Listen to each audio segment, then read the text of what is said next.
Hello. Good morning, good afternoon, good evening, wherever you are.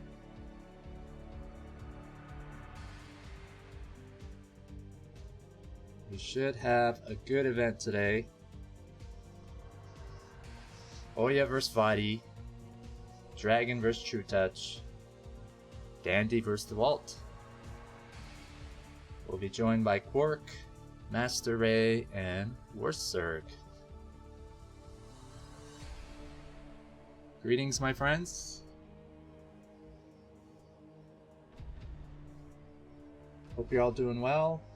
Spring is around the corner where I am.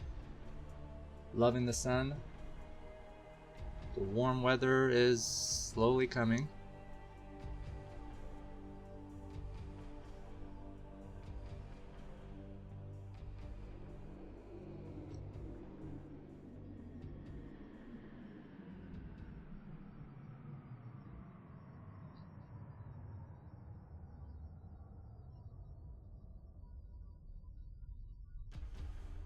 Let's look at the leaderboard. So we got 12 players. They got to play each other. 11 matches for each player in a 12-man round robin. Each match is 5 games long. That means each player has 55 total games. You can see how many games they've played under the played column. You can see how many games they have left to play under the remaining column. Two of the most important columns, the wins and ratio. In this round robin, what you want to do is maximize your wins, have the biggest number, so you can have the biggest win rate ratio. The whole point of the best tournament is to say that you're the best of the best who are in this tournament, basically. By taking more games from everyone than everyone else can do that. The names, unfortunately, aren't organized. They're just kind of randomly listed. But you can kind of see who has the most wins and win rate ratio. Bonnet and Dewalt. Hello, MasterRey.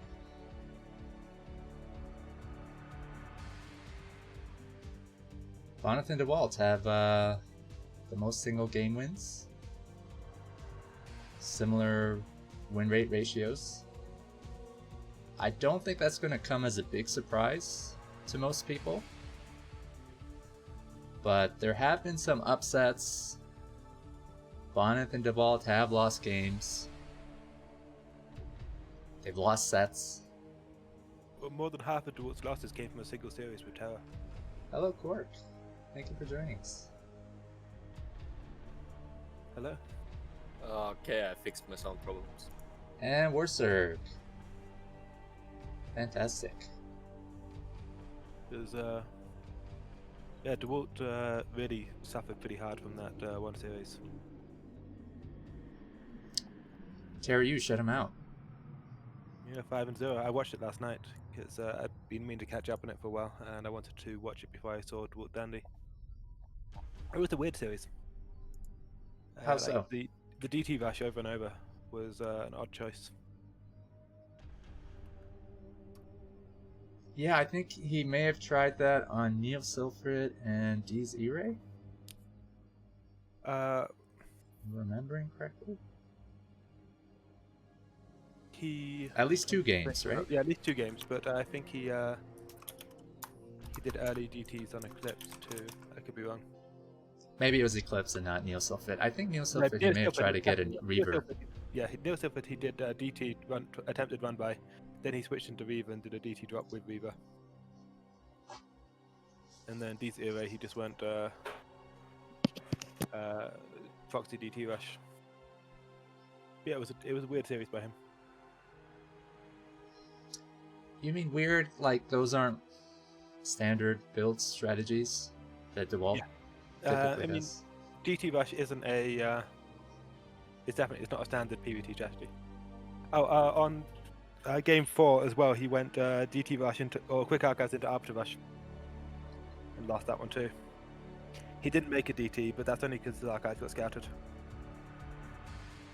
Yeah, he went like no robo opening for 3 of the 5 games. I think that's also interesting because Dewalt is pretty much known as a macro player, more so than Bonus, for example. So for him to use such aggressive, risky strategies is a bit weird. Yeah, I mean, if I was trying to beat Terra, then I would certainly try and use a DT from time to time, just because it's a high variance but high reward if it works strategy. But I mean, Dewalt in theory shouldn't be. Now he caught off guard by Terra's game one. Terra's 1-1 caught him off guard in game. Trying to think. I only watched these yesterday. Silphid, Terra was basically mined out, but Pam or 2 bases. Which it can happen. Terra is he's a very aggressive player. He doesn't lean back and go for the 2-1s. So in the Latin American community, there's a big debate between who's the better player, Dandy or Terra, and that upset when Terra 5-0'd Dewalt, which was after Dewalt had played a show match for us 9 games against Dandy on Trovo streaming platform. I think the final result was 7-2 for Dewalt. And so when Terra beat Dewalt 5-0, it caused quite a bit of stir in the Latin American community, which is huge, and all kinds of talk about Terra being the better player, because they're using sort of the results against various opponents to measure who's the better player there.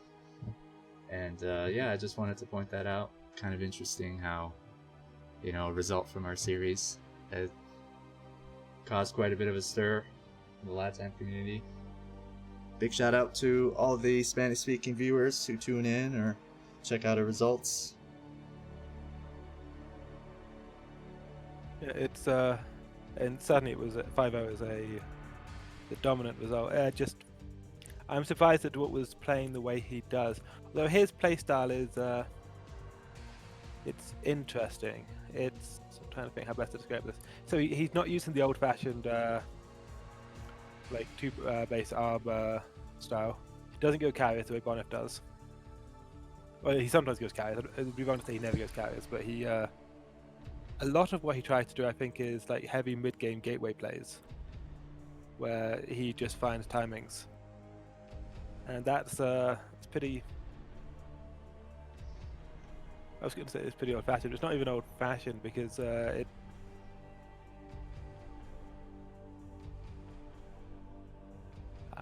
Give me a second to put this.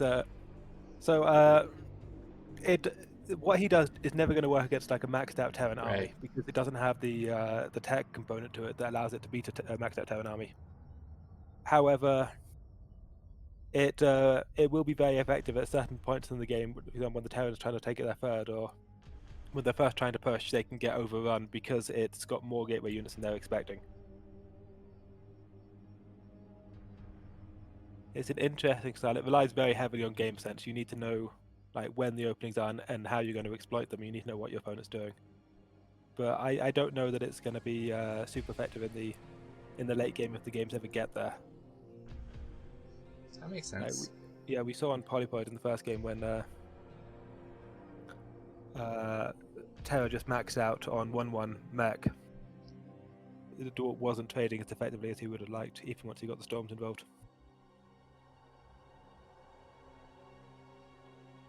It's going to be interesting to see how Dandy does against the Dewalt in the last set today. Yeah, I mean, Terra's on a different level at the moment as well. He's been showing some really strong results. He's been dominating a lot of players. He's working very hard on his StarCraft, and you can see the results. I think the same is true of Bonif as well, where Bonif, between BSL seasons, he was losing games that he perhaps shouldn't be in and not treating it as seriously, and then once BSL rolls around, he turns it onto another level. Do you guys remember his interview last week with BSL after he played Oya? Do you remember what he said? It kind of struck me as interesting. If I remember correctly, he was like, like he's not content with getting second place, and he hasn't really gotten second place or third, unless it comes to what, the Russian Cyber Games 2020. Yeah, Dandy knocked him out in the semis in RCG 2020, but that was the last time he lost at anything.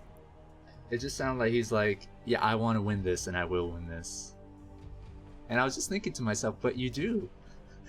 It's not like you've gone second or third place a lot to, you know, get you to say something like that. But yeah, he played very well against Oya. I was disappointed by Oya's performance then. I didn't see it live, unfortunately. I watched it a few days later, but every single one of Bonus builds that game were completely predictable, and most of them were the ones he used in the Best of the Best tournament series against Oya. I was surprised Oya didn't come up with something better. I don't think Oya sounded too happy with his performance either. I didn't watch the interview part, but you look at it and think, okay, so Bonif went for what, the 21 gate on Demonio Azul. We saw that. That's what he does. Sorry, on Sylphid he did the 21 gate, but it's the same build he used on Demonio Azul. It's a flat 3-player map. I know Kogut would get upset if I say it's exactly like Sylphid, but in terms of PvP, the same opening is going to work on both of them. So he went for the 21 gate to get the 4 goon 1 zealot timing at exactly when a 1 gate robo into 3 gate goon has 3 dragoons, and he just killed him. You're like, yeah, you died to this one already on Demonio Azul. We saw it. This is what Bonif does on flat 3-player maps. How do you not have an answer to this? I imagine it's pretty tough going up against Bonif, even if you know his builds, his game sense, and micro. So good that it's just a uphill battle. Yeah, I mean, obviously, even Bonif against me could play with his vision turned on, and I would still lose. But again, it's Oya was capable of taking a game off him. Oh, for sure. Like Eclipse, Bonif did the Bonif 2 gate, which I call the Bonif 2 gate because it's what Bonif does. I think Oya went in our series 2-3 against Dewalt. Yeah. But yeah, he lost to Bonnet's PvP is just, I don't know where I heard this, but I think somebody compared it to like a semi-pro Korean like PvP level. Well, PvP is all Viva Micro, and he's just somewhere else with it. Yeah, exactly.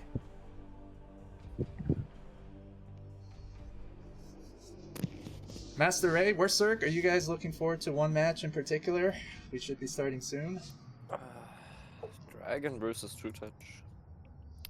I love it. Because there's a Zerg in there.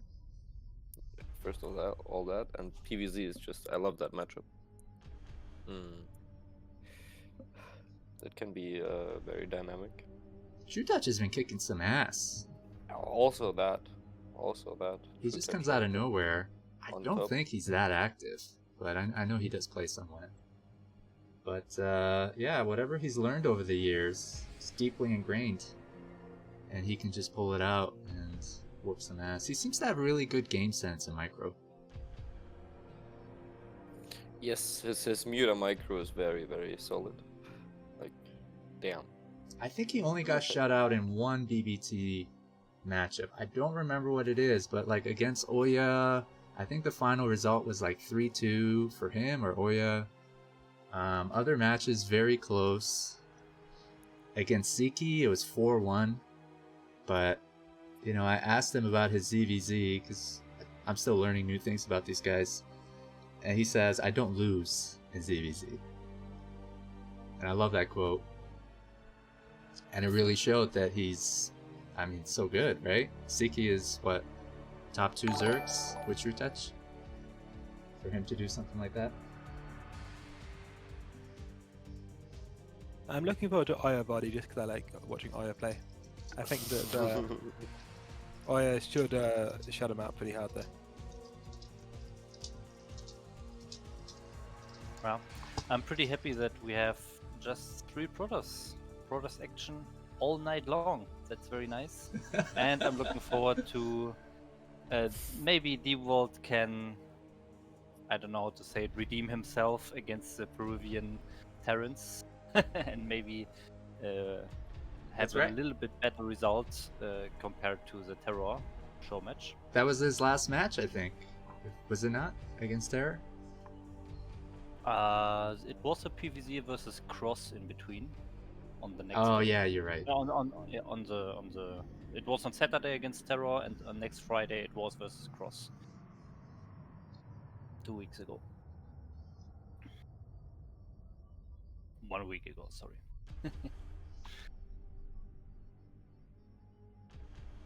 Thank you for the raid, Steve.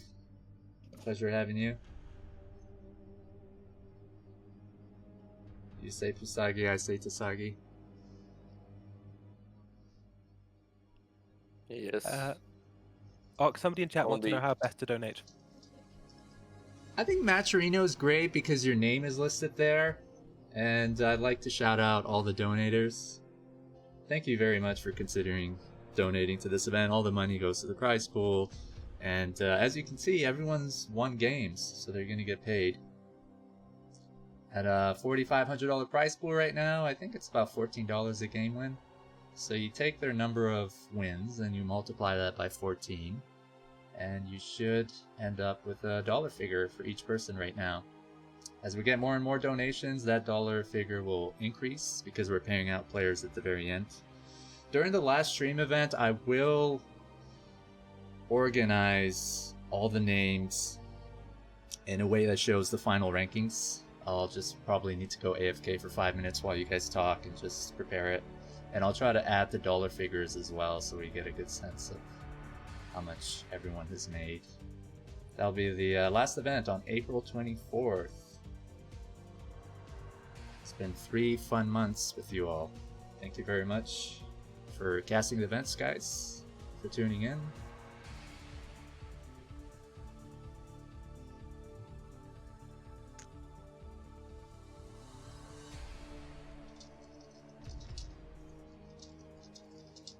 Chat would like to know when the games are going to start. I think the casters want to know that as well. Let's get into it, guys. Okay.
Wall down the middle, so it divides it into like 2 1v1s, or you both on the same side, and like you're on the same side as your ally, and you're playing against like across the wall against the other team, and you can jump the wall with jumping across minerals, shit like that. There was a very interesting map in last season's STPL, I think, that also followed the same concept, where the map plays completely different depending on where you spawn. Like, it could be an island map, or it could be just like a normal map, stuff like that. I like those ideas. Yeah, that was Rosenbridge. Yeah, exactly. Only played it once against SPX, and I think it was SPX. He didn't like it. Because You need some games, I guess, but I'm not sure if the balance is correct and anything like that. I just mean the general concept. Yeah, the concept was cool, but he spawned on the island, I spawned on the mainland, so I just took a bunch of Yeah. bases. He had to try and drop me. Okay, are we waiting on WorstZerg to join? Oh, I'm gonna watch the stream for this one. Okay, then I think we're ready. Let's do it. Game 1 on Polypoi, made by the Korean mapmaker KN.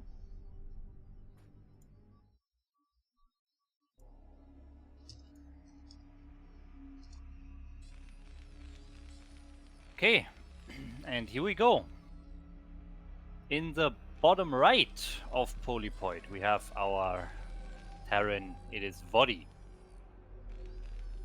And in the top left, playing under an interesting name, it is Oya. Yeah, these cross map. these start locations should be interesting because I know that Voddy cross map quite like to take a quick third. Like if he gets the opportunity, he will place some depots blocking off 6 o'clock and just expand that on Trutacz. And if you let him do it, it's very powerful. He's done that to me a few times, and looks like we're going to get a forward gateway from Oya. He's going to do pylon high ground, gateway low ground. So this is going to be a zealot opening, which is not going to work very well cross map. So already we're going to probably see a advantage Oya, so advantage Voddy.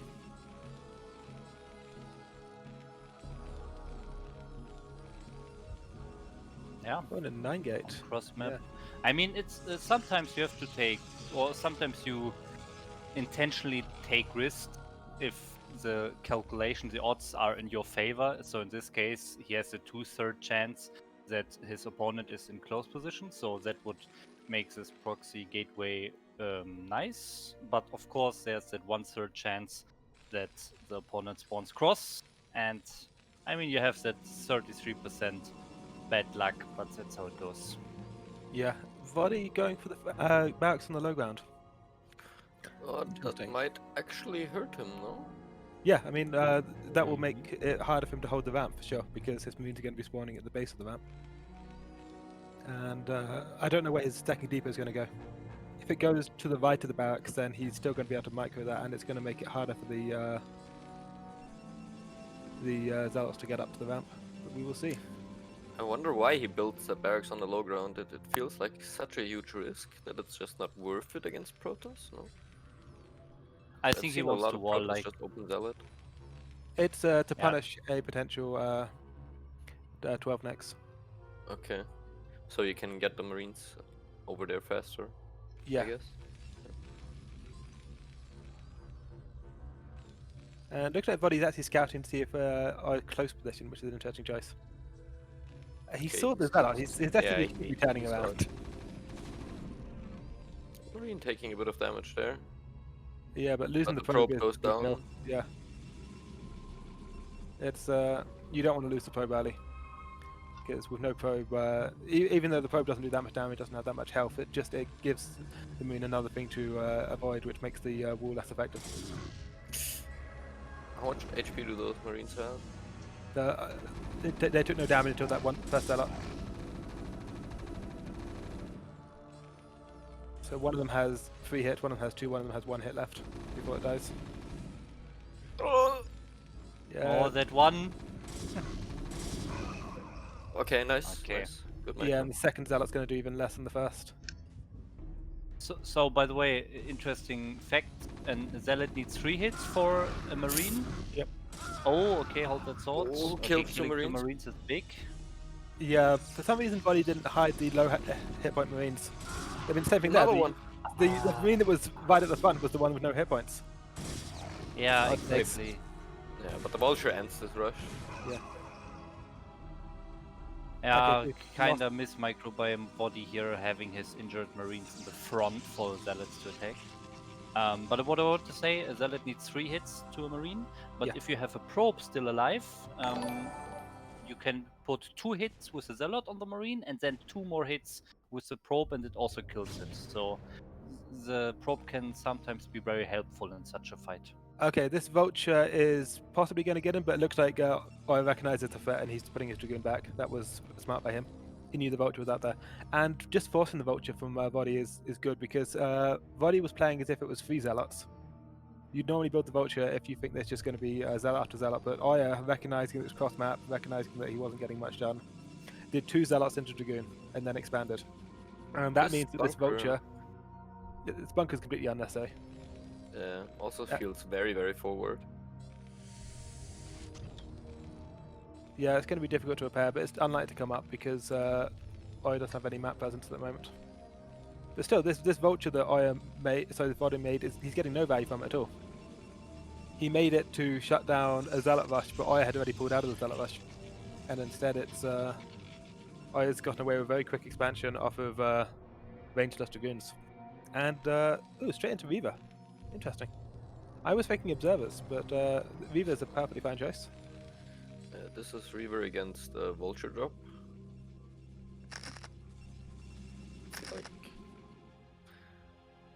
I feel like they will drop each other at the same time, and then both will take like infinite damage. That's what it feels like. Now would be a good time for Oya to be placing some scouting. I say that both because I know it's Vulture drop and also because now he's got so little map presence, he has no Dragoons shooting at a bunker. It's a situation where you're just going through your mental checklist and thinking, okay, what could it be? At the very least, pylon is like at the very bottom of his base looking out across the cliff, but also maybe one at 12 o'clock.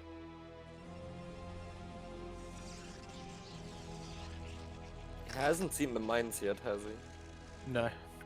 He can reasonably expect that there, though. He was up against a Vulture opening. So it's perfectly reasonable for him to think, okay, mines are going to be a risk.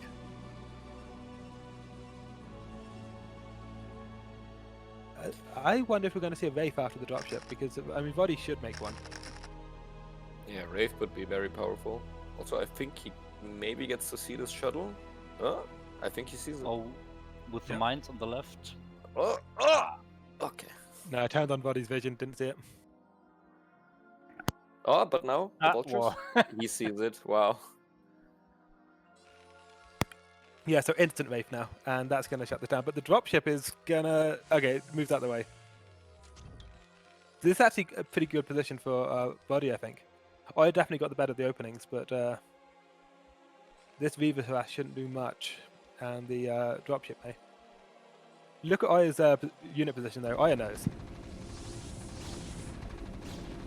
Oh, I like dropping the Dragoon out first so it takes the fire. 13 hit points left on the tank. Okay, yeah, these Dragoons could not be more ready. There's an observer there too. Oya can see it, and Voddy doesn't know that Oya can see it. Oh, that is terrible for Voddy. Dropship down, vultures are all down, no damage done. Not Yeah, even a but he's single gonna lose shot. the Reaver and the shuttle. Okay. That was a bit of a draw. However, at the same time, Oya had the much stronger opening. If you look at the work account, that's because Oya's had 2 Nexus up for a long time, while Voddy had just 1 CC.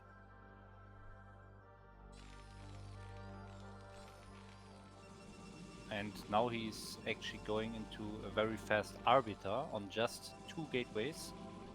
And also taking a 3rd base. So Oya is very greedy here, but I think he knows that he can be, because he just shut down a drop with no damage done, and he knows his Nexus was earlier, so he feels like he's ahead, and he's greedy because of that. Yeah, I mean, he knows it's a 1 factory starport opener, because that's the only way the starport could have been done on time. So yeah, he knows that there's really not much that Voddy could have. Now, this observer could be about to show him that Voddy is staying on 2 bases, cutting SCVs and going mass factories, but he could adapt in that situation. And instead it's showing him Voddy going for the 3rd. I love that scan and killing the observer. Like, having the observer in your opponent's base is just so powerful early on. And Voddy, every time I watch him play TVP, he does this. Every time I always get to say how good it is. But I saw enough to know he could take his 12 o'clock. If you watched what Aya was doing, he had a probe at 12 o'clock waiting, and then his observer sees the Voddy taking his Meneloni, and he just takes the 12 o'clock. Now, he was waiting. He wasn't going to take that unless he saw what he wanted to see. But he goes, okay, you're going 3 bases, I'll go 4. And sending a 2nd observer too. It's, Meanwhile, his Arbiter is starting already. He's upgrading with 1 forge, and he is now adding his additional gateways. Gateway number 3 and 4 coming up, and scanned by Voddy. So Voddy, he scans the Arbiter tech as well, so Voddy knows, but I mean, there's nothing he can do about it for now. Oya is exactly where Oya wants to be. He is he's hitting all of his timings. He's got the bases up that he wants. And his stop-go gateway production has actually been really good as well. So Oya took 3 bases off of, or took his natural off of 1 Dragoon, and then he took his third off of like 5 Dragoons. Oh, Voddy getting another observer. Voddy just absolutely on top of these. This is really good. Because these observers, the observers are going to tell Oya where to put the recall. Like, it's so frustrating to deal with this. Anyway, so Oya, his stop-go gateway production, fantastic. He once he recognized that it was going to be a drop play, no more Dragoons. He doesn't need them. He says, okay, I can hold off a few vultures and a dropship with 5 Dragoons and just take 2 more bases. And he does. And then only once he's got his economy and tech up does he go straight back to the gateway production. It's that's how you make sure you hit your timings. It's all about recognizing when you need to be making units and when you need to not be making units. And he's doing a fantastic job at that, because... And I look at this position, Voddy's got 110 supply to Oya's 130, but it's... I still, even though it's relatively close to play, I don't see how Oya loses. He's got his tech. He's got his gateway protection, he's got his economy. He can just... He'll find a way. He'd have to do like a really bad recall, I think. But he's got total game control. Also, Voddy's only on the single armory, which is interesting. Maybe it's because he's only on 2 gas, but that's an odd choice. He's hitting his timings. He's getting his +2 ground attack, and the attack is the more important one. Why is he? Freeing up some supply. Brutality.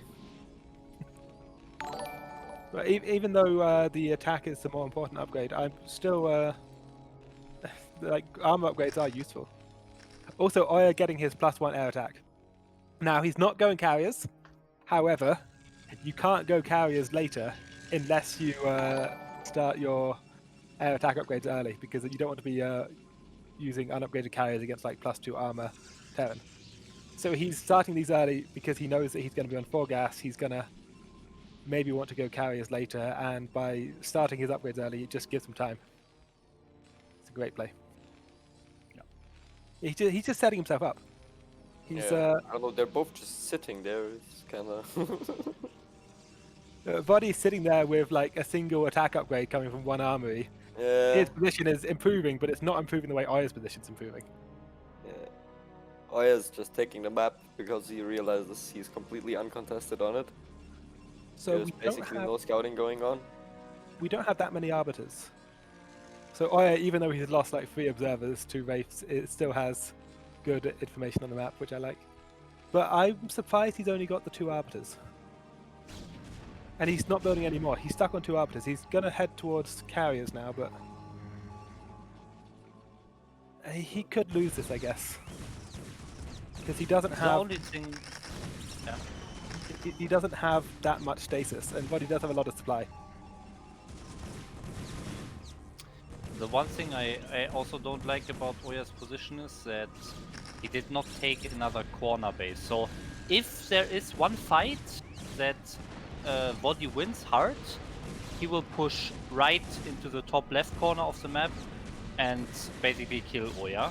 But if Oya has another starting position, he could have gates there and make units there, but now he doesn't have that option. So I don't like TOS not taking another corner of the map. Yeah, this was a very nice RS. Setting them back to equal work counts. Taking his 4th behind it is Voddy. I like Oya not attacking. If we look at what Voddy's doing, he's got his EMPs in position, he's got his Wraiths in position. Look at these turrets, look at these mines. Like, I don't think that Oya could have done a recall if he wanted to.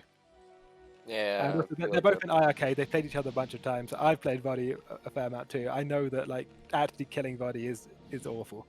It's so difficult to do. There's a recall on the bottom at 6 o'clock. And yeah, I'm not sure if that is super effective. We'll lose he went for the both stasis armies on into the raid. Stasis on the ramp is very nice. Yeah, no, Wait, what? Hello? You can drill stasis units out of position. Wow. I don't like this. Because he he hasn't got his carriers out yet. It's the thing I don't like about this, because these arbiters were to try and bridge him to his carriers are done, and his carriers aren't done. If Voddy counterattacks right now, I wonder how Oya plans to hold without stasis. Exactly. Really that- losing both arbiters as well. I see more games lost because of recalls than won because of recalls, I feel. Because Terrans are just prepared, especially when Terran has really not moved out. I mean, if the Terran moved out and is in the middle of the map or so, then it's a whole different situation. But if the Terran is just literally sitting at this rally point, very close to any recall spot you could recall to, then I don't think it's that useful. Yeah, the player I would have liked to have seen from Oya is exactly what he's doing now, where he sends a probe to both other main bases. And he just, if he builds gateways and he takes both other main bases, then that's how you counter Voddy just sitting back. Because Voddy can get 45 bases. Voddy can get 3 o'clock, he's already taken 6 o'clock. He can take that corner.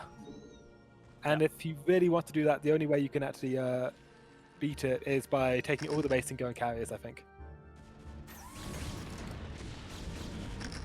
Oh, these Dragoons over there. Those other corners of the map are very important for the borders, and he's just now taking that. A little bit late.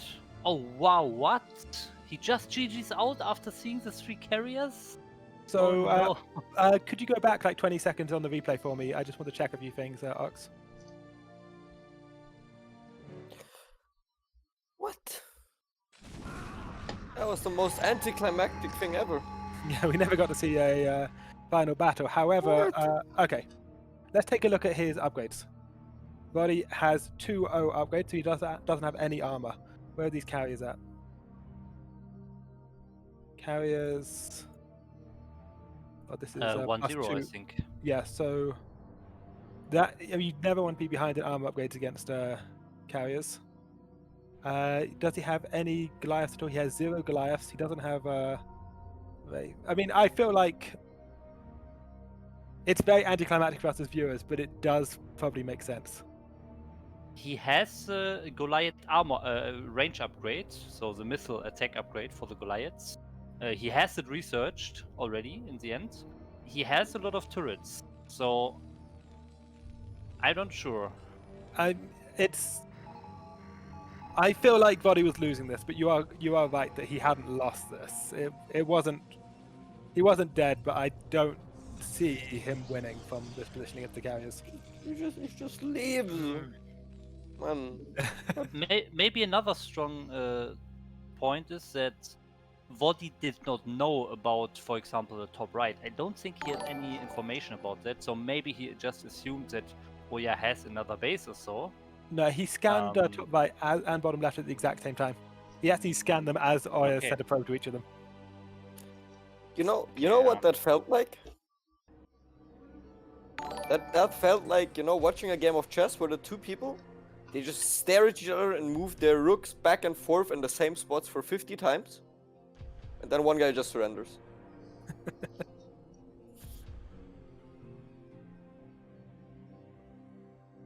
That was a terrific game.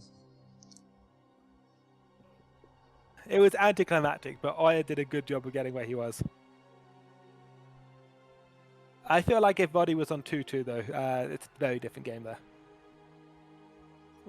Yeah, armor upgrades tend to take quite some time.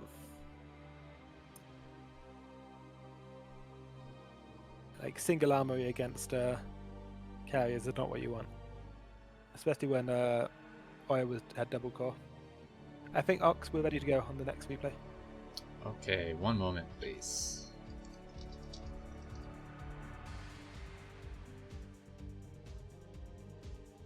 Voddy never really left his base. He did 2 drops, one at the start, one at the end, and he did that vulture harass, but that was it.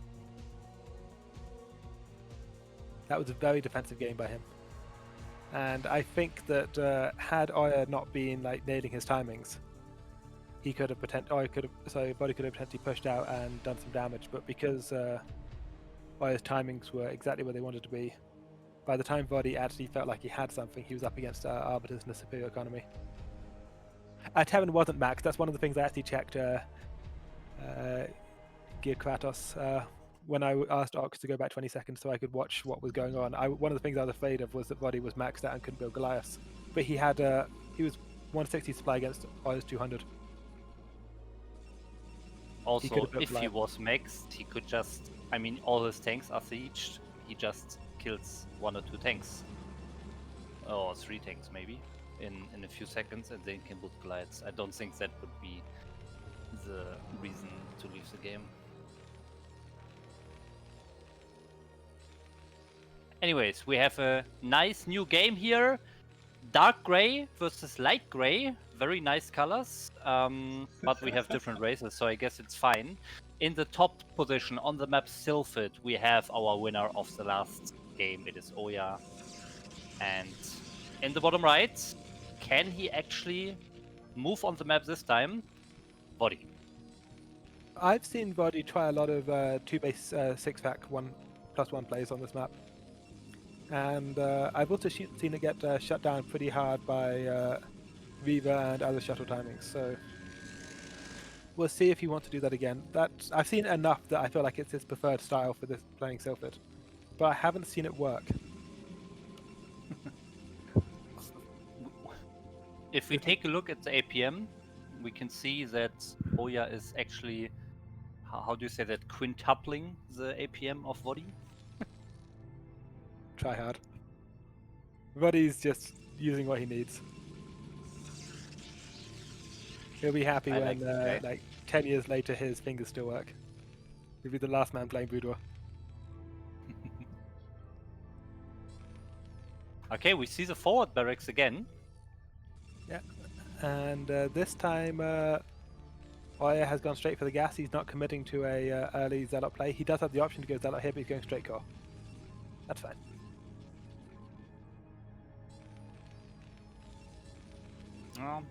Also the early prop scout here, scouting the correct direction helps him a little bit here because he can harass the SCV very early and force Voddy to take one of his mining SCVs to the front, that very long way to the natural, and chase that probe away. Yeah, I'm just going for the standard core, and presuming it's going to go straight into Goon and Goon range. Maybe a 23 next, could be a like 27 next. He's trying to get that last SCV, which has 15 hit points left, but I don't think he's going to get it. Voddy doesn't seem to want to lose an SCV today. Oh, he's found it, but he hasn't managed to get a hit on it.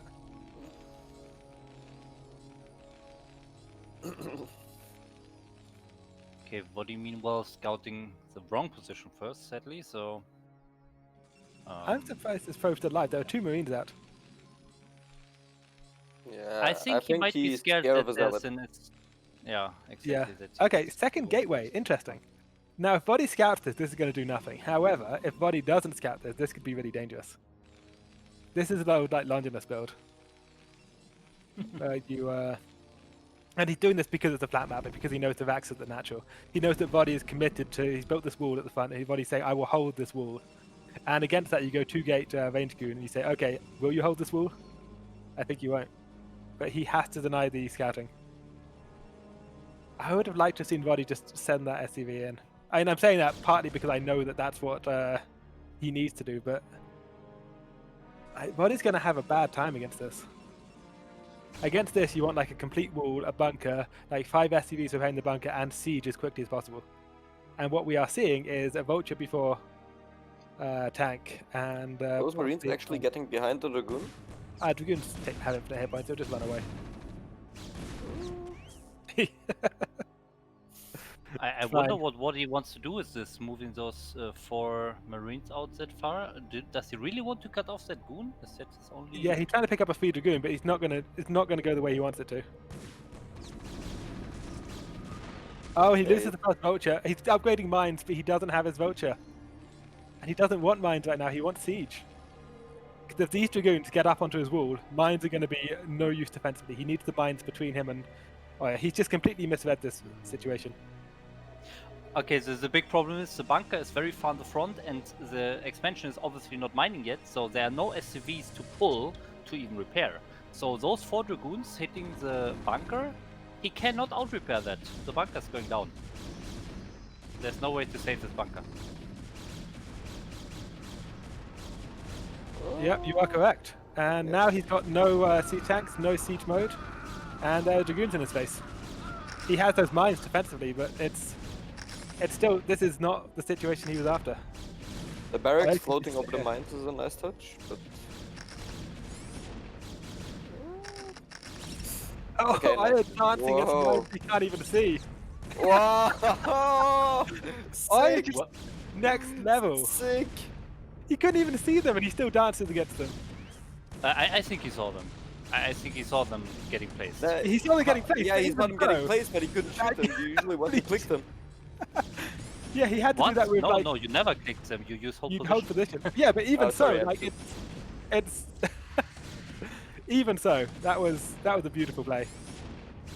And Oya's natural's up, and Voddy's not only does not have a, okay, CC just finished, but Voddy is down 8 workers. Yeah. Like mines was not the right decision against this build. Up and maybe 3 goons. 2 goons. Oh, hello. Okay, he's got his siege, he's got his wall, but the damage is done. Wait, what is that tank doing? Oh, that mine. Ouch, that hurt. Yeah, but Oh, 2 oh, tanks, 3. landing on top of the goons. Of the tanks. Will he get that last tank? He does. Yeah, 2 goons for 2 tanks is a trade he'll take all day, every day, because he's only up against 1 factory. Voddy can't even replace these. Yeah. Like, tanks are Even something if to those build up a two critical goons are mass. going down. Yeah, I mean, this game's done. So, Voddy is going for a drop behind this, but he can't even That beat the goon. goons. That goon pretending he is a zealot. Oh, using the tank fire to kill the Nice. SUVs. Aya is just styling today. This is beautiful. Another tank down. Yeah. I mean, this is just Yeah, observers are 13 down. to 18 workers. Second base is up. Third base is going up. He's doubling supply.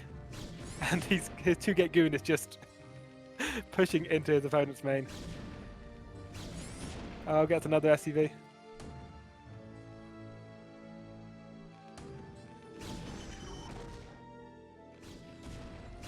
Yeah, and it's because Voddy just assumed. Voddy said, okay, this is probably going to be like a 1-gate robo or 1-gate expand. And it wasn't. I think losing the SCV there would have been definitely worth it. I mean, obviously in retrospect it would have been 100% worth it because he lost the game really hard by not doing it, but I think just generally in games it's worth making that play. So the question now is Oya going scouts or is he going carriers? He's got a Stargate, he's got +1 coming. No, I think this is a situation where you might go scouts. Wraiths in production? Well, I mean, scouts are good against Wraiths. Yeah. So you're actually right. I actually did play some scout games yesterday, and it worked very nicely, to be honest.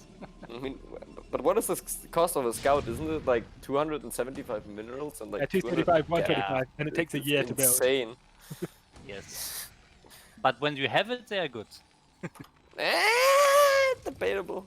Okay, so Oya has observers in the main and natural, he sees everything. He goes, okay, wait a second, you have 1 factory and you're building a Wraith. This is it's an interesting situation.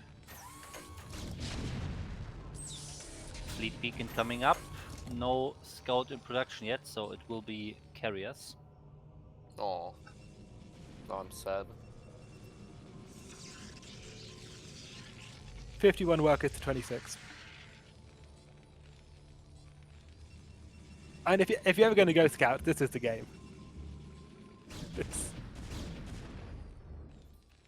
Voddy just now adding his second factory at 9 minutes. Oh, that's tough.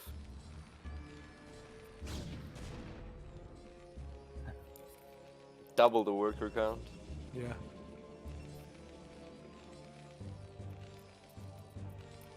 I think that Oya's going to have his +1 air done before we see the armory from Voddy. There was an interesting comment in the chat that his GG timing is vastly different compared to last game. So True. Yeah. I have to say, I think in this game his chances of winning are less than when he GG'd in the last game. Yeah, I agree. Last game he lost the Wraith to carriers and GG'd. This game he loses like 4 siege tanks to to like 5 dragoons. It stays. Oh yeah, Nice handled that pylon harass wall. very nicely. Yeah, pylon wall was good. He just pulled the probes back so they weren't anywhere near the vulture till the cannons were done. And Oya's playing this so solidly. Oh yeah, it's on fire. Oya has been a brick wall this game. Well, it's just like, not only just a brick wall that doesn't take any damage from anything. That the goon micro was impeccable too. And there's a dropship with a single tank in it that just flew past the observer. This is Voddy's The worst counterattack. Hail Mary I've ever seen. There is no reaction. Maybe Oya didn't look. Yeah, Oya has goons, observers nearby. He's got the cannons. This is and the carriers aren't ready for it. Okay, yeah. I think Voddy just scanned somewhere. That's no, sorry, Voddy just lost another 2 tanks to the natural. That's what happened. If you take a look at the natural right now, what happened was as he was doing this drop, he walked 2 tanks out and they ran into 5 dragoons, which are just focusing them down.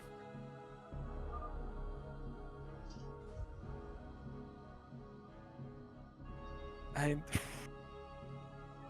so Oya's build isn't common, and most people don't go 2-gate range goon rush on flat maps anymore because people are really good at placing bunkers and repairing bunkers forever. However, if you place the bunker out of position, or if you don't go tank first, you can just lose. It's the old Longinus build, as I was saying. It's you go 2-gate range goon, you show up at their wall. If they go vultures with mines or whatever, the mine can't be done before you're on their wall, so they can only use them defensively. They can't get mines like behind or between your base and theirs, stopping you pushing. And if you don't have quick siege mode, the dragoons will just break down the bunker, or they'll break down the wall. Yeah, if you go out too early and you don't have your expansion up, your bunker is just out there, can't be repaired in time because your SCVs are all in the main base, and then you can lose the game very quickly. I think had he been able to repair the bunker, had the bunker been further back, it would have been still difficult because there would have been like 5 dragoons attacking the bunker. He would have had to repair it with like 6 SCVs. And he might have Yeah, lost you enough need SCVs very SCVs there. You need Yeah. SCVs already mining at the natural to be able to pull them and repair the bunker. It would have been playable had he kept the bunker alive, even with the vulture, but it just turned into a perfect storm. The vulture and the marines out of position, and the bunker too far forwards. It just all went wrong. And behind it, Oya took no damage at all. He went for a very quick nexus, and then just moved straight into it. This like the safest free base carry you could do. Okay, this is an early scout. This is going to be a gasted attempt. And it looked like Voddy's going to go for the depot Vax wall. This is a great wall against any kind of proxy gates, because you can build all your tech below it. It means that the Vax guards the SCV making the second depot. You can there's lots of gaps that the Marines can hide into. So this is a very good defensive wall, but it's not going to matter this game because Oya's not going for the proxy gate.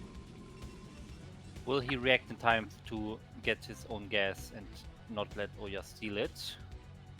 He spent the money. You want to cancel an He SCV can't here? afford a you- gas. He cannot afford a gas right now. Oh yeah, Oh, okay. he can. cancel the Oh, That's why I said he has to cancel SCV, and he did. Yeah. So he is getting the gas and now starting that SCV again. Yeah, that was a good reaction. I'm kind of surprised that Oya didn't loop up his probe a little bit. Because one thing you can do in this situation is you... Actually, no, the depot saw it, never mind. Wouldn't have been a factor. No. Because when I try and gas it against this location, I don't go straight across. I go... I try and avoid being seen. that probe doing some ninja moves. Oh, Oh! Oh. nice. That- Almost his gets neck. it. That probe was a coward. Like, that probe was able to get the final hit there, but he tried to save the probe, and he ended up getting neither. I wanted to see him send another probe to get that kill. And that probe went through the mineral line just like doing some backflips. Felt like you know that Indiana Jones scene? Where the probe just is like playing around with a sword. It's like, Oh, look yeah. at me, look at me. Then the SCV just pulls out a gun. Nope. So losing the probe though is actually quite important because he wanted to see how many SCVs there were on gas, and he's not going to see it. It's like the SCV kill would have been nice had he gotten it, but it's not actually worth the loss of that scouting information. Now, and he should assume natural, but behind the natural it could be a variety of different things. It could be CC Starport, it could be CC Tufak, it could be CC Academy Armory. Cattle Bruiser. Also, Voddy taking this off with just one Marine. And taking this off just one Marine against a Zealot opening too. This is greedy by Voddy, but it's completely justified. He knows that I can't see what he's doing. Yeah, okay, but if Oya just randomly would move over with his one Zealot and one Dragoon, yeah, okay, the bunker's already done, but he had those 2 units a bit earlier. If he just checked, he could have denied it. Yeah, I mean, yeah, I like it. He was correct. Is the thing. It's not 100% safe all the time, but it's safe this game, and that's what matters. Now he's doesn't have enough money to make a tank because of that second Marine he was making. I would like his tank time is going to be really late. Oh, interesting. A little test. Oh, Yeah. Nice block by Voddy. Very nice. Ooh. Recognizing that there's no damage coming out of the bunker. Okay, this is a fantastic scout. Zealot gets to see And everything. Voddy is counter scouting at the same time. Where's gotta that find it. one SCV with Oh, 5 it's at the top. HP? It's near the top. He's not going to get it there.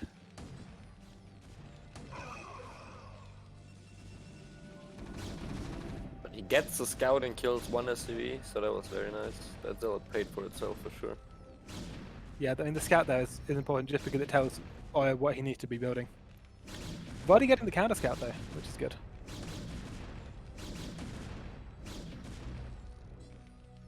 Voddy knows that this isn't like a quick citadel. It's not anything you need to worry about. It's no proxy robo. Which is why Voddy's playing greedily as greedily as he is. He's got one factory and he's going into Armory Academy. This is like the greediest Terran build you can do. He did one Marine CC, one factory into Siege mode plus Armory Academy. He's going to get his scans, he's going to be able to see what's going on, and he's going to skip his eBay, skip his turrets, and just get a quick +1 attack. And it is it's safe. It's the same thing I was saying with just the one Marine CC, is that Voddy is playing like greedily, he's playing aggressively, but it's not wrong. This is something that you can't do every game, but he could do it this game.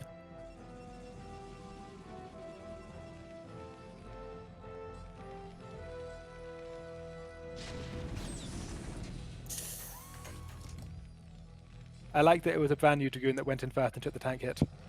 He got 2 Dragoons that already took a beating from the bunker and they lost their shields and took some hull damage. But while testing the defences, he had a new Dragoon volunteer to go in first. I volunteered to get shot by a tank. Well, he had the shields, it's fine. They'll come back. Imagine it was like a medieval shield. It's like, okay guys, let's test this thing out. This is brand new Protoss technology, check it. So Voddy getting his +1 attack. He's also getting Goliath range, which is going to be great against any kind of shuttle play. And yeah, I mean, I like this so much because this is he doesn't need turrets. He has saved so much money on turrets and on defending against Reavers and so forth. He said, okay, you know what? If you go for a delayed shuttle drop with Reavers, I will have Goliath with range. I will have siege tanks. I'm going to be fine. You go for observers, I'm going to scan them. Yep. Oh, nice. He's so good. And this is what Voddy does. Yeah, he's going to get it. First, wait, what? Did that Dragoon attack just fly like 3 times in the air before it actually hit? Like turned around on itself. And like he's getting so much value out of this build that he's done, and he's in no danger. Behind this, Oya's going for standard fee-based ARP. And like, Oya's fine. I know I've been talking a lot about Voddy for the last few minutes, but what Oya's doing is completely standard. He's getting his economy up, he's getting his tech, and then once he's got his economy and tech, he's just going to go into mass gateway production. But Voddy's timings this game are just going to be beautiful. And Observer is dead, factories go down. Classic. I want to mention that Oya is quite substantially ahead in workers, despite them having the natural at the same time. Of course, there's a little time where the Terra needs to build the concert station, but overall, I've looked at the worker count the whole time. Oya is actually getting more and more ahead, and that could be a problem later on for Voddy. Well, there's not going to be a later on. Look at Voddy's build. This is a +1 timing. Voddy's going to try and kill Oya before the Arbiters are done.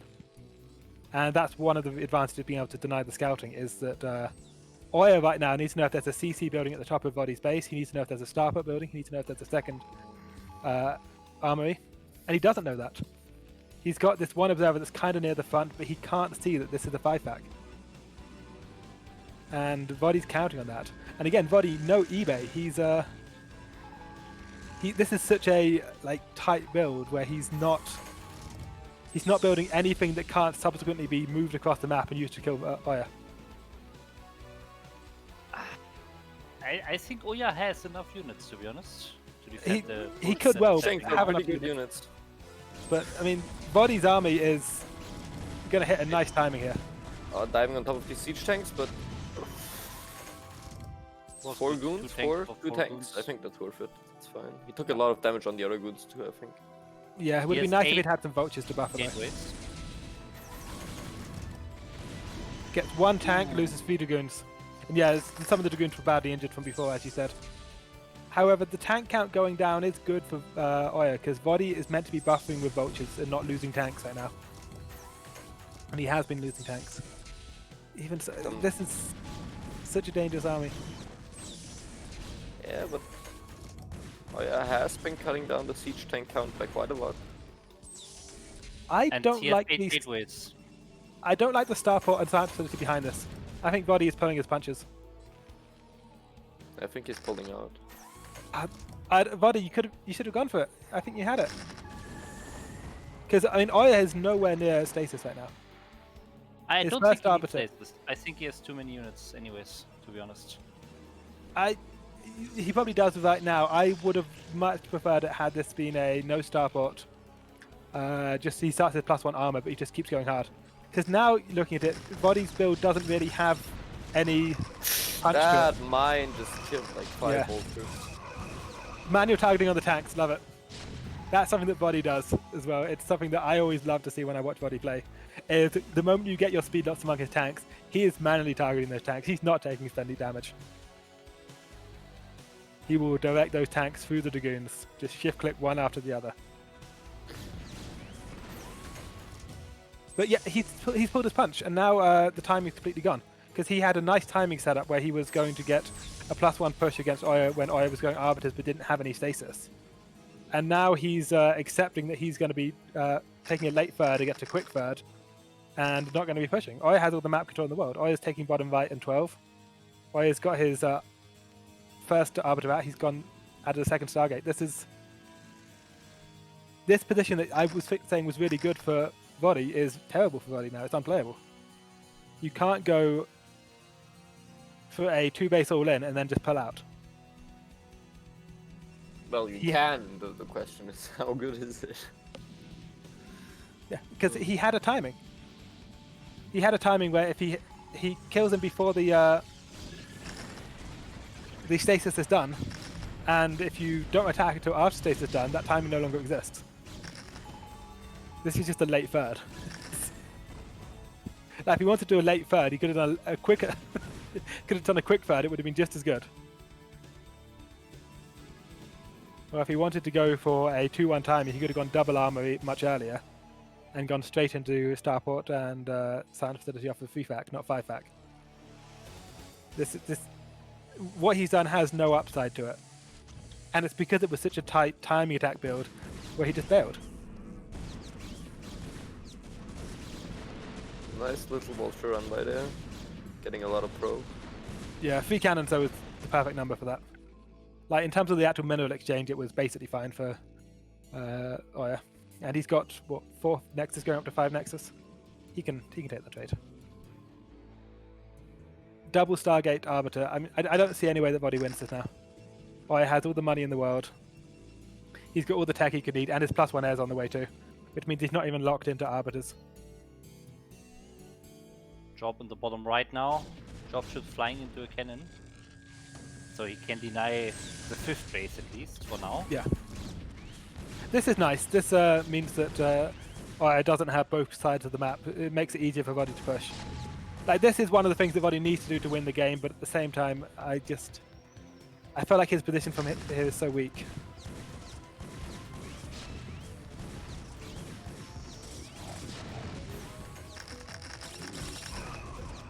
Get some Zealots for free.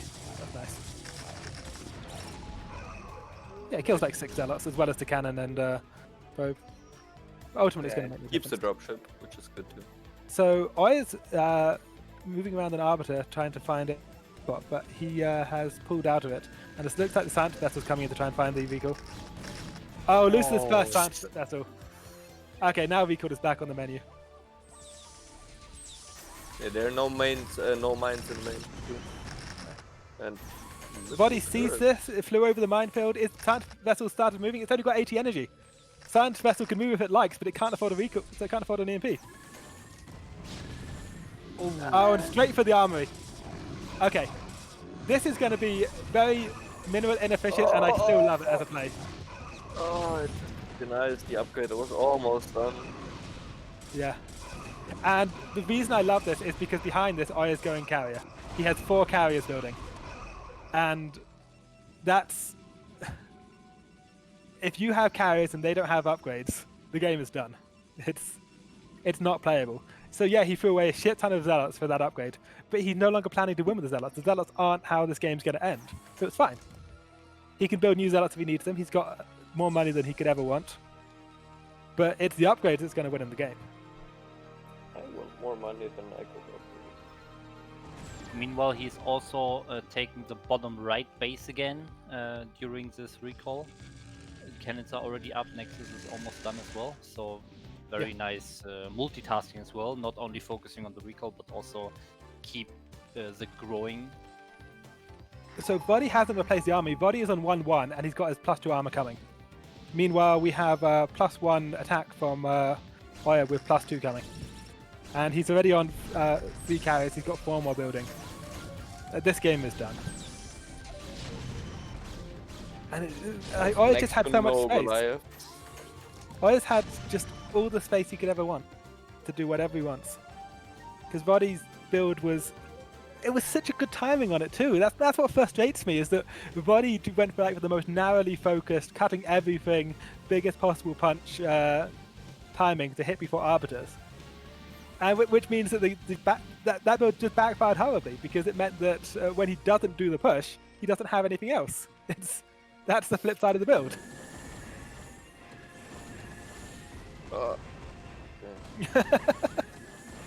Oya didn't string that together as well as he could have. Like that, I think that was meant to be the carriers draw the fire from the turrets, and then the Arbiter does the recall. But Arbiter just tagged it for the interceptors.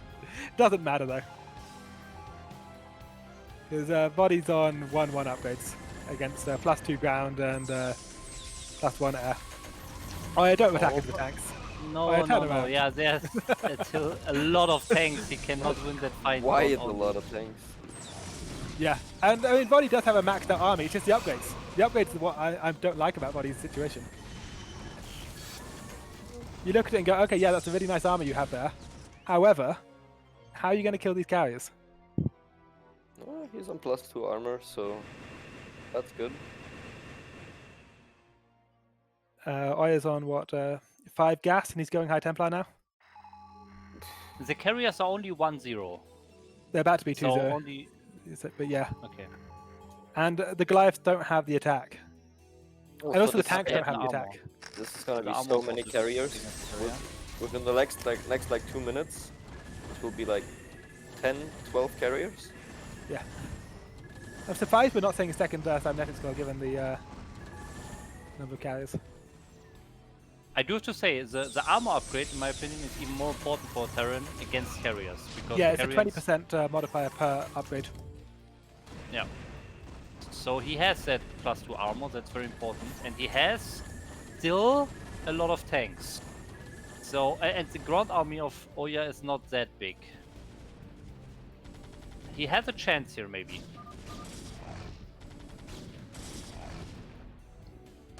But he needs to be quick because Oya has too many bases.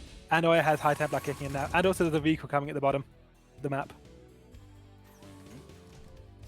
Oh, double recall. Yep. Oya's playing this cautiously, but he's got his +2 air now, and +2 air negates the +2 armor. Okay. Oh, he's going after the army again, I think. Oh, he lost the second arbiter. He's only got the one vehicle.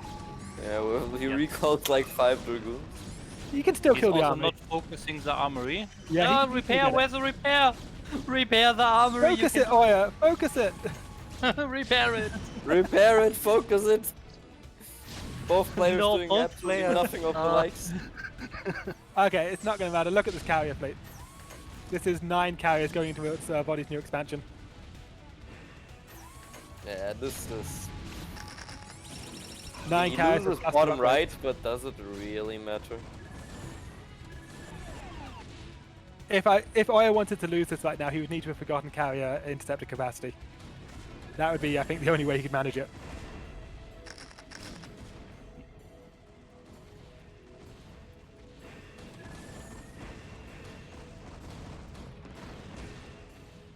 Yeah, and also his army has High Templar in it now. That's makes it so much more difficult for the Goliath to respond.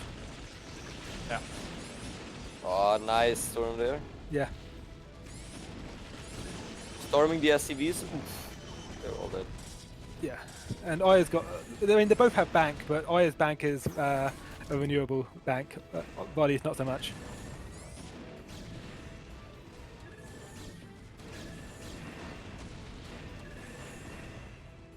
Voddy did a good job of trying to get back into this, though. And Oya's vehicles weren't the best. Does he know about top left? Now he does. Okay.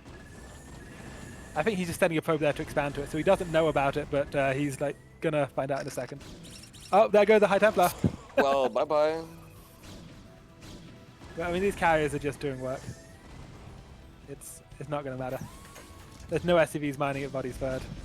Voddy's losing all his command centers. He's down to 25 SCVs.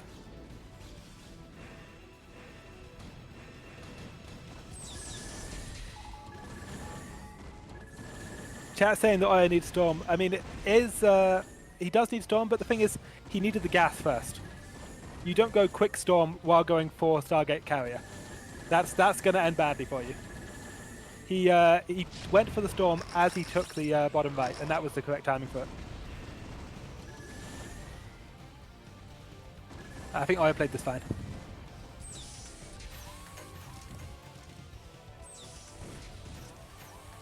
Like you just don't have the gas for that if you're doing, because he went Arbiter, he went ground upgrades, started his air upgrades, transitioned into mass carrier, and then only once he gets to 5 gas is it time to start working Storm into your ground army. So he still has 9 carrier, and now he's actually making 4 arbiters right now. Which also that's a great play to do. If you go mass carrier and your opponent is going like only 3/3 Goliaths, then yeah, to go back to arbiters, because now you can go switch back to ground. He's got the gateway to support a ground army. This is 100% the correct play to do. He launches all his interceptors preemptively. Nice. Because you launch the interceptor by attacking a friendly unit, then you hit S and they stay out if you do move commands. And it's time to kill some tanks. Maybe, yeah, see, look at those interceptors go. That's because the interceptors, those interceptors never actually went back to the carrier. They went like under the carrier, but they were still in the air. It's a neat little trick. Bonif has a micro video teaching you how to do carriers like Bonif, and that's one of the things he teaches you, is to keep the interceptors out. I mean, look at the supply. Yeah.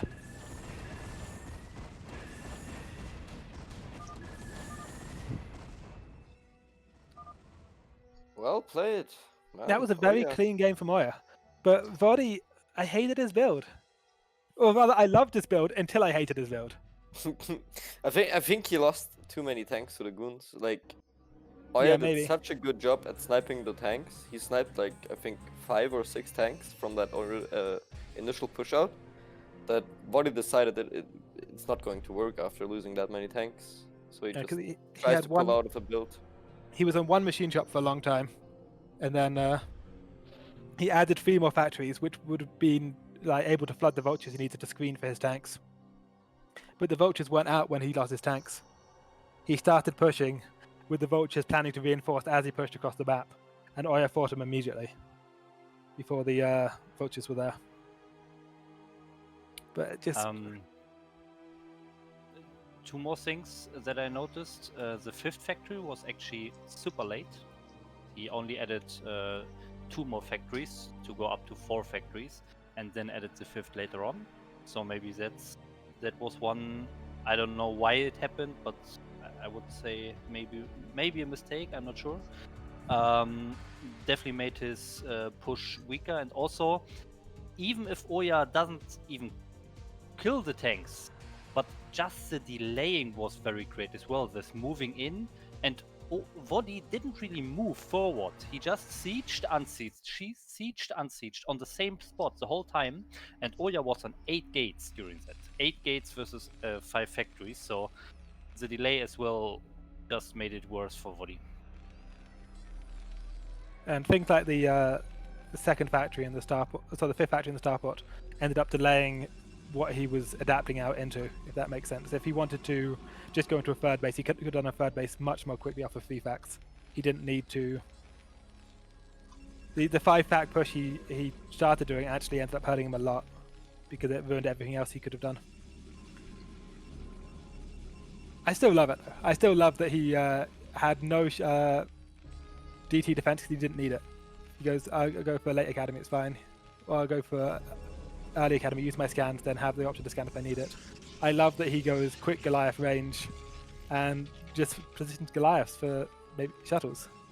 I love that he picks off the observers. It was such a clean build.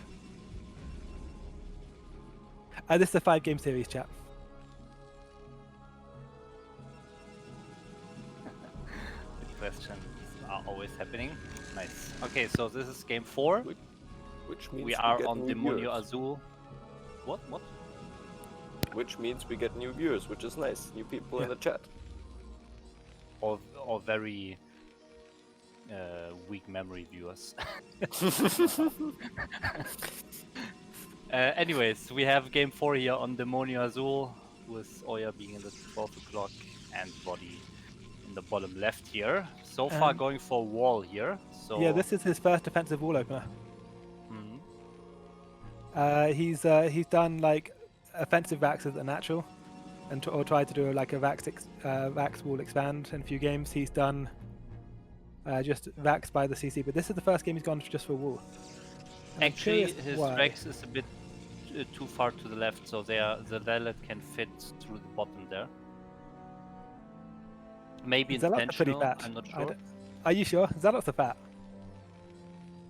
The SCV just went through, so I Yeah, think but Zealot Zealots, is smaller than an SCV. I think Zealots are fatter than SCVs, but we'll see. Okay. Not sure, okay. There is a difference between American zealots and Korean zealots. Wait, is he gonna Look, block he that? adjusts. Yeah. I think he knows. What? He blocked the barracks from landing. Yeah, but that's way too early to call that. Maybe he thinks that Oya's doing some kind of Zealot opening, but Oya's not doing a Zealot opening. He was fine. Yeah, could he just was get factory, fine, man. yeah. He just assumed that there's a Zealot coming, just like that, but there was no Zealot coming. Why? I think Voddy is kind of mad. Yeah, that's I don't like that. Not in a show match series where you're playing for an audience. Yeah, I mean, obviously it's he's playing. It's up to him. He can do what he likes, but I'm not a fan of He's that. kind of tilted. Yeah, Watch him GG after. He's just gonna SCV rush next game. Watch. Yeah. It's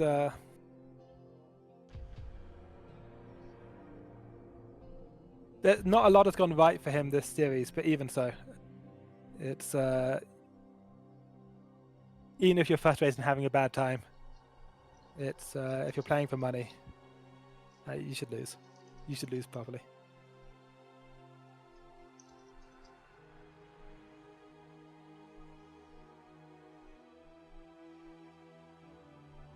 Okay, our next map will be DSE. We've Our seen some more interesting unusual games on map. this. Yeah, we've seen Yeah. some quick CCs. We've seen some quick drops. We've seen some people jumping units across the mineral wall at the bottom. I think that this map started off being like kind of boring in terms of players just cheesing or doing builds that they weren't really familiar with. But as this show match series has continued, we've seen some interesting stuff on this map. We saw, I think, a slow push attempt with like elevating units across the mineral wall and having some tanks on one side of the mineral wall that the opponent couldn't get to, and other tanks slow pushing the natural, that kind of thing. People have developed strategies for this map, and I've enjoyed that.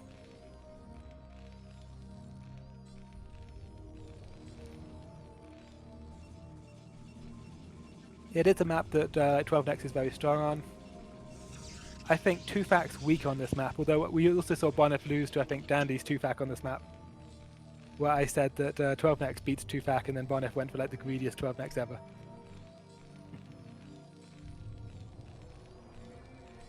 Okay, so cross scouting here. So does that, or actually is he? Yeah, he is Yeah, cross he is scouting. cross-scouting. Oh, No, he's not. Okay. I'm not sure. Okay, I he's don't think not. I is sure. I think I is maybe I was looking for like epoxy racks in the middle. I don't know if it's buildable or not. But Maybe just weird pathing of the probe on this map. I don't know. Sometimes probe or workers in general take weird okay, ways. but we are going to see the next first. I think that's fine. I mean, it's going to be especially good cross position, but I think that this is just a map where next first is a good decision because it's got the backdoor expansion. It's got a high ground between your main and the rest of the map. It's just a very safe map to do it on. So I completely agree with the decision by Oya. It's the right build for the map. And if he can see the gas, and he's going to see the gas, he's going to... Oh, okay. Good play there by Voddy. He just takes the SCV off the racks for a second, builds the depot, then stops. Nice. Oya's going to try and kill the depot, but he's not going to be able to do it. He got it down to 30 hit points. Actually, the SCV is not. Well, what's a SCV Well, doing? what It's is? kinda... If Oh, the he- probe attacked the whole time, it would be close. So Oya's now going to have to play the guessing game. He's going to have to go, wait a second, are you fucking with me? Is this just a Vax expand, or you're actually doing something here?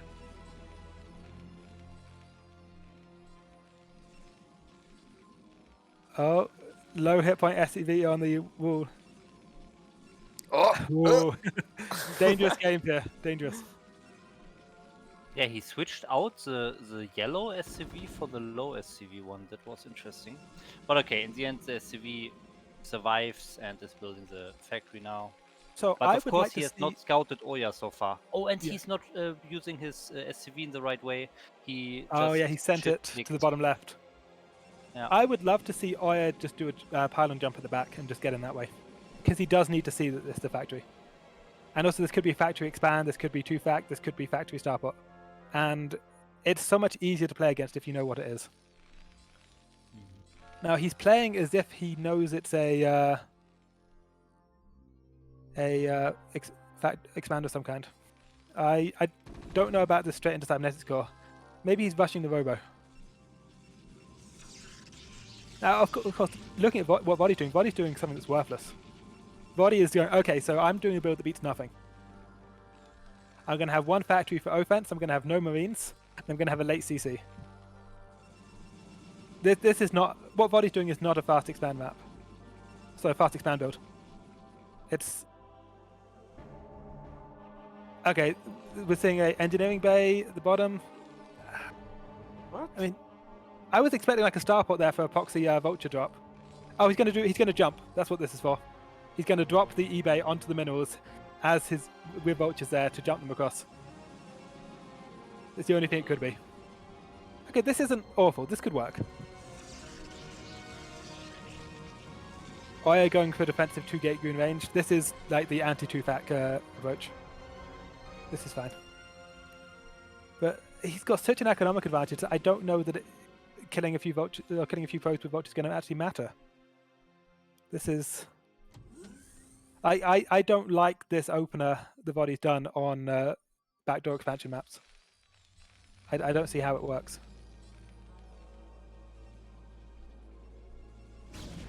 Okay, he's getting vulture mines.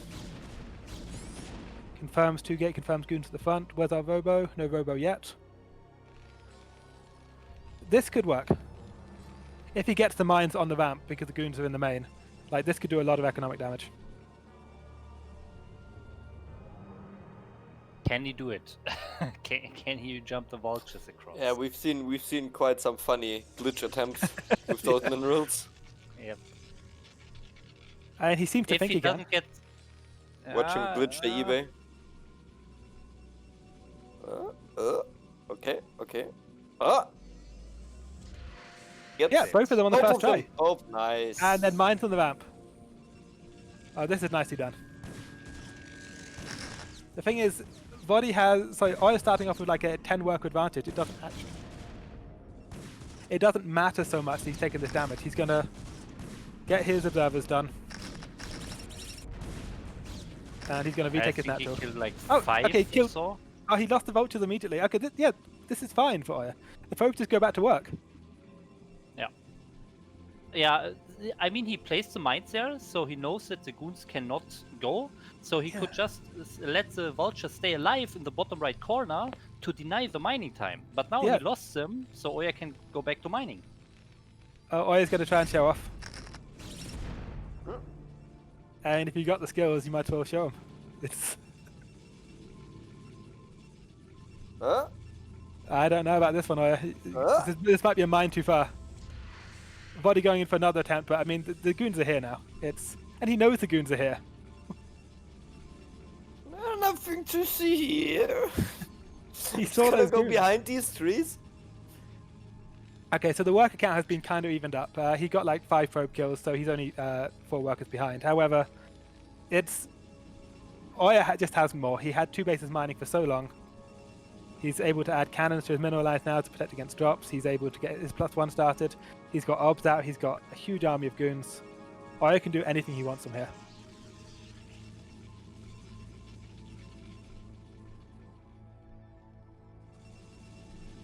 No, he's gonna find the vulture. Oya can take a 3rd and a 4th. He can go into carries, he can go into arbiters. Looked like he's going to pick arbiters. Oh yeah, not clear that mine even though there was an observer and it's a cannon ring. Okay, so Voddy going for a quick 3rd and Oya going straight into 2 base arbs. Interesting. Voddy, that's a late armory. So that armory is only starting now. His upgrades are going to be very late. However, if he can secure 3 bases and add a 2nd armory, get his economy up, I mean, Voddy could do something here. Oya's got such a lead that I think Oya finds a double expand. Yeah, Oya just sending out 2 observers now, so he will probably see this. Even if one of the observers gets scanned, the other one will probably see the expansion, and then I will assume that he just probably double expands, to be honest. Yeah, I would like to see double expand here. This is actually going to be difficult to kill. There's a Wraith, there's turrets. I mean, he could go for a Bulldog, but he's nowhere near a Bulldog. He doesn't have a shuttle started. I think that you just accept that Voddy's managed to sneak an expansion, you just double expand against it. And yeah, look, that's exactly what he's going to do. He's got a probe going to 3 o'clock and a probe going to his mineral only. Yeah. Voddy going to try and deny the probe. Yep. Oh, that's a nice catch. Nice. I like that a lot, that he identified this would be a very good time for us to try and expand. If he can deny the probe, he can just buy himself so much more time. But it's not going to make such a difference. Oya's, he's just going to take a double expansion anyway. Voddy's going to have to make this, he's going to have to drag this one out. He's looking at this, he's going to have to try and get his upgrades up and just try and defensively take maybe a 4th base at 12 o'clock and then just hold that quadrant. But he doesn't have map control, he doesn't have tech superiority. Oya's already going into Arbiters, and where is he going to Arbiters? Where's his Arbiter Tribunal? He's adding a second Stargate, but no Arbiter Tribunal. It has to be Arbiters. He doesn't have +1 coming. Oh, Yeah, I also. Oh, okay, he has he's bottom right. Bottom right. It's under the replay bar. Okay. Also, 2 Stargate Arbs is great. I like that he's gone for the second Stargate. His fast +1 is turning into a quick +2, so he's got the ground upgrade advantage. Like he's Voddy's quick third was great because Voddy's quick third abused the fact that I had late observers and he was using them defensively against the vultures. But I don't think it's enough. I definitely didn't want to see that Voddy had a quick third that he couldn't attack. He definitely didn't like the fact there were Wraiths, turrets, sea tanks. But ultimately, it's that tank, it's wandering into the map and dying. That's the bad rally. Maybe that's the rally from the vulture earlier. Okay, dropship in the top right was scouted by the observer. Dunes are coming, but okay, he finally moves it again. It was But empty. of course, this will do no damage now. Yeah. Yeah, Well, he was waiting for 3 more vultures to come. Oh my god. It's going He from was bad not to ready, worse he to was Voddy. just parking it there. He loses the tank. Oh, the second tank going to the bad valley. Second tank just wandering out No. in the middle of the map. And it dies. I mean, now I'd be okay with Voddy leaving. That's got to be so tilting where you just have a bad valley and you keep losing tanks. Like, that's... If This you lose is- 2 tanks, I want to re-ready all my production buildings. Let's Yeah, see. like, you don't Next even... round is coming out now. Well, it's got to be one of the machine shop ones. But yeah, you just grab those and you manually re-rally them. Like, even if I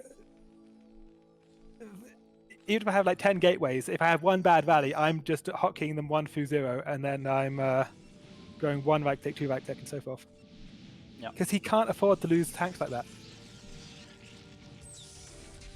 Okay, but let's look at the grand picture here. So he's going for 4th base. Of course, he will probably be able to max out with that and get a nice big army. What other upgrades? Oh, he's not upgrading anymore right now, so that's a problem. He's His still on +1 just 1-0. finished a second ago.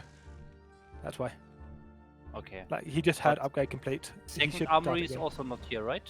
No, it's 1 armory. I don't... Okay, he just started his it's, +2. it's 2. It's 2 armories in the top left. Okay, so this is a 2-1 time he's going for. But, I mean, he's up against 2 Stargate Arbs. You look at this and think, okay, so by the time you push, Oi's going to have like 6 stasis. It doesn't matter how... unless you get like the EMP to end all EMPs, most of your army is going to be frozen. So I have a theory about TVP that the Terran can always win the game, doesn't matter how bad the situation is. As if long he as they can have get to a upgrades, yeah. 3 max. Yeah.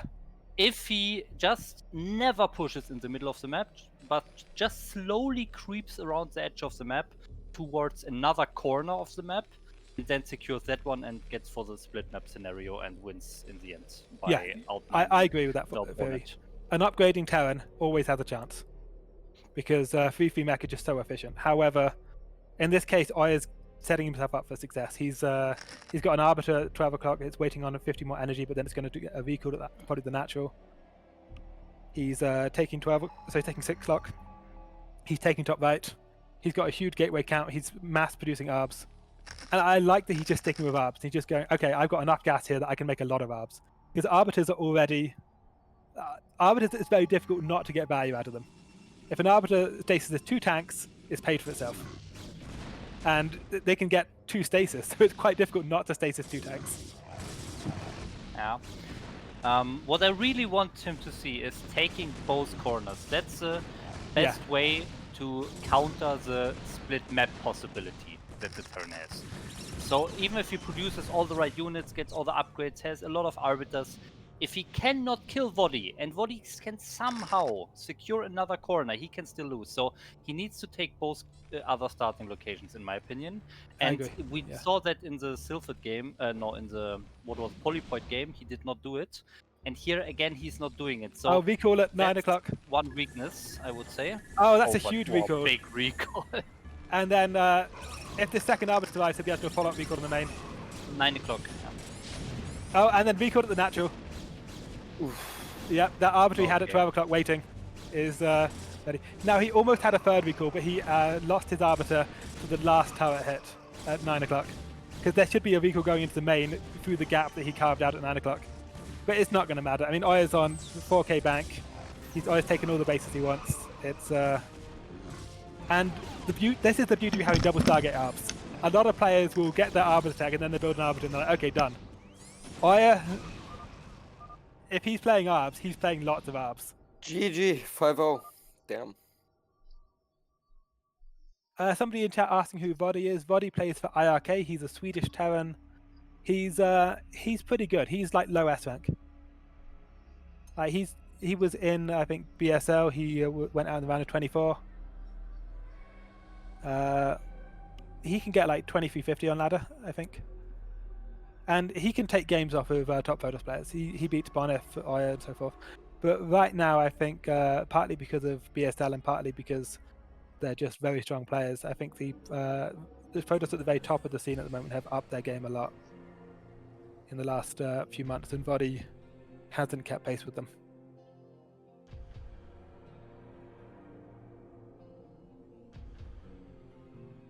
Game 4 was disappointing. Yeah. And I guess you're playing Oya, so there's like a 30% chance there's proxy 9-9 in the middle of the map, in which case having your wall not work is frustrating, but 70% of the time it's fine. There's not going to be zealots. There is also the fact that he did actually misplace that Rex. I mean, there was that SCV that went through, and we talked about this earlier, but let's just assume that the zealot can also go through there. So then he misplaced his Rex, then had to lift it because of this mistake, and then had the probe come in. So that was not even a probe blocking the Rex just like that for any reason. It was because he misplaced it earlier, which is even more frustrating. So that's unfortunate. Yeah, it's tilting for sure. You also don't need to do any kind of fancy block on that map. You can just place the Vax in the choke. Yeah, that's true. Okay, is our second series from replays or live? All the games are replays today. Let's get into it. The games were played yesterday and today. Just because of time zone differences, we couldn't get a live match. But it works out sometimes for players because there's less lag. I just wanted to quickly mention that we have a show match tomorrow, Dewalt vs. Scan, before BSL Finals and before a BBT event tomorrow. It starts at 16:30 Central European Time. That's 10:30 a.m. Eastern Time. I believe Kwark, MasterRey, and Voddy will be casting this PVT. So it's part of the Leo Showmatch series. That's a gentleman from Ukraine who has sponsored 6 epic show matches. It's co-sponsored by Esport Fund. Big shout out to Russ Brain. There'll be 9 games in each show match. Each show match has a prize of $350. Every single game is worth an equal percentage of the total prize. And it will include a fun map pool. I think there's like 50 or 60 maps. A lot of them are old maps, so be interesting. If you can, please tune in. Show your support with your viewership. It's important for us. As we satisfy Trovo with enough viewers, they'll continue sponsoring more events. Although this show match series is mainly sponsored by The Leo and Esport Fund. It's going to be fun having Voddy accompany you guys. Yeah, I mean, I know the matchup mainly from a Protoss perspective. Even the Protoss matchups like PVT, I don't know them that well from Terran's side. And Voddy is a higher level player than I am, so yeah, absolutely. It's great to have strong players in the cast.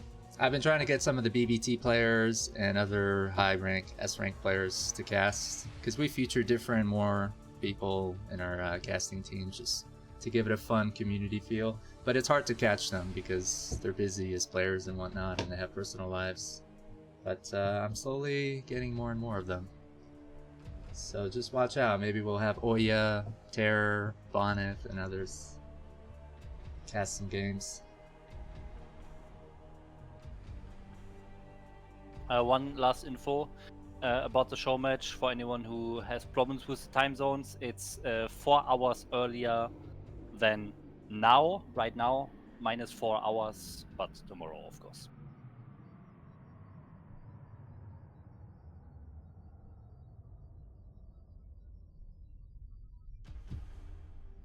I really enjoyed Oya's play in that series. And I know that Voddy made some mistakes, but Oya's play was so clean in every game. Like his game 1 in Polypoid, his stop starting on the gateways to get his tech and his economy, the timings exactly where he needed them was perfect.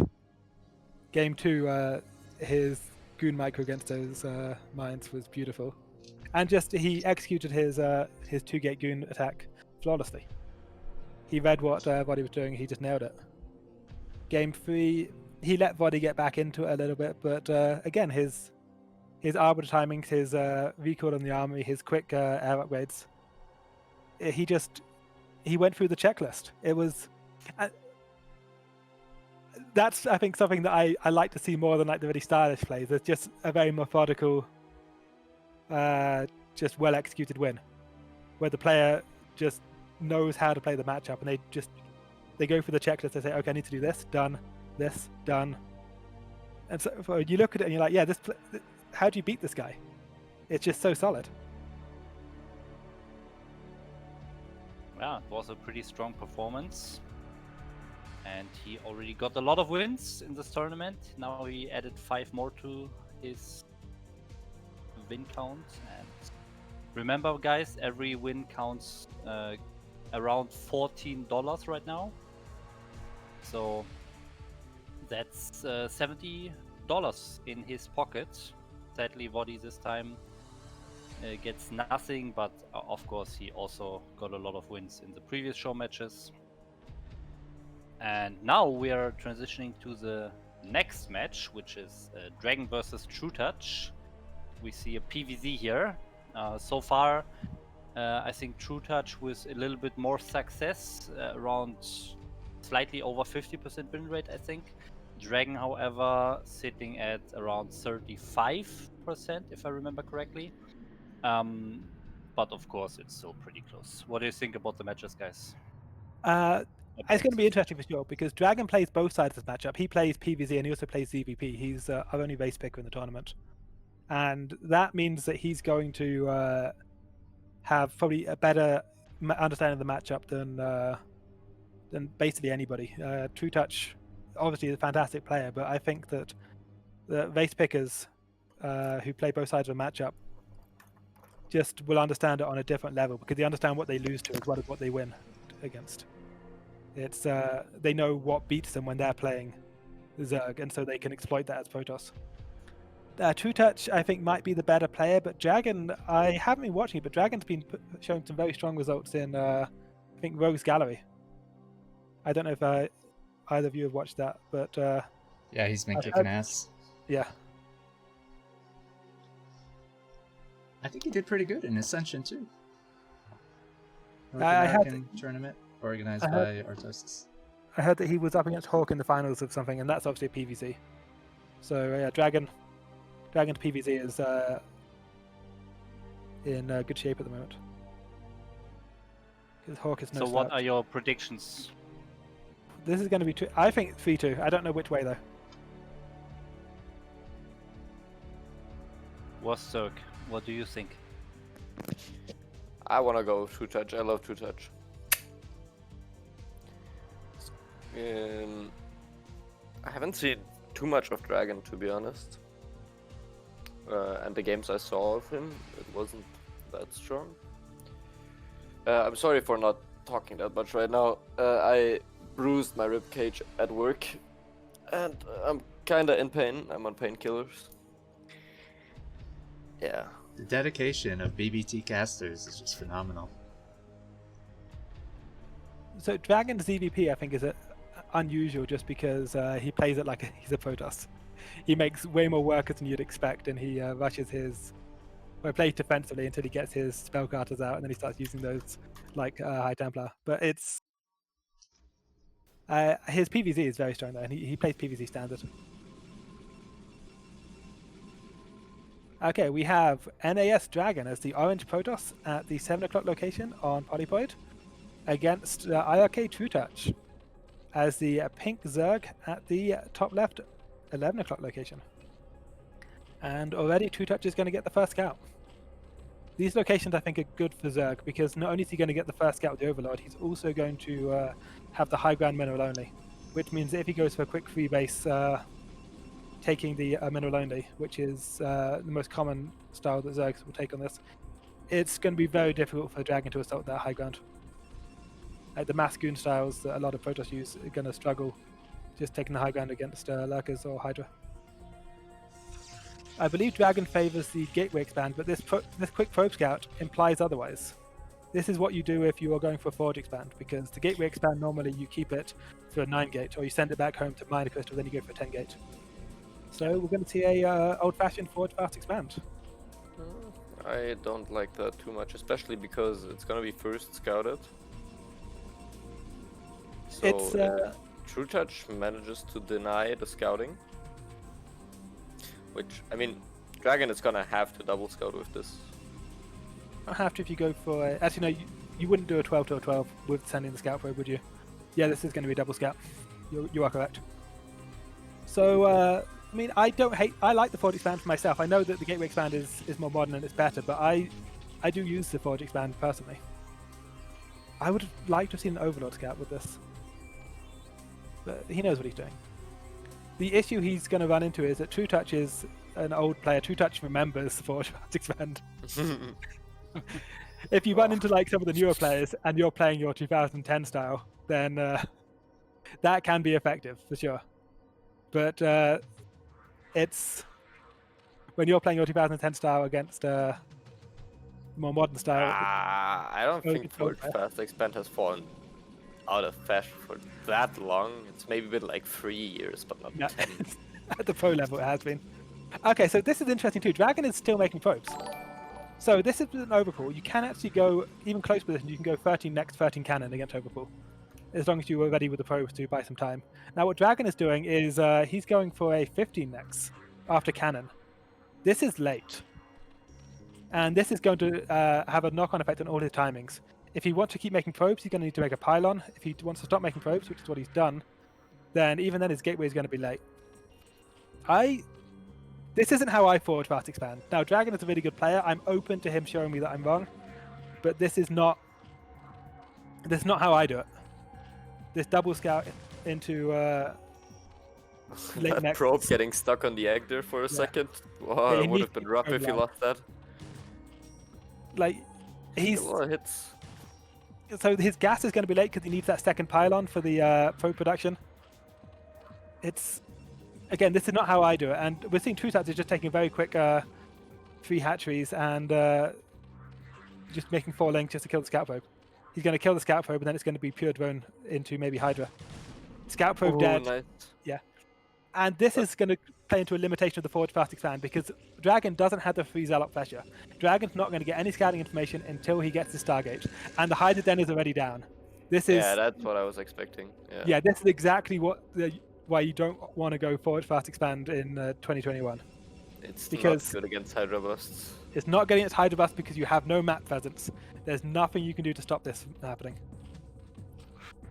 You survived against the Lings. It's an easy opening to do. However, it's because you don't have those Zealots, you can't do the Zealot pressure, which tells you if it's going to be Hydras. Somebody in chat wants to know where you can find the results. There's a Liquipedia for Best of the Best Tour.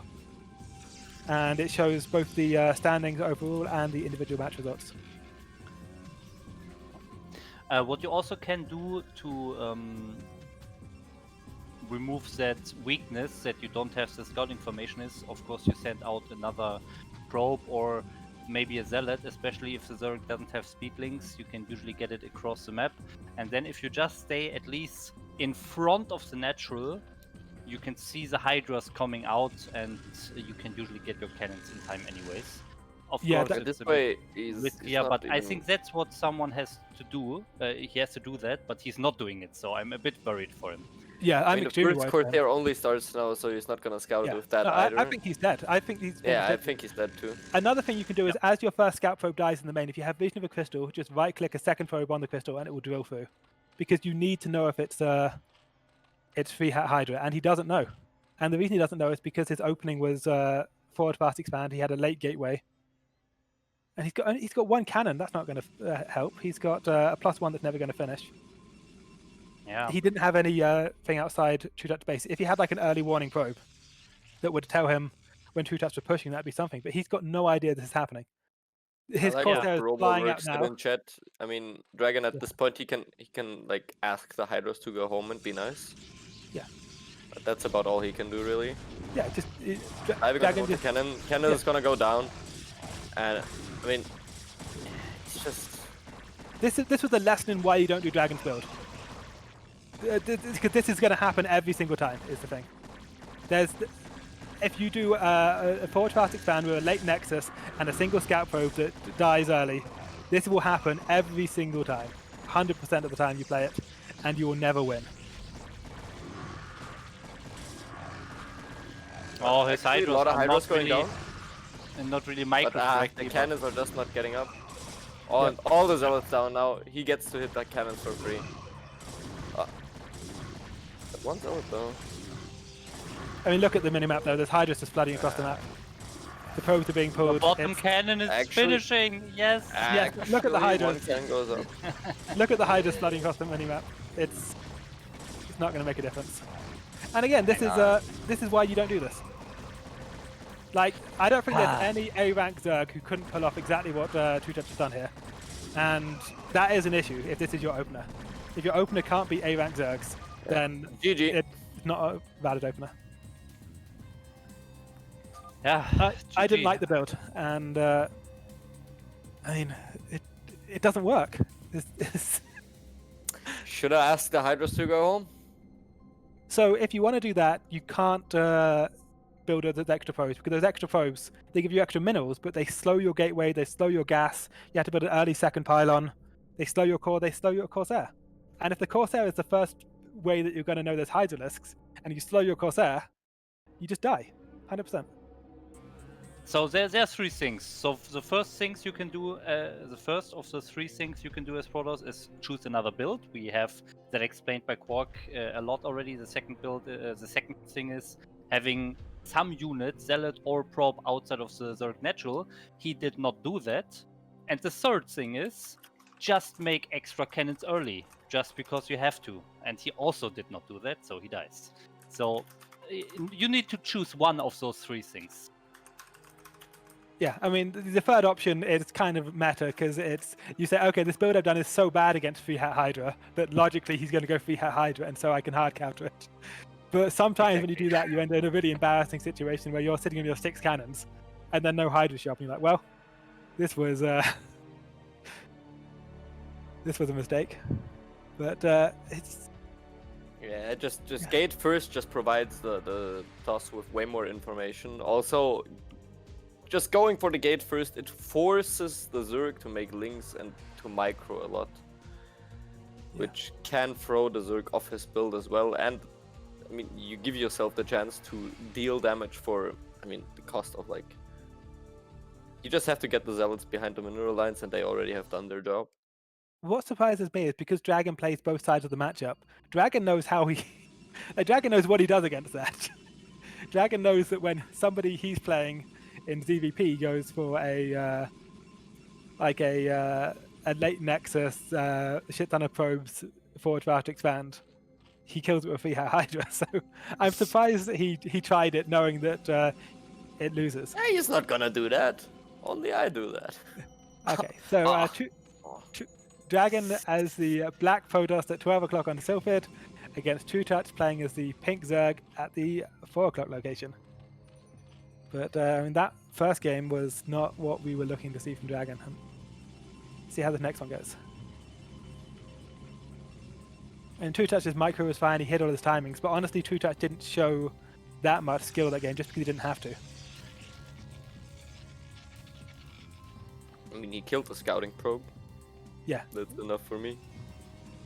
And it looks like we're going to see another Forge Fast expand. This time he's going to go for the Overlord Scout and he's going to find it, so at least he's going to know where his opponent is. He's not going to have to send out a secondary scouting probe. I think it was actually even the normal scouting path, right? I think, no, he pulled it a little bit to the right, but yeah, doing this, if you spawn there, you can basically do it on the first one.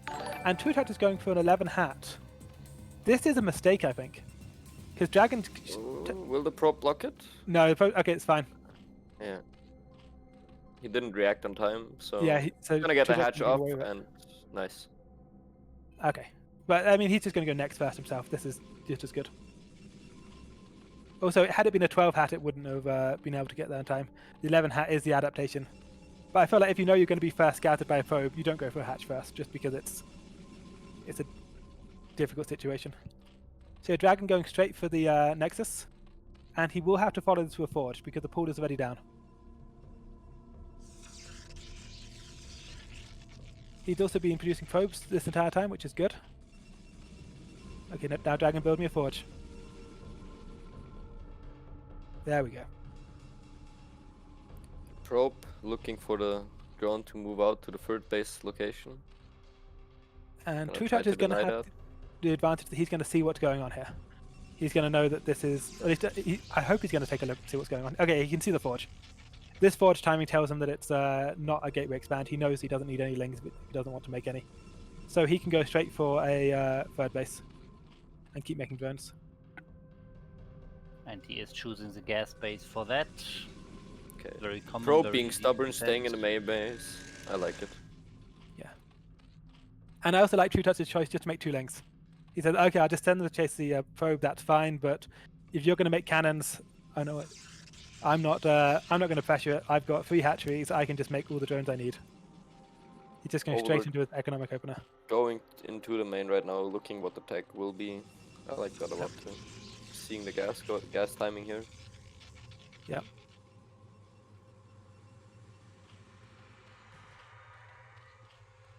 And this is a very standard macro opener from both players. So Dragon is not putting any pressure on, but he's getting economic rewards for that. It's not like he should be putting on pressure. This is completely fine to do what he's doing. And in response, Nexus first is actually huge, in my opinion. yeah, well, he got the first scout, but on this map where you go for the Overlord Scout, you will often get the first scout. It's Nexus first against 12-11 is standard. Oh, sorry, against 11-10. And he's going for the core. Now, this is quite a late core, but that's because his probe production has been fantastic. Dragon hasn't missed a probe yet. He's got 23 workers on 2 bases. His economy is huge. He's getting a quick second gas, and that's because he has so many probes. He's going to be able to go into Corsairs, upgrades, and archives at the same time. Nice. Yeah. He skipped his first Zealot. He's only now finished his first Zealot because he went core before Zealot, gas before Zealot. But that's going to be rewarded in this giant gas bank he's going to have. Citadel before Stargate. And his probe only just died, so he doesn't need the very quick scout for the Hydralisks. But there are going to be Mutalisks in this game. Or at least there could be. It's... I mean, this is gonna be... Yeah. Looks I- like that's now. the case. I don't like this. Because he's got the gas for both. If he Build drops is a fine. Stargate right now, I'm fine. But he is going to need Corsairs at very least defensively. Looks like he wants to go for the straight Templar archive here. Okay, maybe an Archon timing attack. He's got his +1 coming. If he does quick archives, double gas, does Maybe DT run by it and morphs them into Archons if he can't get damage with the DTs. and he does have options here. This isn't like unplayable. Links This isn't get what I would in, have chosen. Get all the info they want. And Yeah. I think this is gonna prompt Trutacz to build Mutas. Oh, he's got to build a cannon too. He's lost 3 Also, probes. this is 3 yeah, probes. he's losing so many probes here actually. 4 probes. Holy shit. Wow. I mean, he has probes to spare, but even so, it's... Yeah, so this Those might be a 2 speed links. lot Archon Damn. timing attack. There's no speed coming. I hate this. This is so... This is so defensive, but it's not even good defensive because he can't do any... He can't do any damage against Mutalisks. I look at this and I'm like, okay, what do you... What do The you beat? Archon needs to come as soon as possible. But the Well, gateways are a it bit can't be an late. Archon because if he goes for Even- Archon, it can't be an aggressive Archon because there's no speed. If there's going to be a with defensive Archon. Trutach's Mira micro, I'm pretty sure he can actually out micro Archons. He's really good at that micro. Yeah, which is why Dragon is forced to make 2 cannons on each base. But again, one Mutalisk on the way. yeah, and Trutacz is just making drones. He's ahead in workers. He's got his 4th and 5th hatchery coming. Because Dragon's opener is like the most defensive opener I've ever seen. He's only just now started Zealot legs. He can do like so the there's latest... no Overlord at the 3rd, by the way. He's got one on its way. Or is there one? There's one on its way. Something. He can do like the latest Zealot Archon timing attack anyone's ever done. But, I mean, Trutacz has got so many workers, his economy is going to be huge by then. Well, he has 2 Archons, so he's making 4 High Templars right now. He's the speed is halfway done, so he will hit 2 Archon speeds at a timing. And maybe if Trutacz has no scouting information right now, maybe he doesn't realize that and dies to it. That's a possibility. The Mutalists have to scout this. Okay, this DT... Oh, it turns around. It doesn't realize that the Overlord was actually not there. Oh, could have done a lot of damage there. Okay, cannons are in place. But I mean, He's got 2 Sunkens on each there base. is a reason why almost every single Protoss goes for a fast Stargate against Zerg, and that is because Mutas are damn scary, especially if they're micro correctly. The question is he gonna challenge these Archons with the Mutas? I mean, at some point he has to, but will he try to hit them? Look at these Sunkens. He's going to have 3 Sunkens and a Warden on each base. Trutacz is not worried about this timing attack. Trutacz thinks it's fine. I'm waiting for him to morph that last Sunken, but which base does Trutacz kill? The one with the 3 Sunkens in the wall, or the one with the 3 Sunkens in the wall? And behind it, there's no Storm. I mean, There's no second Forge. There's no Robo. Dragon has... Trutacz is just chilling, making some Mutas, getting his upgrades, getting his Hydra upgrades, not even building any Hydras. He doesn't think he needs them. Yeah, he's right. Yeah, I mean, 5 he's, seconds, it's fine. Yeah. He's sitting here on 3 bases going, wait a second, you have no timings. You haven't got anything. Yeah, I mean, it It's could 4 have worked Sunkens. if Trutacz doesn't see it with the Mutalist. If he doesn't see the Archons and he doesn't get those additional 3 Sunkens, maybe he has a shot, but of course that's just hoping for being lucky, probably. But with no Corsairs, he's had to build 4 cannons in the main. He's had to build a Dark Archon. This is I mean, like the in worst the timing end, he's anybody playing built a ever. show match. Maybe he wants to show the viewers some Maelstorms. I mean, look at Make that it Dark interesting. Archon, he's beautiful. He's a He is beautiful boy. Yeah, but it's Oh, he can't get hit by those Archons. Like, Archons deal so much damage to Mutas, but they have very short range. Like, they have... You know, Archons, if you look at them, they have very short arms. So, it's kind of hard for them to tickle the Mutas in the sky. okay. I love this play too. Just the Muta just Don't harassing down have the very long cannons, arms, dodging the I like. Archon. Now he knows there's a Dark Archon out, but he saw when the Dark Archon started. He's confident, and it's I mean, look, he's, the Archon... He's ahead in workers again. I lied, he has long arms, but the arms aren't... They just aren't long enough. Trutacz is ahead in bases and in Oh. workers. He's up Well, 2 I workers. really like that. Yeah, this is why you need Corsairs. Yeah. I mean, Dragon in this series just showing off why Protoss does what it does. Like, Yeah. why every Protoss player does what they do. That's exactly the right way to put it. It's like PvZ has a certain meta that everyone does. Oh, Dragon forgot his Maelstrom. He has 100 energy, he doesn't have Maelstrom. Oh no. Really? Yeah, Oh, no. this is the saddest thing. I'm sorry, Dragon. I would have loved to. This Dark Archon's there, he's ready to go. He's like, please let me Maelstrom the Mutants. I just don't know how. I have the knowledge. I know that I do. I feel ready, but I don't know how to do it. Needs to go to Dark Archon preschool. Okay, he's got the ability now. I mean, the Mutas, they have already done like their job and some. Yeah. You know. Yeah, I mean, Trutacz is even on supply, ahead in workers. Oh, sorry. Okay, there we go. Okay, But the Archons are nice. not here. Okay, bye bye Mutalist. Okay, but now No, you've He used needs your storms. another storm. Wait, he's what? Yeah, Hello? he doesn't have any you storms. don't want to use the Storm on the Mutalist. You want to use the Archon. Your 4 Yeah, Archons. but the Hydras were below the Mutas. So. I mean, This the is mutas why are he's not still doing it. there. Yeah. Yeah, he mail-stomped when the Archon was not there. So now the Mutalisks are even alive, and he didn't have enough storms for the Hydras. Well, Because even though he that's went unfortunate. early to gas, he went for DT and then Archons, and then all his timings were wrong. It was just such a passive build. Huh. It didn't work. And the thing is, it's not like it didn't work by surprise. We were talking about how it was not going to work, and then it didn't work. It didn't work for the exact reasons that were obvious to everyone.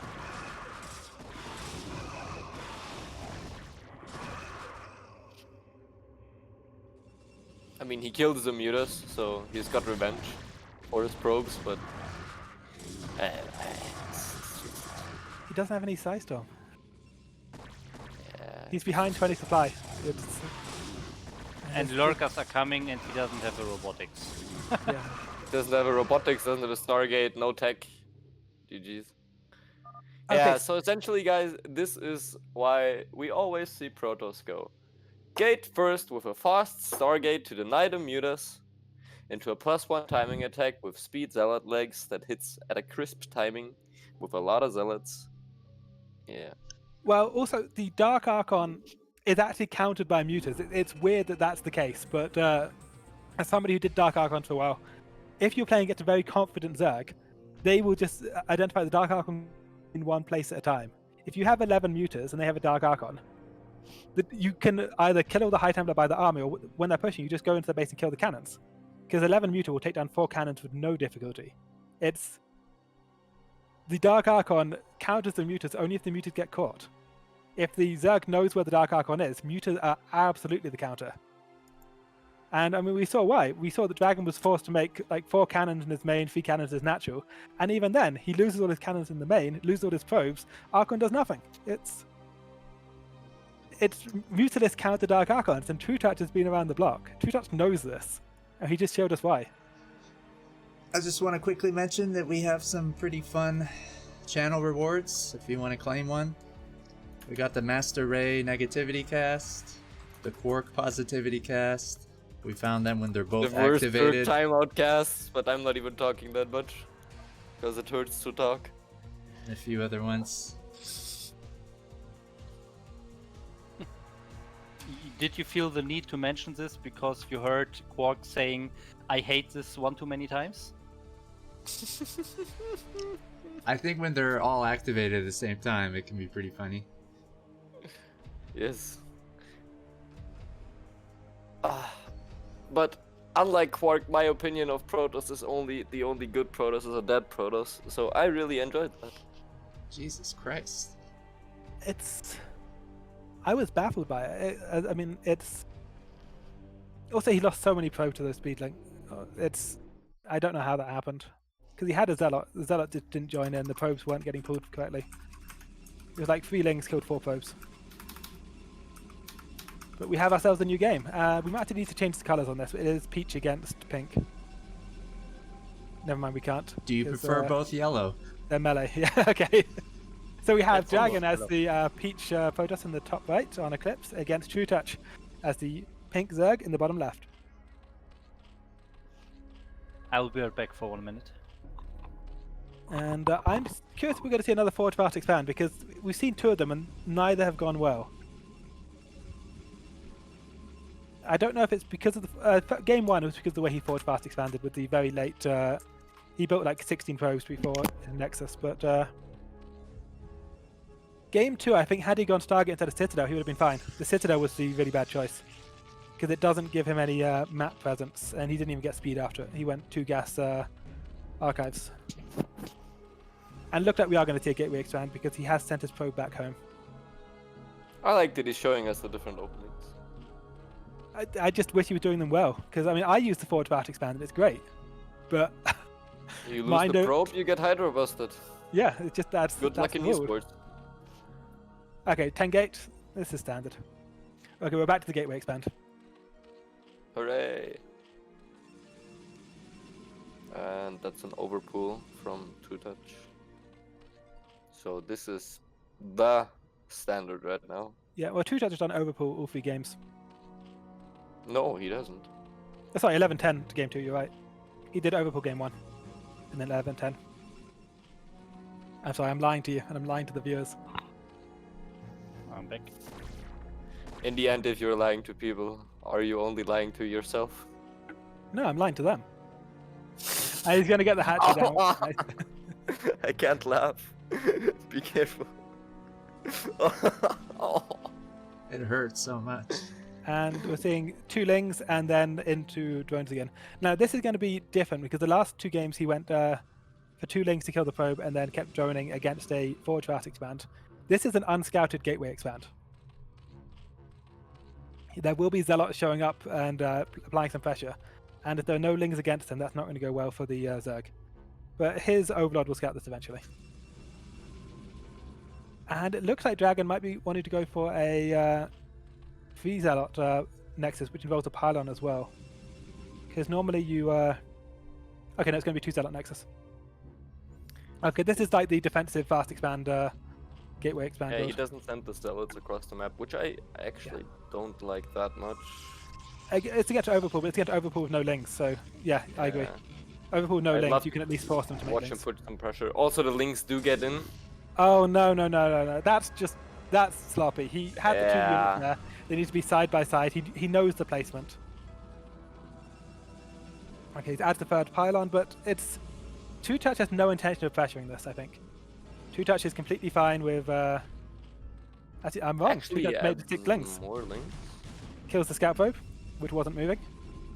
And the scout probe was AFK because Dragon is dealing with links in his base, which he never should be dealing with at this point. This is just the earlier error is compounding here because it's causing a attention to be drawn elsewhere. Hasn't lost any probes yet though. Trutacz, I don't think he wants to be aggressive with those 6 additional Zerglings. He just built them because he saw the valid count, so he needs them defensively here. Forge getting added now, and a gas for the Protoss. So Yeah, the links getting into bad. finally, Dragon's moving out on the map, but there's a lot of links. Dragon's actually hit all of his timings here. Dragon got away with his 2 Zealot Nexus. He's added a late Forge. These Zealots are going to go behind the mineral line. They're going to be fine. They're going to trade efficiently. Like, Dragon is actually completely where he wants to be right now. This is good. He's got his fast Nexus. Forge was fine. He's lost no probe to those lings. His Zealots are trading efficiently. Yeah, those are some strong zealots. And obviously having a ling in your main is frustrating, but it's not done any damage. His core's where it wants to be, and he's got a late cannon, which is what he wants to. Zealot running into the main to check for the Hydra Den. Okay, now we're talking. This is how you do it. Dragon is back to playing properly. He confirms the tech. He's not going to kill does he a... get that? No, almost gets the drone. No, but even so, he confirms the lair timing. He confirms there's no Hydra Den. He's managed to get away with all of this with no cannons. He's only now building his first cannon. Watch him build a robo and go reaver drop. Stargate, please, Dragon, Stargate. There we go. Okay, yeah, so Dragon's fine. All of his timings are being hit. He's taken no damage from anything. This is Dragon playing as the good player we know he is. His probe count feels a little low. I don't know if that's correct or not, but it feels like maybe he missed a probe or 2. He hasn't lost any, but maybe he... Also, I've constantly seen the message, your unit's waypoint is full. That is from that one ling that Trutacz just has running laps. It's just... Trutacz just has it shift-clicked in a big square behind the minerals, left, up, down. You know that that ling, after he got all those commands, he put on his headband, you know? This is a distance runner. Put on the Rocky music. Let's go. Yeah, this unit's waypoint is full. It's just a marathon ling.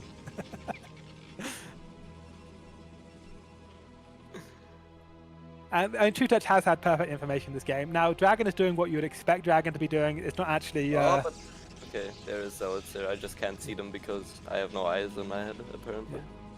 Dragon's build is what you'd expect if you had no information at all, but it's still good. And Trutacz going for the Muta. Now, if he gets the first Corsair, he can do a Muta Scourge counterattack timing here, and it will work. He's got 5 Muta coming, he's got a pair of Scourge coming. Yeah, he's gonna try to contest the first 2 Corsairs. Yeah, if he gets the moving shot on it, and it looks like he will. Oh, also no pylon at the natural. Okay, for Dragon turns around. that's a Dragon's going to problem. save his Okay. first Corsair. That is huge. However, Dragon Okay, was now we not need building now a we second need Corsair. a bit of cannons for Dragon, and I think he's gonna be ahead because those mutas will essentially be kind of worthless. I was wrong. Dragon was building a second Corsair. It's on his Nexus. He has a third Corsair coming. He has +1 coming. Dragon can defend against this, and if he does so successfully, he should be fine. Yeah, building cannons in a natural, very nice. This They're is not done non-committal yet, though. so- This is just 5 meter. This 5 meter is just a one-shot probes. Oh, he gets the cannon. Does he get the Corsair? Oh, He gets gets the Corsair, Corsair, nice. Oh, and behind this Trutacz is not committed at all, Yeah, he's just gonna catch as many probes as he. which is He's a lot just of them. sacrificing these mutas for. And Dragon doesn't even have the moving shot micro to make the mutants pay. Wow. That cost him 2 Scourge, and he killed a cannon And and the mutas are alive. 4 kills, Wow. 6 kills, 7 kills, Trutacz is sick. 10 kills Wow. between those 5 mutalisks. Nice. That is so much value. Wow. Kills a Corsair with the most efficient trade you can get, and kills 10 Yeah. probes while not losing any mutas. That's 9 Wow. probes and a cannon. So cannon 150 minerals, 9 probes, 150. That's 600 minerals of damage. Nice. Yeah. And yeah, Dragon's going to take air control with his Corsairs. They're going to have +1. But it's not going to matter because Trutacz isn't fighting in there anymore. He's got Hydralisk, he's got Wolves. He's just going to jam them up with Hydralisk and defend. Run! As long as he holds this ramp and the Zealots can't get their damage to apply, he's going to be fine. He needs to hold that ramp. Trutacz, clog the ramp. There we go. Okay, nice. Gonna lose a couple of overlords here. Actually, oh, he's focusing the Corsair now, which I don't like. Gonna lose his 3 mutas here for Zealots were sure. attacking.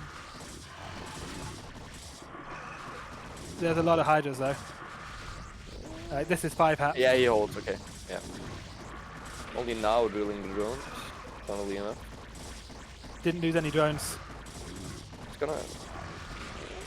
If he had Trutacz supply blocks, then maybe, but with no supply block, he's got the hatchery, so he can just keep making the less, I think. He Yeah, did he's got a lose bunch more like Hydralisks 3 natural. overlords in the process. That's Now okay. probably 4. And behind this, what does Dragon have? He's got a Storm halfway done. He's got a few Corsairs with +1. He's got +1 ground.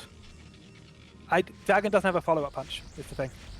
Dragon spent a lot of cash units, on okay, that. now Done. a High Templar and a Dark Templar.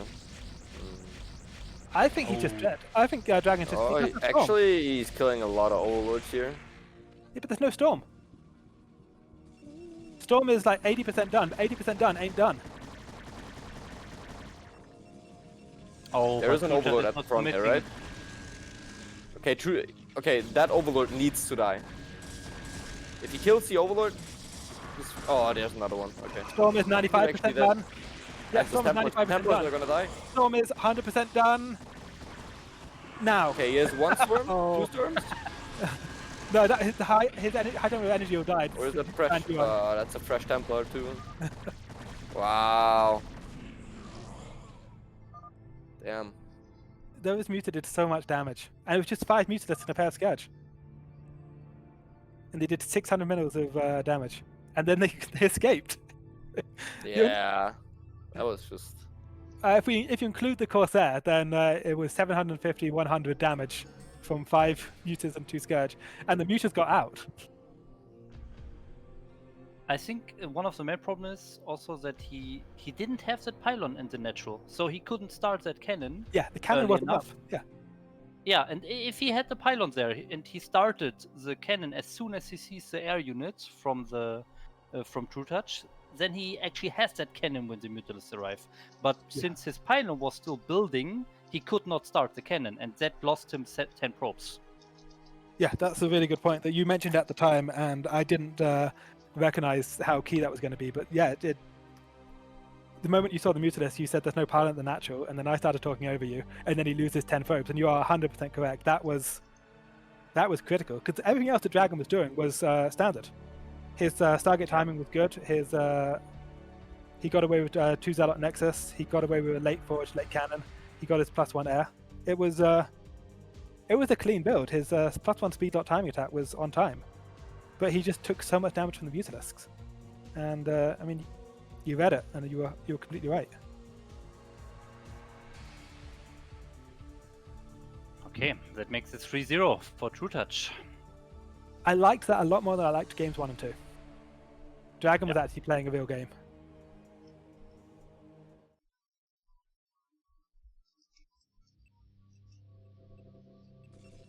Okay, we have Dragon as the yellow Protoss at 4 o'clock, and Trutacz as the pink Zerg at 12 o'clock on Demonio Azul, Blue Demon. Was he pink every game? Did he actually pick this color intentionally every game? I think he might. I think so, yeah.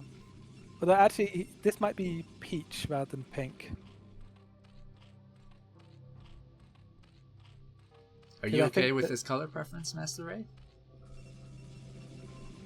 I'm fine. Okay, chat tells us that Trutacz is always pink. Yeah. Okay, so Overlord scouting the normal direction, which is to the closest natural, and he is correct this time because Dragon is spawning there. But what is Dragon doing? So he's sending this probe back to mine. So this is probably a gateway again. Yeah, it's a 10 gate. And it worked out better compared to the first 2 games, so I like it. Yeah, I mean, I like the Forge Vartix fan, but I don't like it the way that Dragon's been doing it. It's the thing. I think if... Oh wait, this is not going to be a 10 gate. This is going to be a next first. He's queued up some more probes. This is going to be a 12 next. Oh no. Or maybe a 12-12-12. If Trutacz is gone for the Overpool, and Overpool beats 12 next 100% of the time. Yes.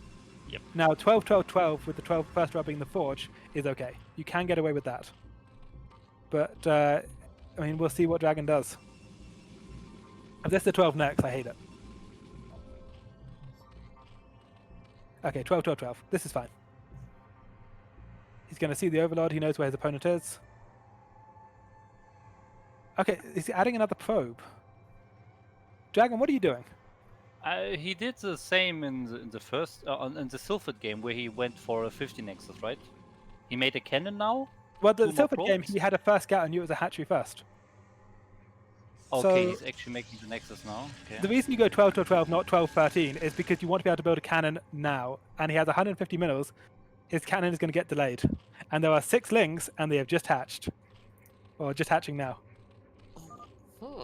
This is, I mean, I said the reason At this 12-12-12 point, you see in the chat, he just left his computer, smacked his window, we had to build a once he second saw the cannon. links, and then came back to the PC to continue But playing the game. I think it's fine. I think the cannon will finish. He needs to pull some probes to block it. 1 cannon doesn't beat 6 Zerglings. Okay, he's pulling 2 more. It's so Okay, close. look at this timing. Now imagine that it was 12-12-12, not 12-13-13. It's there's a reason it's the build is what it is. He was This able poor to Ling is scout. going to have to run laps for the next 5 minutes. Yeah. But like, the reason that people do 12-12-12 is because the cannon is a second earlier, and a second earlier is exactly the number of seconds it needs to be earlier. But There I was think if no he reason pulled for that. the 2 more probes a little bit earlier and got them in the correct position, he could have blocked this. Yeah, just there's no reason to do that. You just go 12-12-12. It's better. Yeah, sure. But in this situation with the 13. Oh, nice. Killed the probe. Kills 2 probes with that link. Yeah. Kills the scout Loses probe it though. as well. And he has a lot of lings right now. He has going for quick lair, but he also has 9 zerglings. And he knows that the second cannon got cancelled because he has an overlord there that saw it. So right now, Dragon is going to have to somehow hold 9 lings with 1 cannon. And you can't hold 9 lings with 1 cannon.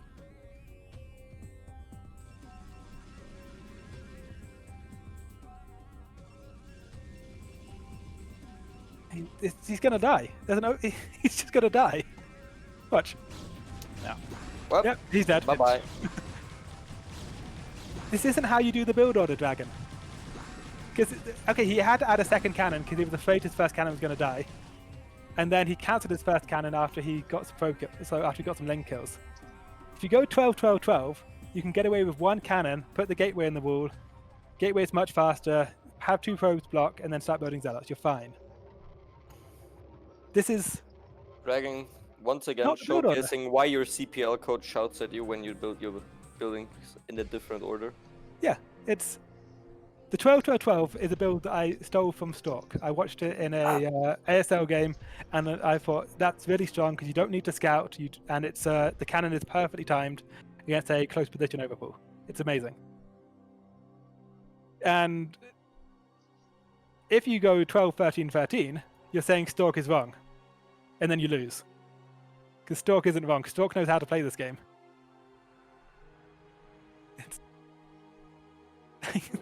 These build orders are known. People know what they are. He's just not doing them.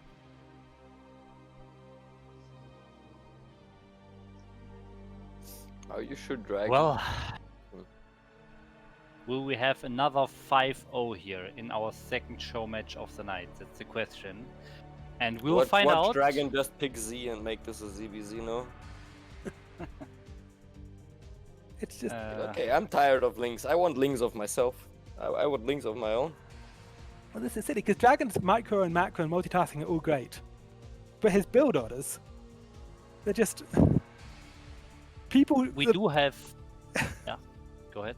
The PvZ build orders are established. You can look up what they are. You can see what the pro gamers do. You can watch their replays. You should not be freestyling it in 2021. What do you mean? Build orders, pylon, and then let's go. I'm just gonna roll the dice on which building I build now. It's brilliant. So see Trutacz as the pink Zerg at the 4 o'clock position, and Dragon is the olive Podos at the 8 o'clock position on Dies Irae. Yes. These Ire. Yes. Say it, MasterRey. So It's the- not German. I know Say that it. some people assume it's German. It is not German. It is not German. Latin. Say the map's name. I've got the German Dies- opera. Dies Irae. These Ire. We'll get it right one day The for good thing. thing about Latin Okay, this is a 9 pool. This is a 9 pool that we're about to see. Oh no. Nice. And But the good thing about Latin is for German speakers is that you pronounce it exactly as you read it, at least in the German language, which is. Yeah. I mean, Latin is a useless language, but. okay, 9 full speed. I like it. However, Dragon is going for a gateway, and that's. I was worried that he might go straight into a quick nexus, but he's playing it fine. This is safe. Why do you like 9 pool speed? Actually, it wasn't 9 pool speed. He was just doing the extractor trick. But I like it. I like a 9 pool on this map because it punishes a quick nexus. Yeah, but he's gonna get first scouted here, so. Yeah. Yeah. It's still Dragon 9 looks pool like he's gonna against go gate two first. I gateways. think 9 pool is actually favorable against gate first. I think that Dragon can add a second gateway above his first gateway, and that will create, I think, just 2 spots where Link can get through. One of them you can block with a probe, the other one block with a zealot. He'll be fine.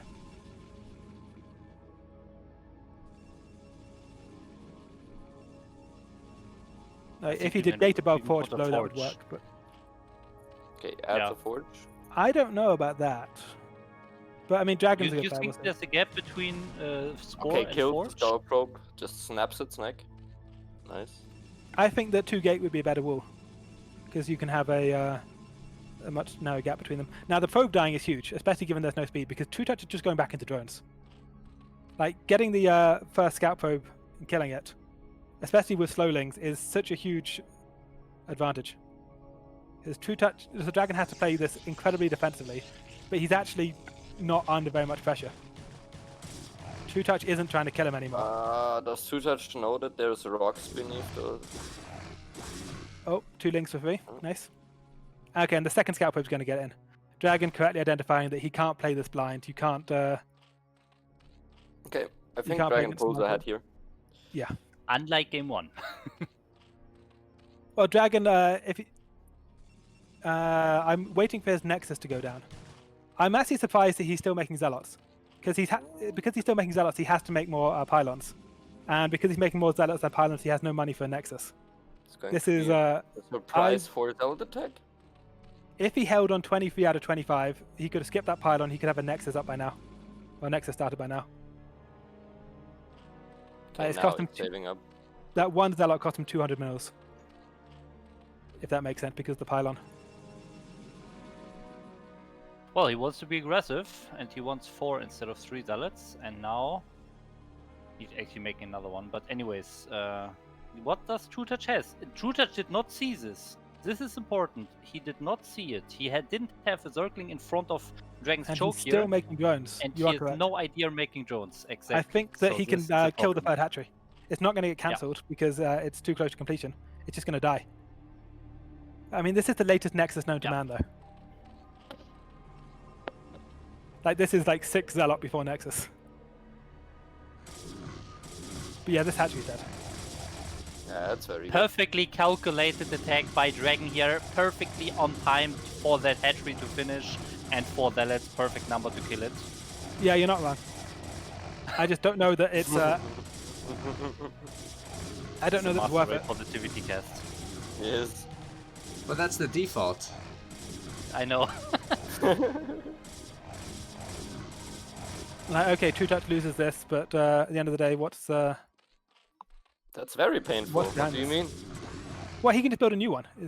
Like, You it's... just did what you usually try to do in the best case scenario with your +1 timing attack. Yeah, but he did it. What do you mean? He's one basing. He's on one base. He's taking a like 6-minute expansion. Yes, but it's fine. He brings it back to Zerg being 2 base against 1 base. What? And Zerg didn't have any mining time on that hatch. It's, Also killed the drone here. Nice and goals though. it's still going to be 3 hatches against 1 gate. That was. If he kept those zealots alive, I like his position a lot more than if he loses them. But I guess he got the scouting information with them. He knows that his opponent's still on hatchery, no lair. You're so hard to please, Kwark. No, I mean, getting the scouting information there is valuable. Trutacz has the Overlord in there. He sees it as a Stargate. He knows he's going to have to go Hydroden now. 4 hatcheries on 2 bases. Interesting. That's a lot of lings too. But Dragon has a good wall. Dragon has 2 cannons. He has 2 zealots in the wall, +1 coming. So many lings. These lings are worthless. I mean, how are you gonna tell me that Dragon is not super far ahead right now? What? It's 1 gateway against 4 hatcheries, and there's no pressure coming out of Protoss. Like, all the Dragon's units are dead. And Pressure, what? on 4 hatcheries, Trutacz can make drones and only drones for the next 2 years.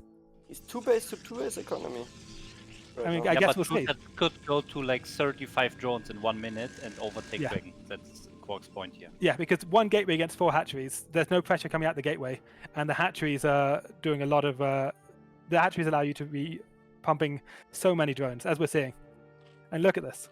Look how many drones he has. Yes, but what's Dragon the tech? is not going to be able to leave his base for a long, long time because he has 1 gateway. By the time Dragon leaves his base, Trutacz is going to have more workers than Dragon has supply. Lies and deception. Oh look, that was not a fake spore crawler.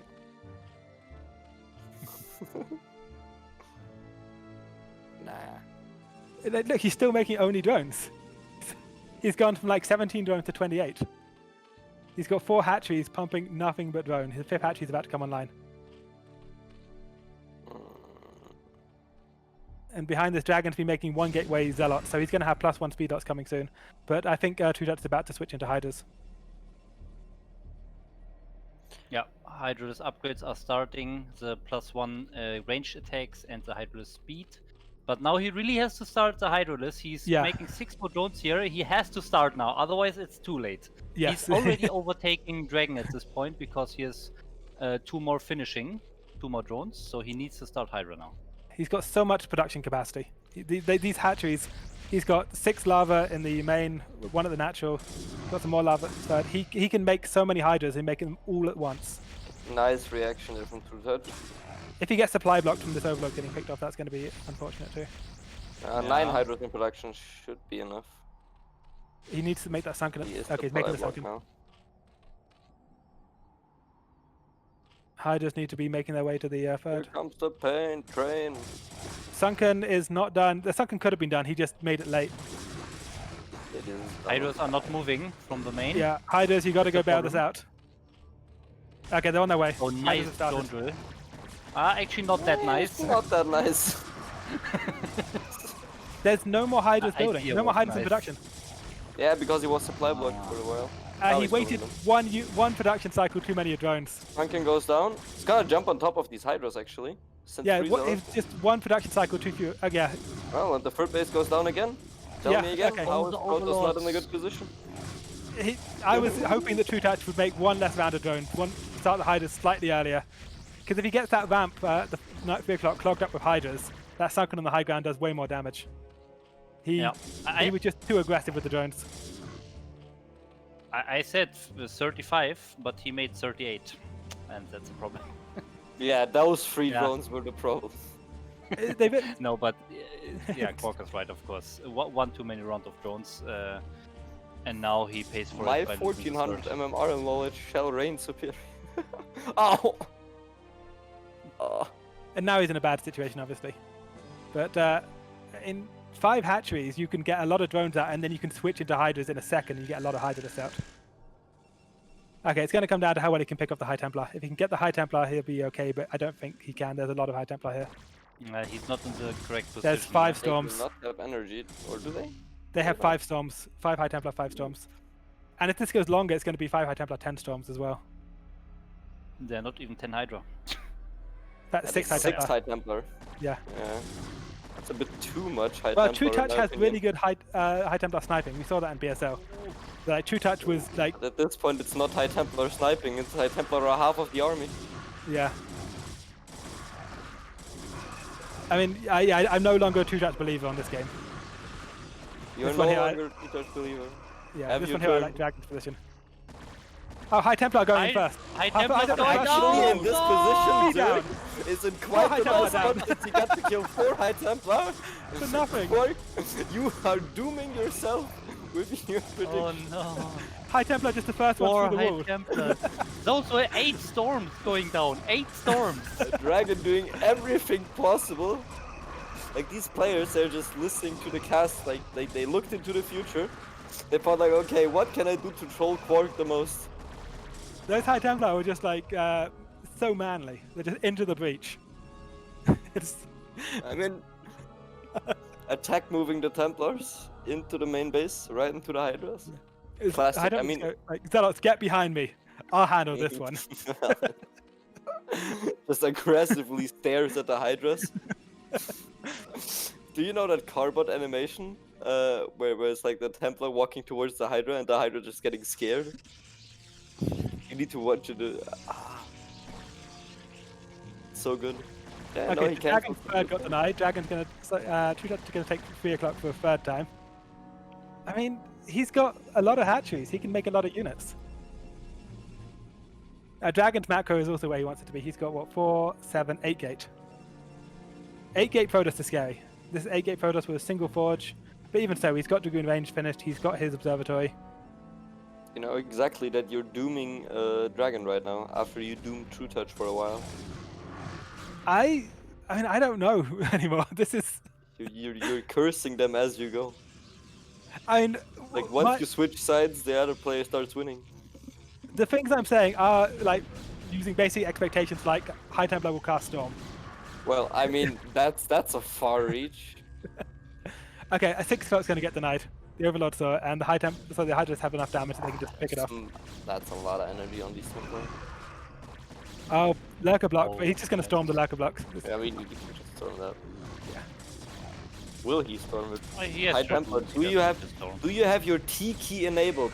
Dragon, tell me now. Okay, one Does issue. is your keyboard working?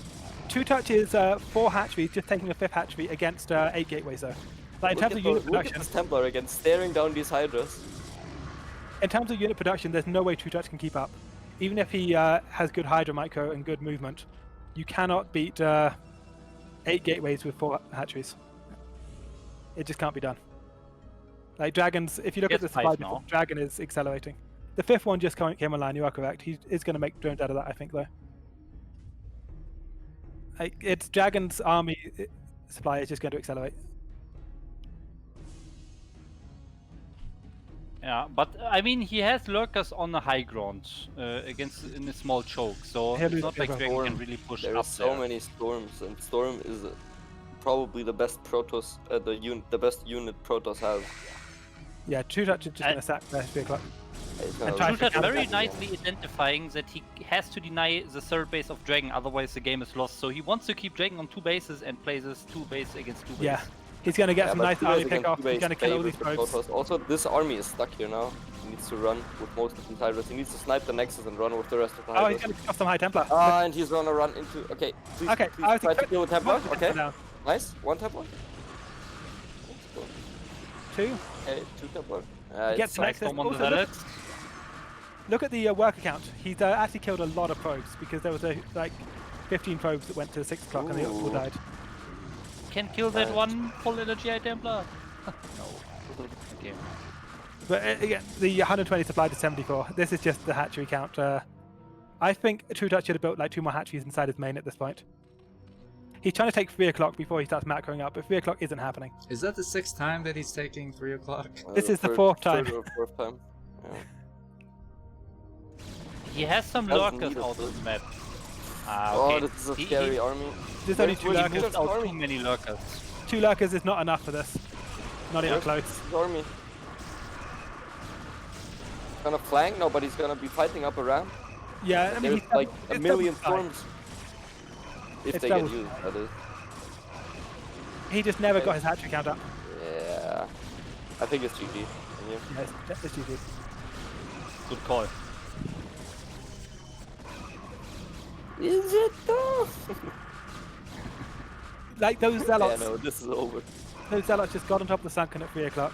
Hydra out of position, it didn't react immediately. If he clogs up the ramp so the zealots can't apply their damage, I think we have a different game, but he just made so many drones. Okay. Dragon saves his reputation. Yeah. Takes the game. And Dragon's macro is completely fine. Like, I know that I've made some comments about Dragon in this series, but Dragon's macro is great, and we saw that game. You give Dragon 8 gateways, he will get his death ball. Nothing wrong with it.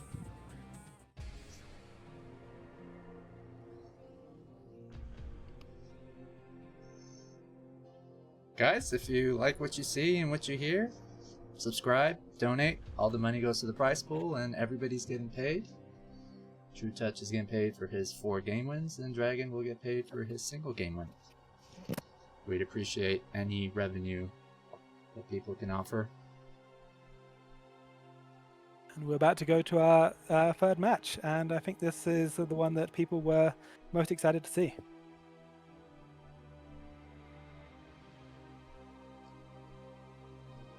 Not until we mentioned Dewalt vs. Scan. Tomorrow, 16:30 Central European Time. That's 10:30 a.m. Eastern. Please tune in. There'll be 9 games, $350 on the line. Kwark, MasterRey, and Voddy will be casting it.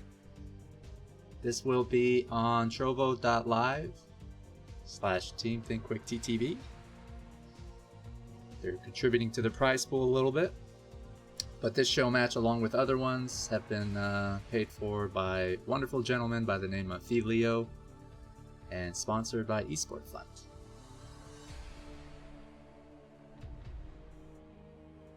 Esport Fund. Sponsoring Brood War related events, has spent over $175,000 since 2015. The Best of the Best Tour received $1,500 from Esport Fund. If you're organizing an event and you would like matching funds, you can apply. Please go to their website, esport.fund. There's an application you can fill out and they'll get back to you. A wonderful organization that didn't exist many years ago when I was organizing fun little tournaments on US East in the 2000s. I don't think the foreign Brood War scene would be where it is if it wasn't for Esport Fund. They're also sponsoring Flash's team.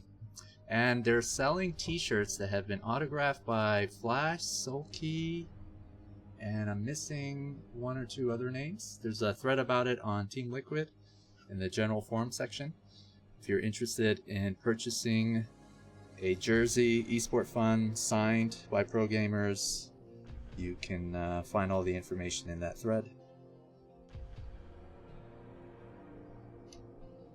You probably don't know, but I was wondering if they were actually signed like with a pen or if it was a printed signature on them. I don't actually know. I thought there were two separate threads about this, and in one of them, Rustbrain had clarified that one of them was, in the previous thread, was like a copy. But then this is a new thread that I saw, and it seemed like they had secured a number of these jerseys that have been signed. Aviador says it's a print. Thank you. Oh, big shout out to Liquid Drone. The man who never left Brood War. So I even remember Liquid Drone from like the early 2000s, 90s. I used to hang around Liquid Nazgul, who would let me join games by GG members. They used to be the best StarCraft team back in the day. So if my memory serves me correct, Gur was the #1 player, foreign-wise, and then after him was Elki. And I remember those guys were just, they were so good. I think in 2008, Nazgul and a bunch of other players, I think Liquid Meat was there too, came out to my house and we watched the Bisu Mind MSL finals. Oh, that's so cool, man.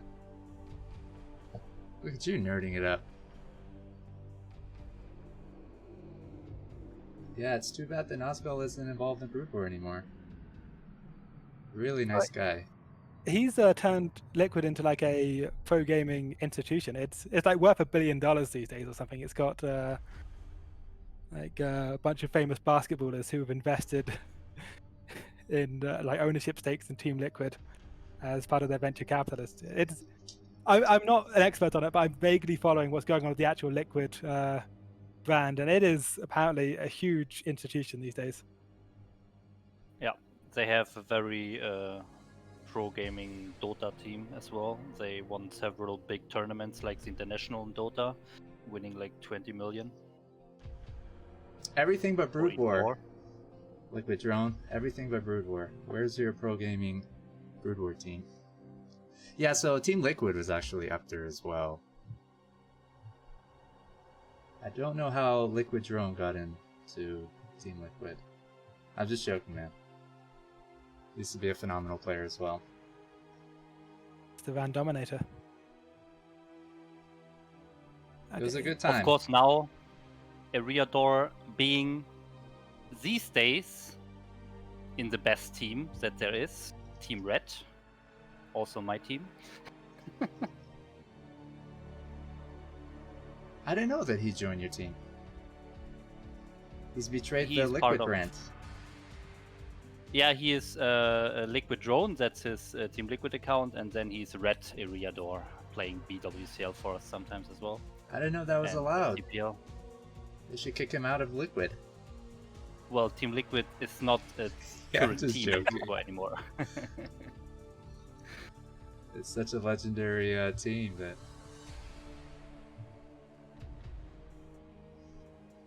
Once you wear the name tag, you can never take it off and join another team.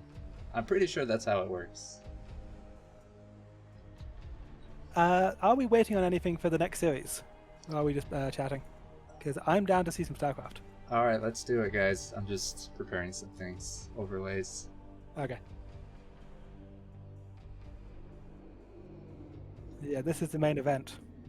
I am interested in seeing how Dewalt plays it, because I was confused by the Terra series. He didn't play it like he normally does.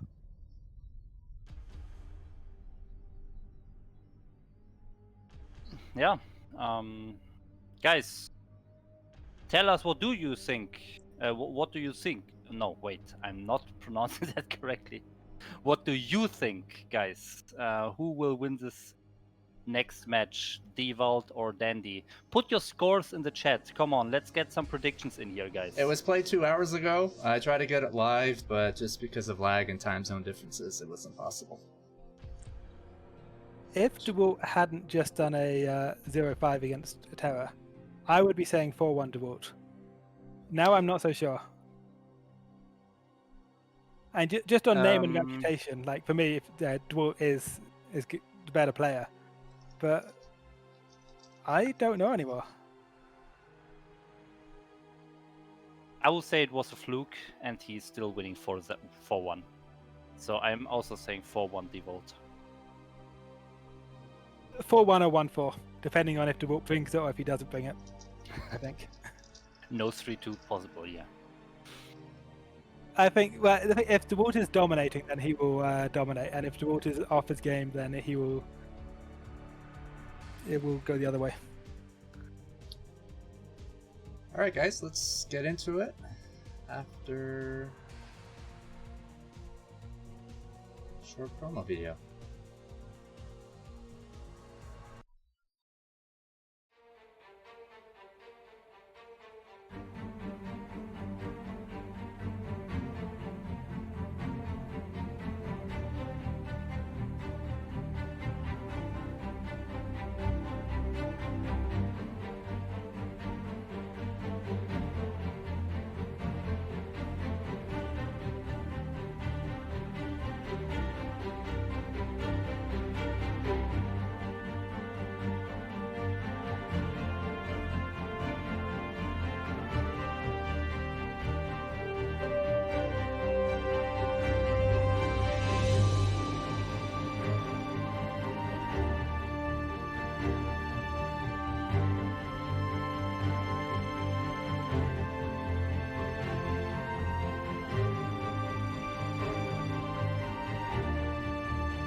Dandy versus Dewalt. Let's do it.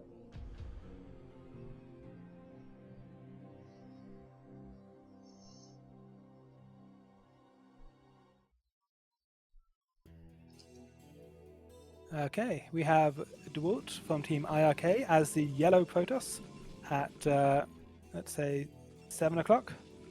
And Salty Dandy as the blue Terran at the 11 o'clock location, so close positions on Polypoid. And not only close positions, but also Dandy has the high ground third, which will make it both very difficult for Dewalt to pressure him in the mid game, and also give Dandy a good launching point to attack in the late game. That is correct. But will we even come to that late game, or will we see some aggressive play beforehand? Usually, I think both of them are not super aggressive players early on, right? So Dewalt likes to go gateway heavy timing attacks in the mid game, I believe. I've seen him catch some Terrans off guard as they try and take their third, and he'll just pounce on them with like 2 shuttles and a bunch of goons. Yep. I wonder if that's what we're going to see happen to Dandy. But I mean, Dewalt is more difficult to predict after his series with Terra, because he might just go random proxy get pylon DTs. You can say. The thing you mentioned first, that he wants to interrupt the Terran getting a third with a lot of units and, for example, 1 or 2 shuttles. In that case, the map position would even favor Dewalt. So you can really turn this around. If he really stays on that high ground and wants to pounce on the Terran army leaving the natural, that can be a very nice bonus to have that high ground. So very standard opener from Dandy, just Vax into gas, and he's going to go into a factory expand most likely. And Dewalt knows that lot, just going a gateway core opener. So it's as standard as could be so far. No player has an advantage, no player's done anything. Yep. And they're both scouting the wrong way too.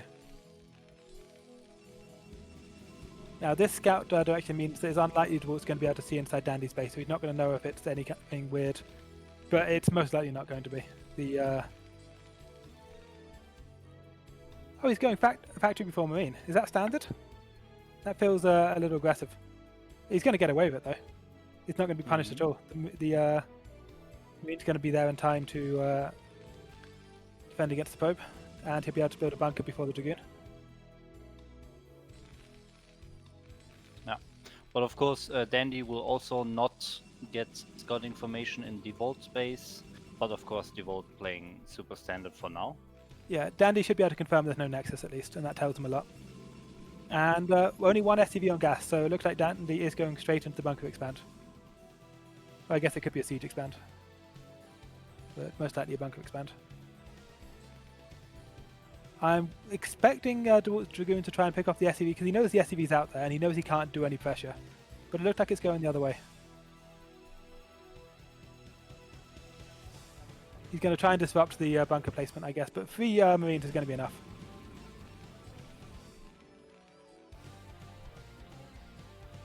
And 23 next from Dewalt. Yeah, this is all the standards could be.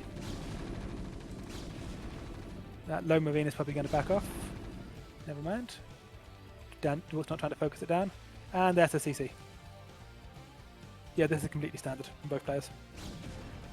SCV nice gets block on the ramp here.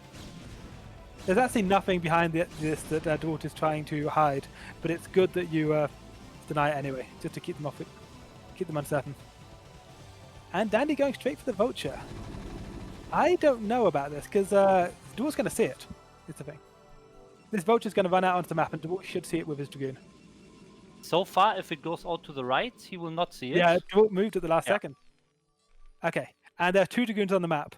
There is a potential for a vulture to get in. If one vulture gets in early, it is game ending. And behind this, Dandy's going straight into drop. You've got to have a Dragoon on the ramp for this vulture. It's one of those things. He sent one back, so I guess he's fine. It's not on the ramp. Yeah, Dragoon near the ramp. I hope he looks. Dragoon near the ramp doesn't do shit. Dragoon on the ramp is what you need. Okay. Yeah, but he's fine. Yeah, he's going to place some mines in a second and then just go for the vulture drop. Now, Dewalt could just be doing range shots against the bunker forever.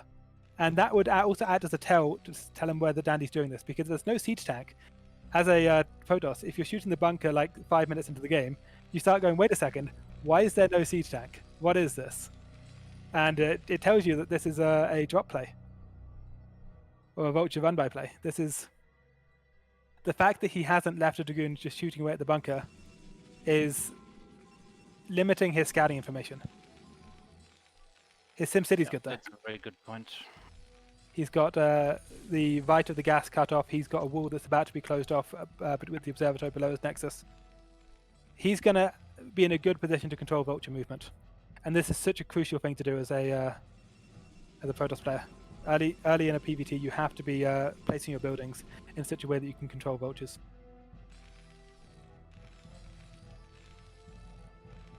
Okay, but what he doesn't have is a pylon on the right side of his base, in the top part of his base. So he has one pylon at the edge in the bottom right of his main base, but not one slightly above there. There's a dark corner, and the dropship will head that way, I assume.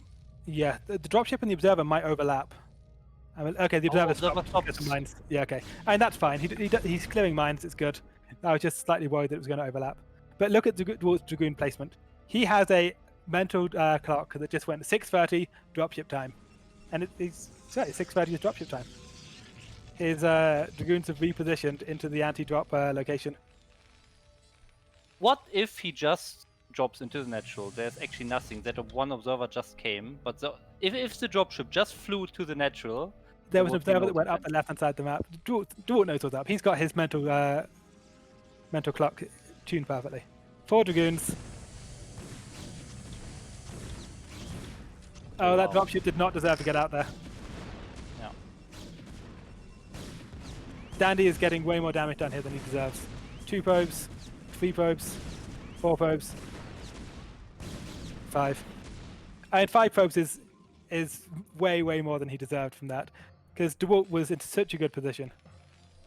That is like the Dewalt that I love talking about. The Dewalt that just is on a different level to any other non-Korean in terms of his game sense, his awareness, his knowledge of every single build, where he just goes, okay, this is the timing, this is where the dragoons need to be, these are where the buildings need to be, and he just does it.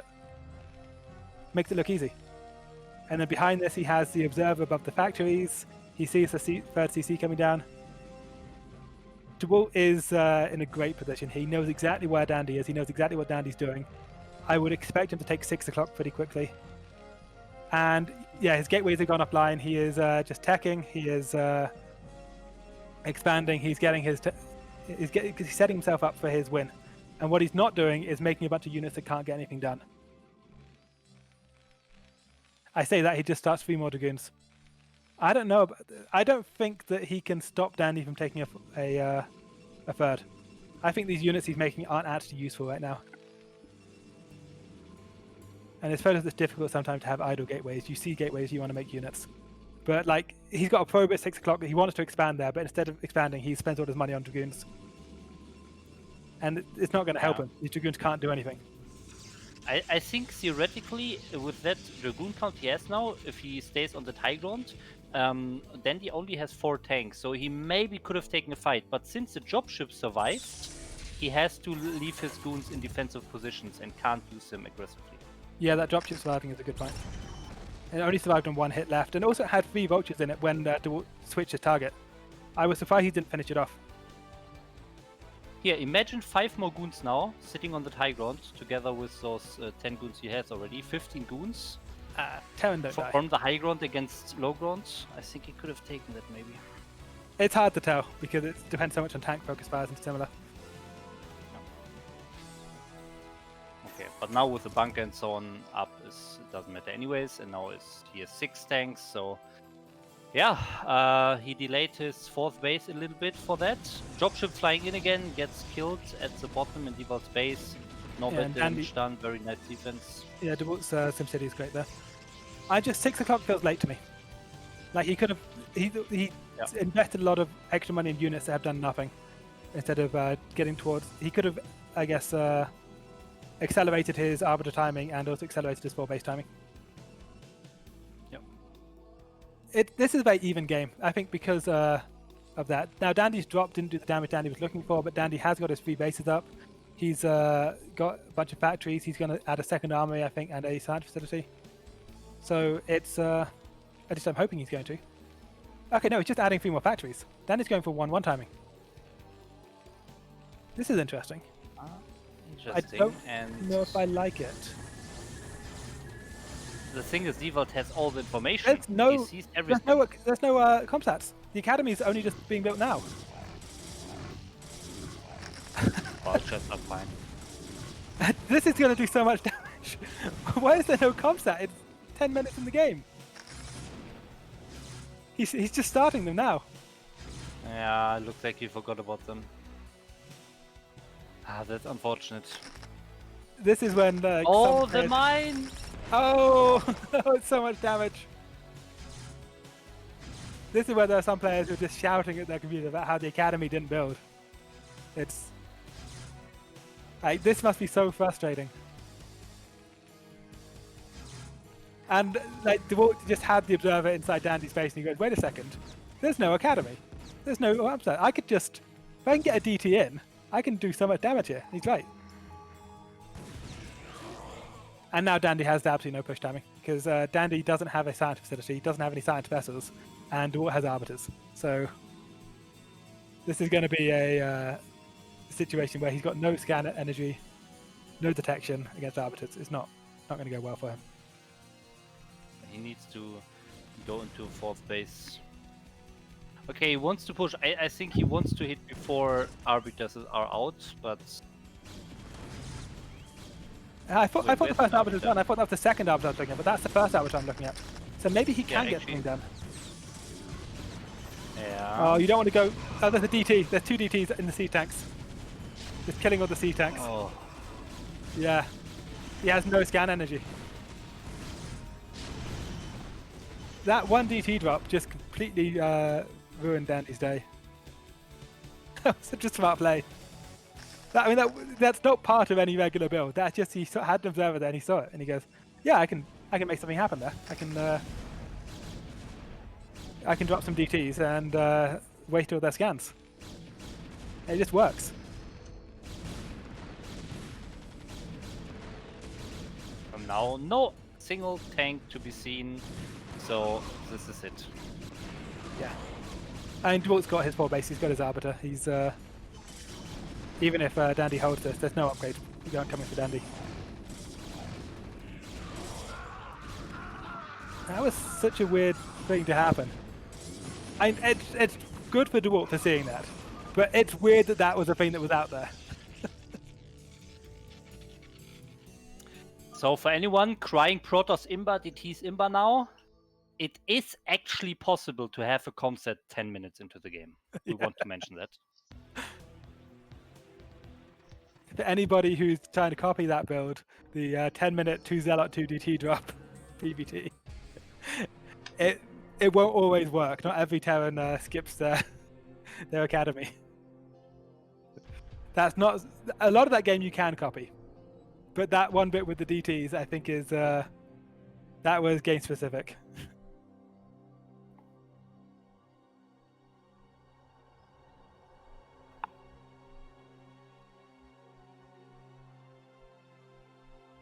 Okay, so as you can see on the screen, Sylphid will be our next map for Game 2 of Dewalt versus Dandy. And I mean, this map is a little bit different. It's a flat map. There can be some early aggression. We saw Voddy losing to this earlier in the stream. So how do you think this map will play out? I don't know if Dewalt's going to go for the 2-gate aggression. I suspect it's going to be like into Reaver, and I think that's probably the strongest way to play this map.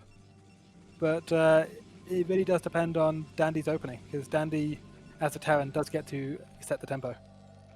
He can go Gastus, he can go Factory, he can go Factory Starport or 2-Fac.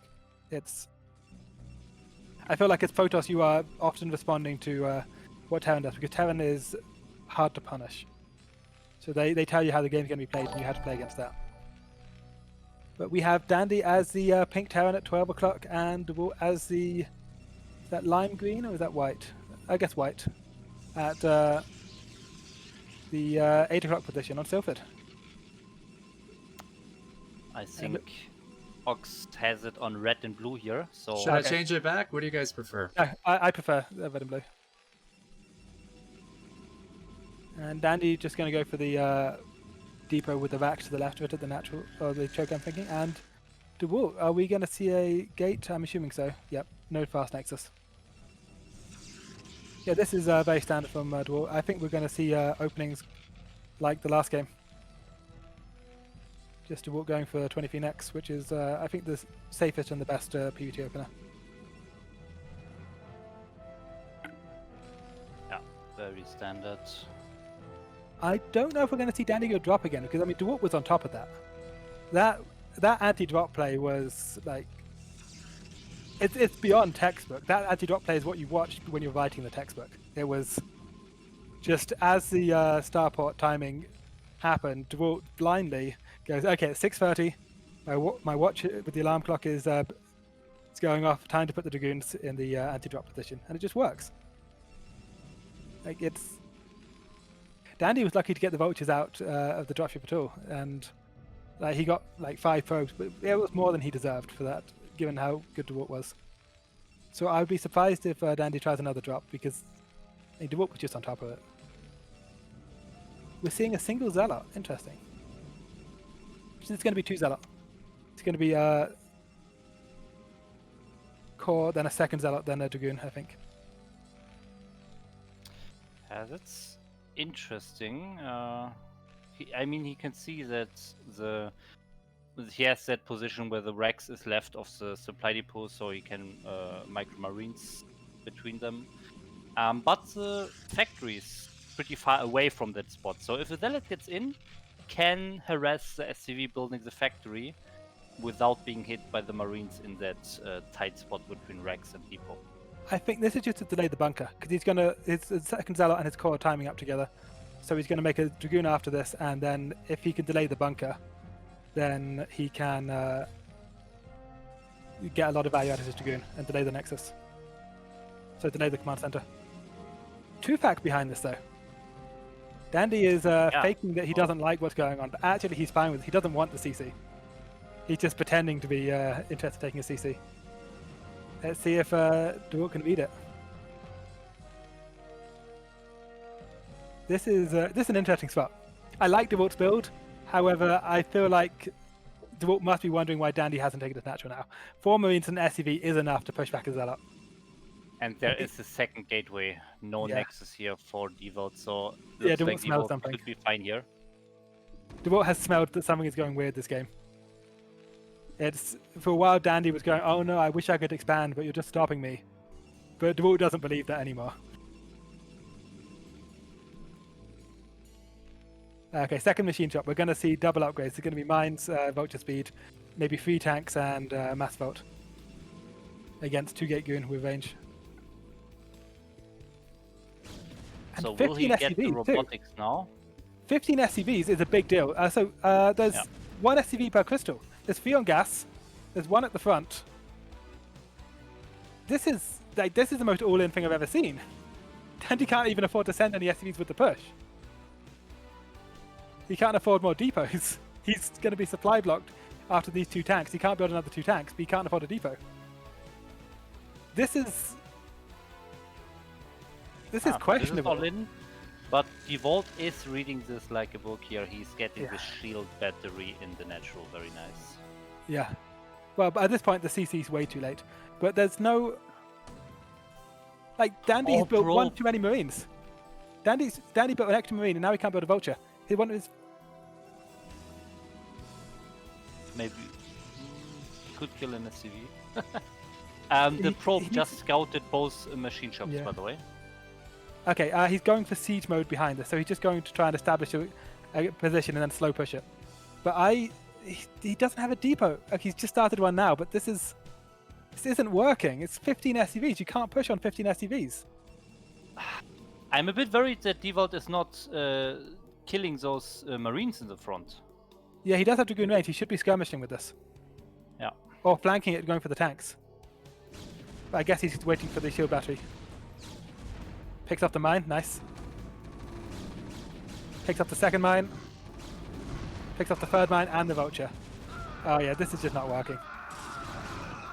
This is working less than anything has ever failed to work. He's got siege mode finished. He's got 3 tanks against, what, 8 dragoons. And behind it, Dewalt just blocks the choke and kills the tank. This is so clean. Like, most other Protoss would just chase those tanks or counterattack with all of their goons. But no, Dewalt knows that vultures are a possibility, like speed vultures and mines. He knows Dandy has them, so he's actually leaving some goons in the choke. That's just perfect play here. It's basically the only way he could lose, and he just says, okay, I don't need to kill the tanks to 8 dragoons to win. What I need to do to win is take no economic damage. And he just takes no economic damage. It's a choice he makes. That's such a heads-up play in terms of like think about his win condition, his loss condition, how this game can go, and how he needs this game to go. Yeah, he's just limiting the ways he can lose. He's got dragoons in the main for either run-bys or drops. He's got a wall at the natural with dragoons blocking the wall. He can't lose. You see that shield battery there and the pylon below the shield battery? A goon can fit through there. I just wanted to mention that. I just saw a goon going through there. So maybe vultures can go through as well. I think they can. I think Dandy going for his last Hail Mary. He's sending 2 of his 16 SCVs with it. So there's only 14 SCVs back home. Oh, that's a huge mine hits. He had 3 dragoons and observer against 2 mines, but the dragoons all shot at different mines. He's going to lose 3 dragoons to basically nothing. But even with that, he's got a bunch of dragoons in his main that he can pull. We have to mention Dewalt is on 700 minerals, not adding additional gateways, just now adding 1 more gateway. He's he's not spending his minerals.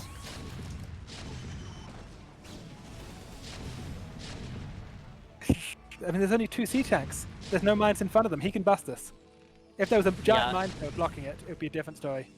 But he can just move fire, and get out of here. Yeah, I think so. Okay, minefield's coming. Yeah, but he has enough anyways. Yeah. But still interesting to see him at 800 minerals in this situation, not adding more gateways. And we're seeing why like 16 SCV play isn't a thing. Okay, 2 more tanks. I mean, maybe, but no. But maybe. Repair! Oh, he didn't fire the extra Oh. volley at the tank. It's okay. The tank finally goes down with 2 dragoons attacking it. Dewalt is up to 4. Ah. The thing is, Dandy Dewalt going doesn't in with actually the need his mines. natural anymore. Dewalt could sack his natural and could be completely fine. Yeah. Dandy has like no SCVs on 1 base.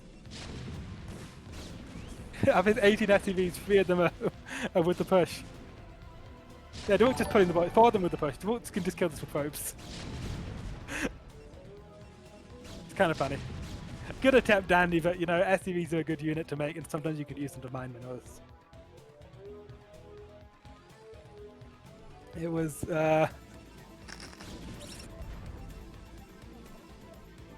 it was a bit touch and go there for a second, but like that was the most all-in thing I've ever seen.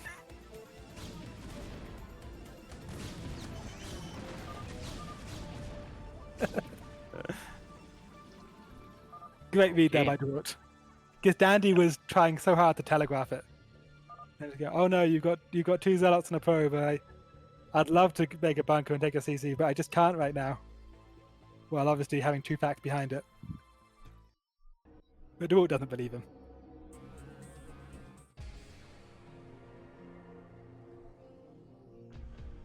Like, had Dandy been a bad player, maybe Dewalt would have gone, okay, maybe my opponent's bad enough to not know that they can safely push my Zealot back with 5 Marines.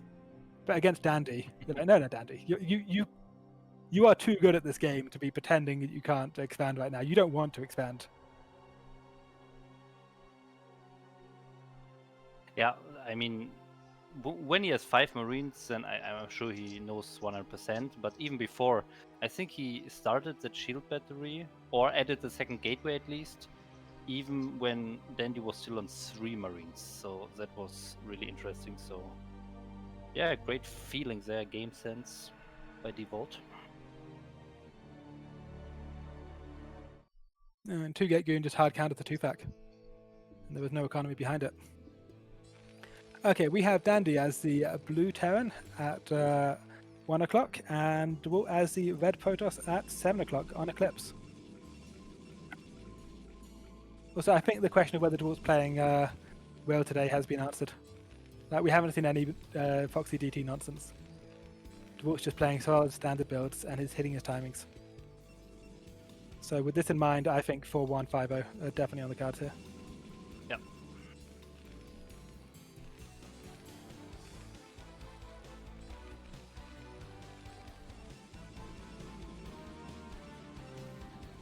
Interesting. Are we going to see a gas steal? That probe is going out early. We are going to see a gas steal. Yeah, yeah, pylon in the main, so that's a gas steal, yeah. So this time the difference is there's no depot having vision of the ramp. So in this case, Dewalt can go up the ramp and then sneak on the left side of Dandy's main base and then get the gas from the top. Yeah, he should get away with this gas steal. Because as you were saying, there's no reason for Dandy to know that it's coming. Question is, what's he going to do behind the gas steal? Oh, he's not going to the left. Oh, he's just showing this. Yeah, I guess he doesn't mind too much. Okay, then. He delayed his gateway. Is he just going to go Nexus? He's just going to go Nexus. I think. Wow. That No, is okay, he's going risky. gateway. He's going gateway. We're good. Okay, yeah, okay. So He there are just, 2 things that Terran can do. He can make a lot of Marines and go for an attack, or he can go for fast expansion. What do you think we'll see here for Dandy? I think he's going to do expansion with an eBay block. I think that's really strong. Now we can see he's also scouting for proxy gates behind his natural on his as he crosses the map here, which is smart. But it looks like no SCVs on the assimilator, which to me implies he just wants to expand.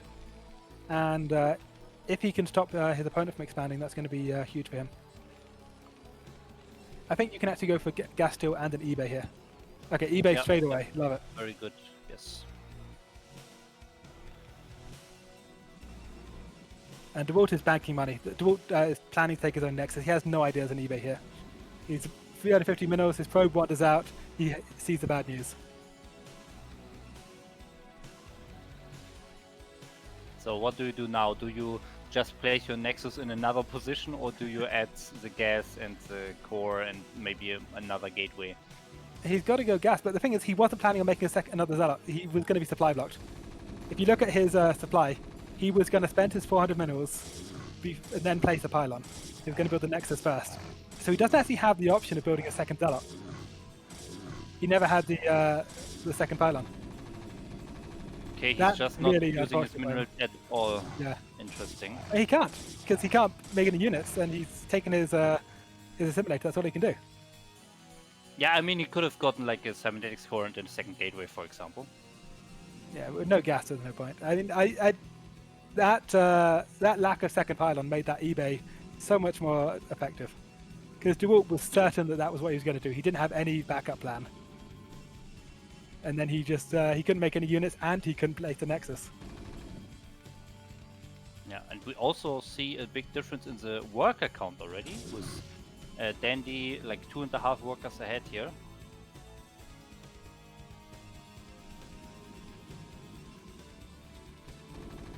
Yeah, I mean, Dandy's in a great position. This gas steel opener has not helped him at all.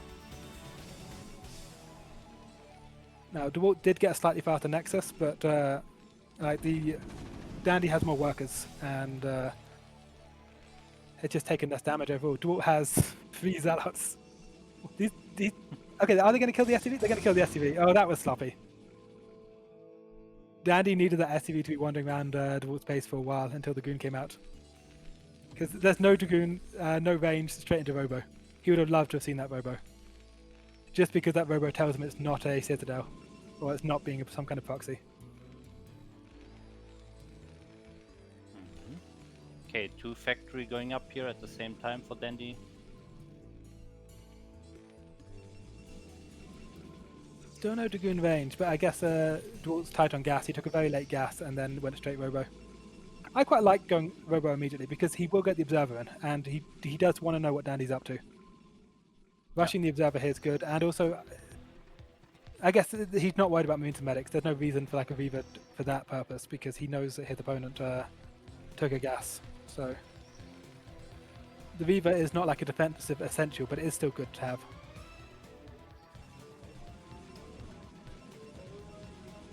No shuttle. This is going to be just for observers, I think.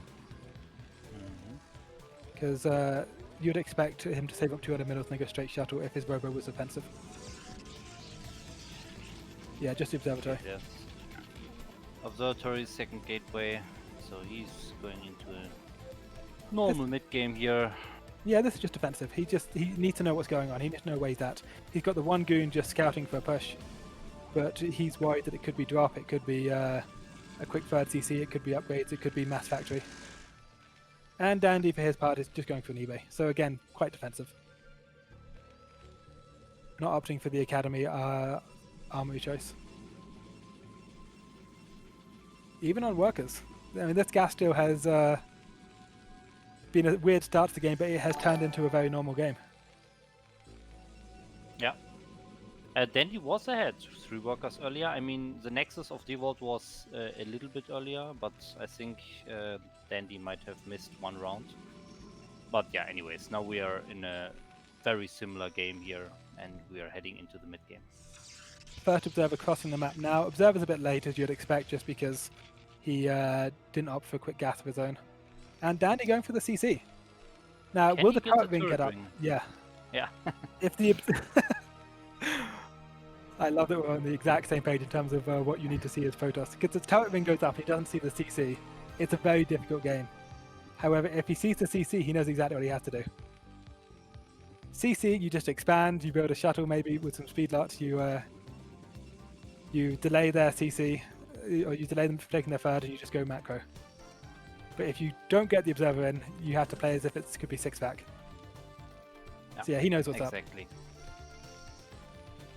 This is And yeah, a just the very Nexus important immediately. scout. It's exactly what we were talking about. He sees the CC, Nexus goes down. Yeah, he can even get another Nexus now, I feel.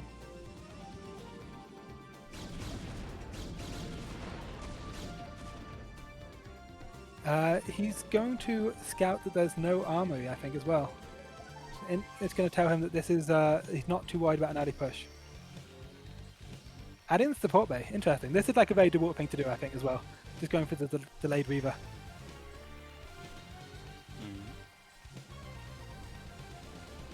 And he's clearing the 4th base here. So, yeah, is there a probe heading towards the space? Not yet. Okay. I'm wondering what he's going to do about this CC, because he does have the units to delay the CC. He had those Zealots from earlier in the game. He could have made a shuttle to he could have ET converted this into a Bulldog just to buy time. I feel like if Dandy gets this CC, that is like a huge bonus for Dandy. Dandy doesn't have the units to hold this. He's got 4 tanks. He's got some vultures that aren't even in the right place. No mines. With like 8 Dragoons and a shuttle with some Zealots, I could hold this no trouble. Okay, he gets 1 or 2 SCVs here, but then has to go back again against tanks. Yeah, and again, look, he's got those Zealots at home, and the tanks are just all there. Give me a shuttle, and I punished that so hard.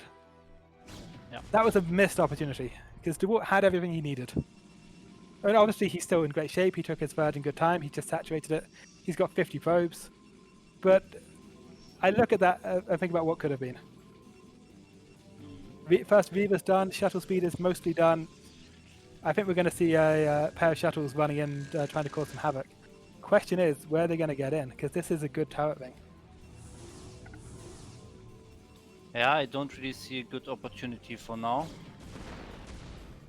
But maybe we'll just do the suicide 2 shuttles flying over a turret thing.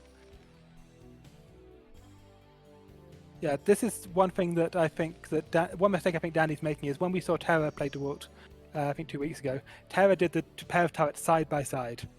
Every single game, Terra was just doubling up the turrets, and then Dewalt would do his shuttle play and they would just die. Dandy is playing like he doesn't have a read on Dewalt, but we know that Dewalt loves his speed shuttle run-bys. Okay, shuttle approaching the natural here. Oh, just flies over it anyways, okay. Yeah, and that's why you need double turret. Every game, Terra went for the double turret, and every game, Terra got rewarded for it. And Dandy is just not getting paid. Like, Dandy's suffering because he's not gone for the double turret. Yeah. This means that the Reaver and the shuttle will die here. Oh, but he's attacking at the front as well.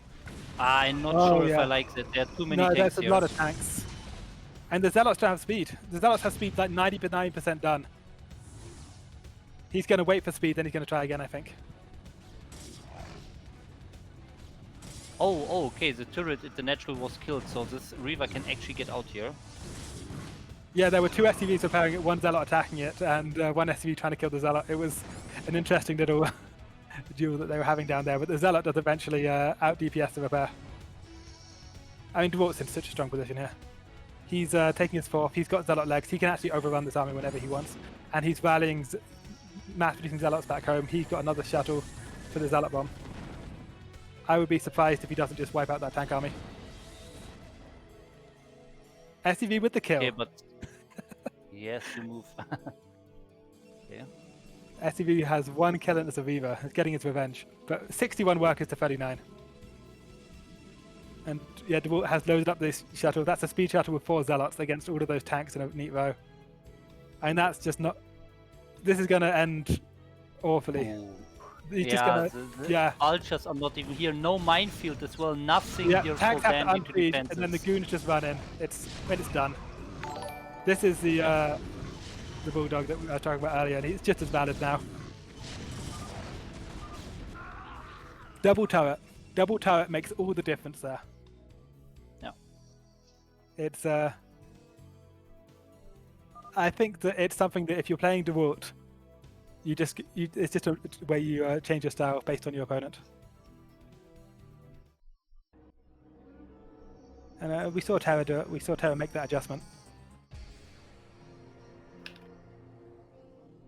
Yeah, I mean, sometimes if you're playing a show match against a player that you might know already, or yeah, you might want to research him a little bit.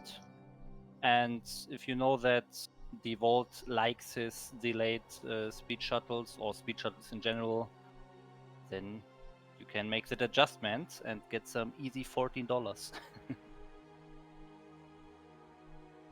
Well, not easy anyways, but you have a better chance. Let's put it that way. Yeah, certainly.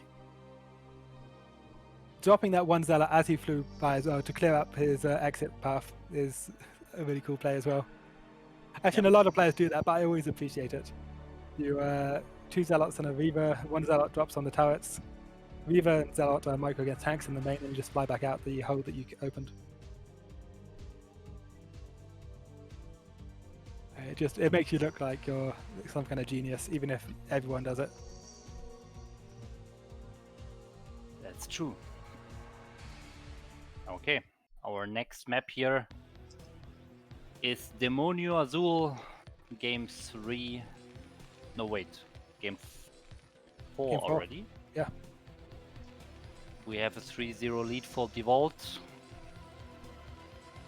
And this is a map where we saw a very short game earlier for Oya versus Voddy. So I'm happy that we probably see a nice PvT on this map now. Yeah, this is an interesting map. It's very difficult for a town to take a third on this map because the mineral only third is like close by air, long by ground, and the gas third is just difficult to take generally. It's got 2 Far entrances by to both. it. It's far away. Yeah.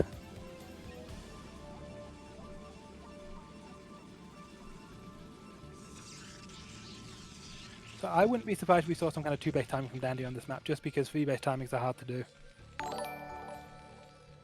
And that main is very open against Weavers too. Like, this is not a main where you can defend it easily with turrets. Yeah, a turret ring is very hard. I also noticed there are some differences in the positions. For example, in the bottom right, you can make a turret ring with less turrets than on other positions, for example. So turret rings are very hard here on this map. Yeah, I mean, they're trying to put a triangle inside a square. If you think about like 3-player map on a square template, it's difficult for them to make it so that the bases are all equivalent. Okay. Yeah, so I mean, you no could gas. just have like a 256 by 256 huge square, and then you can fit in any triangle nicely. But yeah, anyways. Okay, this is no gas second pylon, so this is going to be either 2 Zealot Goon or 3 Zealot Goon. Not clear yet which it's going to be. So we're seeing that Dandy's base is quite compact though. He's going to be able to defend his mineral line and also racks with marines between the CC and the racks. And he should be able to take a factory pretty early. He's got his gas. So I would expect this to be 2 Zealot Goon, because 3 Zealot Goon isn't going to work. The 3rd Zealot's going to get no additional value. But we will see. Yeah, the gas timing pretty much. Yeah. tells Zealot, that Core, he's- Zealot, Goon. This is actually the same opening he used on, I think, Polypoid? Was it Polypoid? I'm not No, sure. this was Silphid. The Silphid opening. So maybe this is something he likes on flat maps. Yep. I guess because it delays them getting the bunker established at the natural because of the Marines. So because of the Zealots. 1 Marine only for Dandy. Yeah, of course he hasn't scouted it, that's why he's not building Marines. I was like, this is weird. Why is he not building Marines against Zealots? But he doesn't know it's Zealots. This is going to be a difficult situation for him. He's going to lose control of his factory. He might lose the SCV building it. That second scout here is quite painful. Okay, and he has it. Oh, he probe. picks up the Marine, picks up the probe immediately. And also the SCV's pathing, the SCV is on the factory, is just not being helpful at all. It stood in the middle of the factory where it couldn't be attacked, and then ran away. Yeah, so Okay, he kills one SCV, but the factory was pretty much not delayed at all. No Marine died, only one hit on one Marine, so that was a pretty fine defense for Dandy. But there's Yeah. a second zealot coming. Yep. So if he doesn't get the bunker up, this is going to be an ugly situation. Oh, he's going 2-pack again. Oh, gets 2 Marines with that last zealot, okay. And his scout SCV is about to die. He has single marine, so single probe attacking it. So this is pretty much the same game that we had on Sylphid. Okay, well this time Danny's going to get the bunker down, so at least he's going to be able to better conceal his build.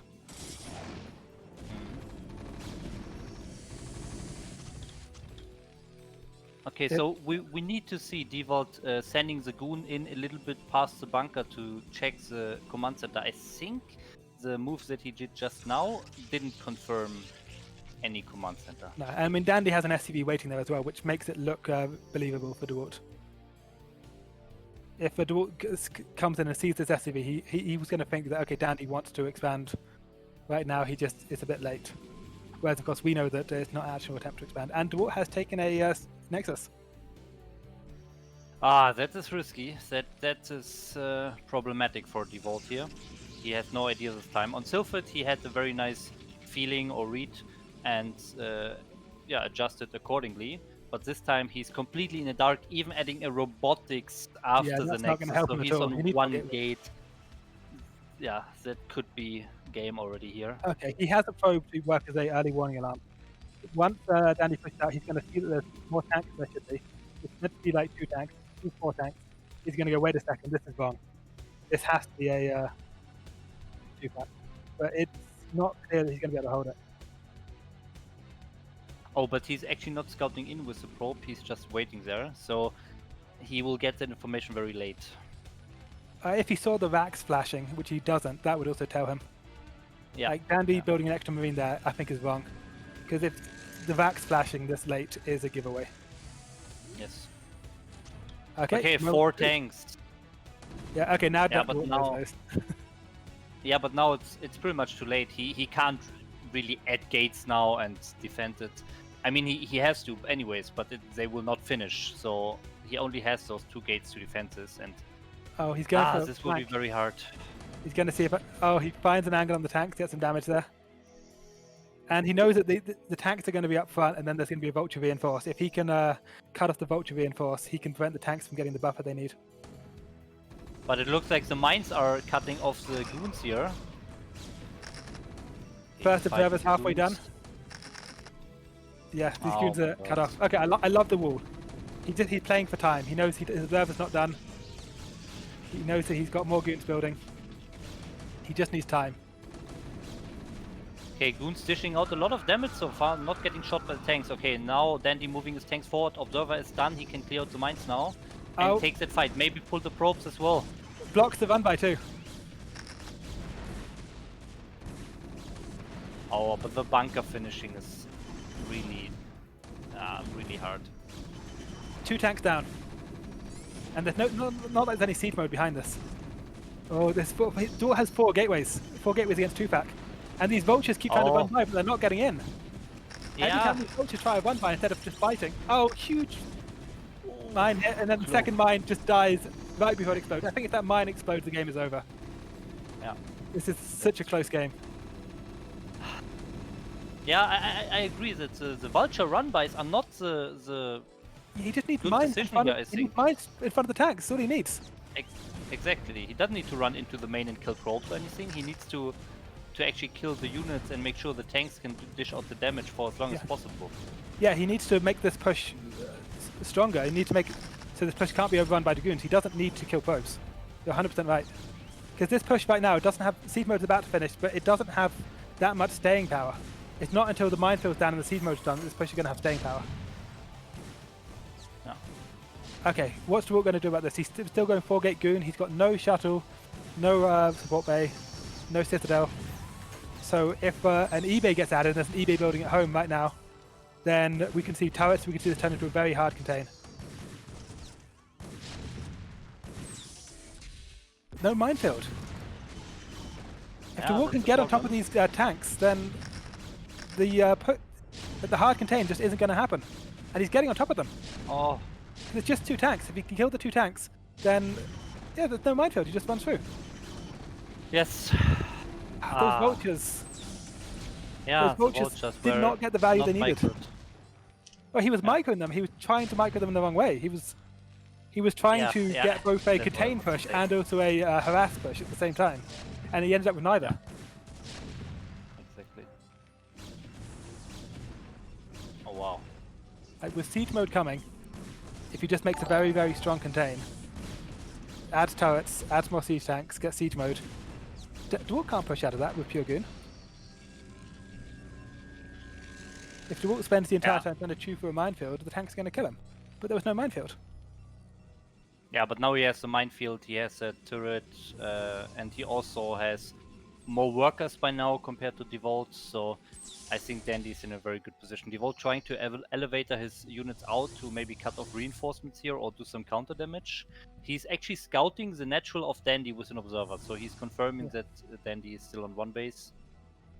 Maybe he can cut off reinforcements. This contain is nice for Dandy, but if there were 2 more tanks there, it would be a different story entirely. Yeah.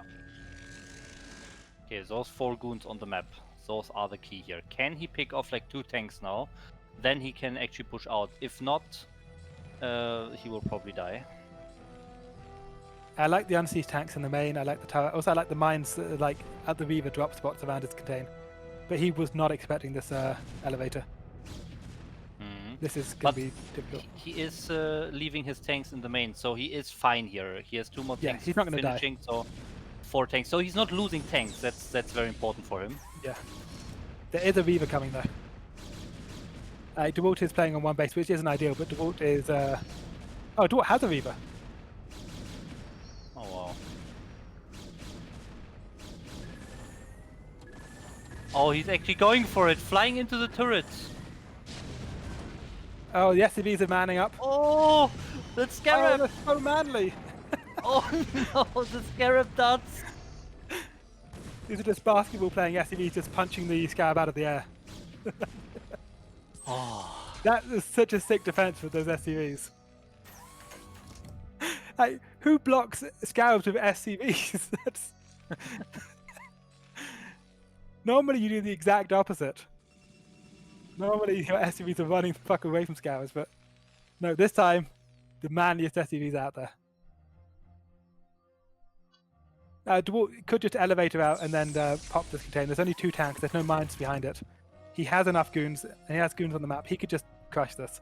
And if he crushes this, that's going to be a huge supply swing for him. It's the workers that are the issue. Dewalt can absolutely smash this contain, but what he can't do is make up that worker deficit out of nowhere. Yeah, and Dandy, he's taking expansion now, so he's just transitioning into the mid game, and he's in a very good spot for doing that because I would like to see those tanks come home. Actually, I would love it if he just unsieged, pulled those tanks home, ran the Marines home out of the bunker, maybe left 1 Marine in the bunker just to pretend. But he will lose those 2 tanks for nothing, and he must know that by this point. He knows towards elevatoring, he knows this position is not viable. It's not worth... he's actually sending more tanks. Oh, that could be dangerous. This doesn't make any... He's trying to win in 2 different ways. He's trying to win with the contain and also the economy. But he's going to get neither. Hey, look, this goon position just isn't viable. So this tank position just isn't viable. He cannot hold this position, and he should never have tried. It did its job. Yeah. Pretty much the same thing that he did earlier with the vultures. He's trying to do economic damage by running by. In this case, getting his expansion and building workers, so he's trying to get an economic advantage, but he's also trying to fight the army. So you can't do both at the same time. You don't need to. You pick the way you're going to win, and then you win. But he's fortunately he's not getting punished harder because Dewalt's just going for the safe option, just taking a Nexus behind it and trying to catch up, which means that Dandy's economic advantage is going to continue. But those 2 tanks did not need to die, and in come 2 Beavers.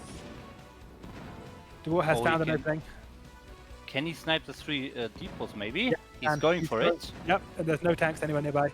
One of the Beavers doesn't know the plan is shooting the depot at the wrong angle. But yeah, he gets them free. Needs to pick up. Nice. Very Perfect nice timing. job And he here. double expands behind it. That supply block is huge. I don't know that Dandy can do anything about the double expand. I think Dewalt's back in it. Yes, for sure. With that He- supply block and the double expansion, he has the army lead anyways, so there's nothing Dandy can do about the double expansion, and the worker count is almost back to even now, and he's still supply blocked. Yeah, I mean, Dandy can't build workers. Dandy has this +1 going on. Dewalt doesn't have any upgrades going, but I mean, Dewalt's going to go for just a mass army victory. He's going to try and deny the third base, I think. 2 Weavers and a speed shuttle outside of Dandy's base. Dandy can't push for a long time. Dewalt on free bases, adds more gateways, game's done. It's not a speed shuttle though, it's slow shuttle, but yeah, still. I mean, he can pick up everything speed if else he needs is it. great. Yeah. Oh, and Dandy's still supply blocked. He added 3 more depots, but is again supply blocked, so wasn't enough here. The female depot just gets him back to exactly where he was. Yeah. And Chad is right that Dandy has to go on a 2-base timing here, but the thing is he's supply blocked. His 2-base timing is it's just not working. Yeah. It's gone from Dandy having an 8 worker advantage to Dewalt having a 3 worker advantage. That's an 11 worker swing. And Dewalt's only killed 1 SCV. The rest of that is just supply block. Yeah, and he's supply blocked again. Okay, just now depot finishes. Yeah, Dewalt will just add gates now. So he's still on 4 gates. The same gate count that he was on 1 base. Now he's on 3 base and still on the same 4 gates. He needs to add more, but I think with that probe in position in his base, he will probably add like 3 more gateways now, and then he will completely be fine. He's got the pylon block, he's got the goons on the ramp, he's got the goons that is natural. Dandy's just looking around to see if there's anything he can do to get back in the game, but there's nothing. Nothing that Dandy has works against anything that Dewalt has. I think Okay, it's and just there going to come be... the gateways. Yeah, Dandy's going to do the unsiege, he's going to go push. He has to push before he leaves the game. But ultimately, I think he knows he's leaving this game.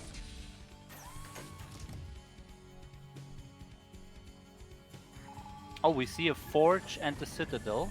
So Dewalt is trying to take up a bit. Maybe Dandy can hit before that kicked in, before the speed zealots are here, for But example. the Reavers are going to buy so much time.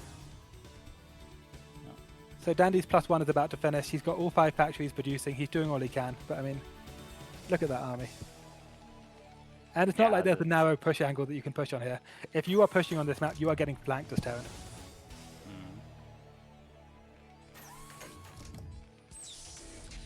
If this is the worst engage Dewalt's ever done, Dewalt could still lose.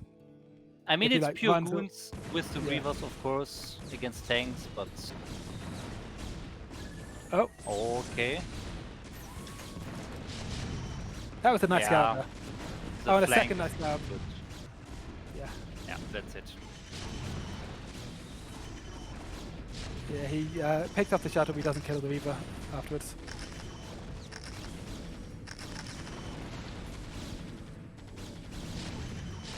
And I mean, it's an even trade, but an even trade favors Dewalt massively, because behind this, Dandy has nothing. That was his +1 timing. He could actually finish the game right now, but he doesn't need to. He can just get his tech. Dewalt's actually Get mined out another his main. base. He's back down to 2 bases, just because he he was on 1 base for so long that he has mined far more out of his 1 base than Dandy has. But Dandy's about to mine out his main too.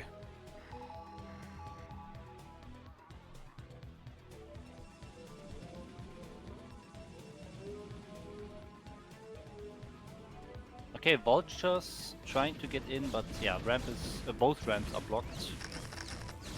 Yeah, he's trying to get through the one with the goon just because Vultures with mines can force a goon out of position. But Dewalt's ready. And Dewalt's even going to build a building wall behind it. He's so solid. He's just taking a 4th base as well. Dewalt doesn't need to do any attack to win this game, and he's not going to bother. Okay, next move out by Dandy. This will be the last attack. If this one gets crushed, Dandy will almost surely GG out of this game. So Yeah, he's it's a trying to quality attack player. this third base. I mean, if he kills that, theoretically, Dewalt is again on 2 bases because he has his 4th building, so it's 2 against 2, but I'm just trying to look for things that can go well for Dandy, but it doesn't help him win the game, even if he kills his base. I mean, army supply, they're not that far apart, given that Dewalt has 20 workers lead. However, the upgrades are just 1-0, there's only 4 tanks. Dewalt's just going to run straight through this to come up the other side. The supply block, the killing the pylon wall supply blocks Dewalt. Dewalt doesn't need more units than he already has. I know. Oh, massive scab, take out the tank and 3 vultures. And pushing on this map is so hard, you're always going into a flank, always. There's no good angles to push on this map as Terran. It's slightly better if you get up to 200-200 just because your army is so big it can take up the entire area, but it's pushing early on 2 bases, like you're always going to get flanked. That's 4-0 for Dewalt. It's looking pretty good for him. Yes. Also, Dewalt doesn't get surprised on our last map very easily because Dewalt does the pylon trick, so the pylon jump. Or he does a probe jump with a zealot. So I would expect that if Dandy tries any kind of 1-base starport play, Dewalt's going to know about it.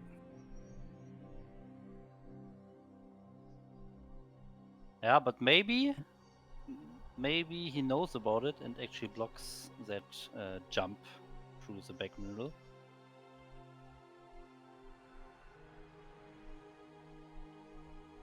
Apparently our cast isn't good enough to explain to chat what's going on. Chat doesn't know how Terran lost that. I thought we explained it, but Oh, Terran loses. maybe not. Yeah. He went for the economic and the contained victory at the same time. He was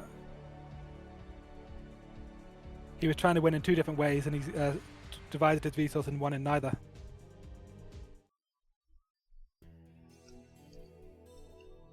Okay, close position. And so I remember Bonif and Dandy playing this map early in BBT with his exact positions. Bonif went for 12 next, Dandy went for 2-pack. And the problem we had was that Bonif went for a 12 next into very quick robo with no dragoons and no dragoon range. And he just died immediately. So the question is, will we see Dandy try the same build, and will we see Dewalt die the same way? We'll find out in a minute or so. Yeah, Dewalt as the red Protoss in the top right, 2 o'clock position, and Dandy is the blue Terran. Bottom right, the 5 o'clock position on D's Ile.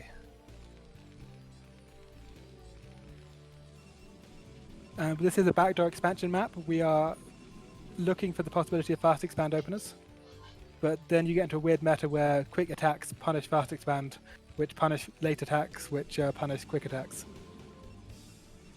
There's a rock, paper, scissors element here. This is always a very difficult thing. I mean, the same is true for Ring and Bloom a little bit. Yeah, it favors fast expansion, but it also favors the hard counters to that fast expansion. So that's a problem. And looks like Dandy's going for the wall end, so he doesn't want Dewalt to see what he's doing. I like that opening, that's smart. Dewalt's going to scout it first, but all he's going to do is get some damage on the SCV, I think. Is there a gap between those 2? I don't think there is. I think that's a hard wall. I'm not sure actually. I guess it is. Yeah. Okay. And So is he lucky Dewalt- with the SCV positioning? Yeah, he's going to jump an SCV out. And Dewalt did not see any gas. But again, I am expecting Dewalt to make sure he gets a scout here. So he's going for the Zealot opening. I am not a fan of this. Actually, no, he's going to jump it. Okay. That's what's going on here. I was about to say, why is he going for Zealot opening on a fast expand map against a wall? It seems like the stupidest thing anyone's ever done. However, he is going to jump it. It's going to go down to the minerals, and the probe's going to push it through. Mm-hmm. I had this exact conversation, I think maybe Dewalt against Voddy. or maybe it could be Dewalt against Kogut on this map, where I said Dewalt going for the Zealot is really bad. He should never do this, and then he jumps it. Let's hope he doesn't jump the probe and the Zealot stays outside. I mean, he still gets the scouting information, I guess. Yeah, but either way of is course fine. it's And not as good. it is going to be a 2-fac. There's 3 SVs on gas. Yeah. Okay. So Dewalt probably, I mean, maybe it's just what he's normally doing on this map, but maybe he also saw that game and is adjusting by making sure that he scouts this. However, he has the Nexus building already, so if he now starts, I don't know what he can start, but he has to add gateways as soon as possible when he sees this. Yeah, his core is really late. Now, what went wrong for Bonif is he went for Robo before Dragoon range. Now, I don't think Dewalt's going to do that once he scouts this. And the Zealot gets in. So he's going to know what it is at least. But yeah, this is a late core. He has been pretty greedy in terms of his probe production. Oh, and the second Zealot. I don't like the second Zealot. He should have gone core before Zealot. I was wondering why his core was so late. Core is a problem, yeah. Yeah, he should have done... I mean, you can build a second Zealot, but you build a core first, because the core is what you need. Okay, so he knows what he's playing against. That is a huge SCV pull. I think Dandy thinks it's the Foxy Gate. But of course it isn't. It's just one SCV. So one... I think he just wanted to block the Zealot from getting through behind the minerals and scout the second factory. So maybe he thinks that he could have still hide the fact that there's a second factory. Dragoon range starts immediately. The moment there's 150 minerals, Dragoon range is going. Okay, I like this position for Dewalt. It's obviously going to be a tough hold. It's 2-fac against like fast expand with a very late core. But he's going to be making a lot of Dragoons. And he's got the high ground. I think if he places blocking buildings, he should be able to mitigate a lot of damage. Oh, but he's still making probes. I'm not sure if I like that. He should just make mass units and gateways at this point. Yeah, I agree. I mean, he knows his opponent's all in. Chat's saying he hasn't seen the 2-fac. He hasn't seen the 2-fac. He has seen there's no CC. I mean, there's only so many things that can be behind the wall. Yeah, he also saw the SCVs in gas, so I think he knows. I mean, he knew it on the Silphid game without scouting information. He surely knows this time. Yeah.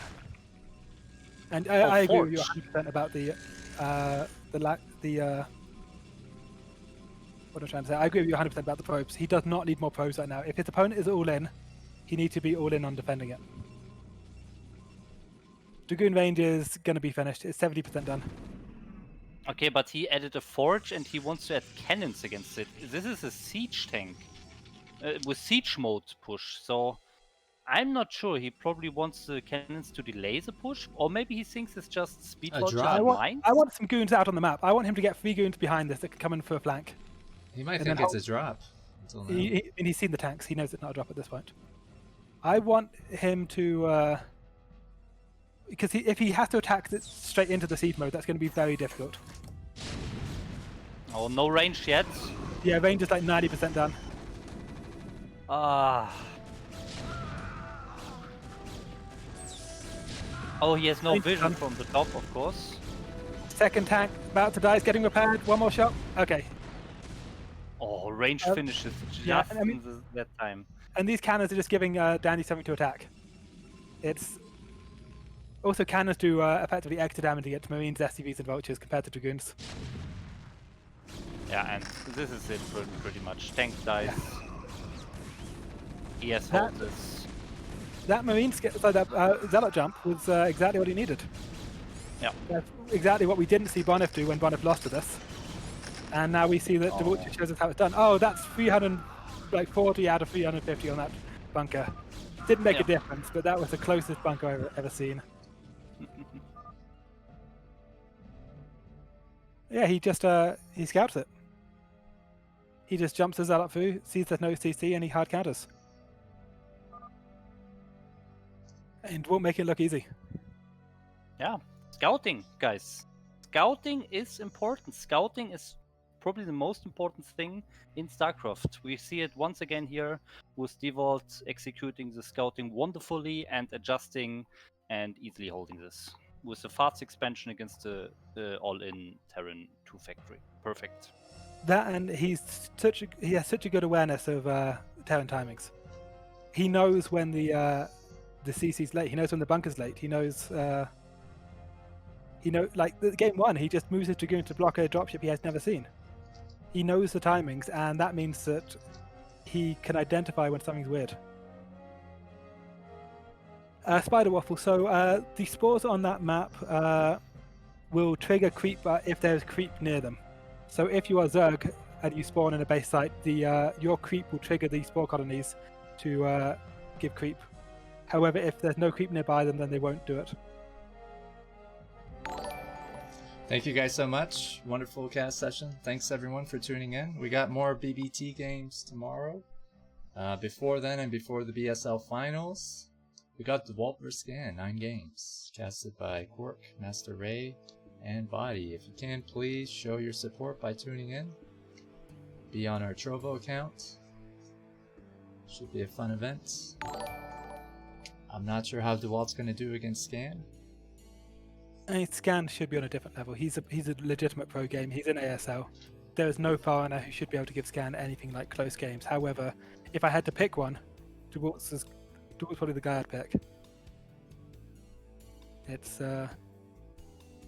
I wouldn't be surprised if Scan goes 9-0. However, I would also not be surprised if Dewalt takes a game or two.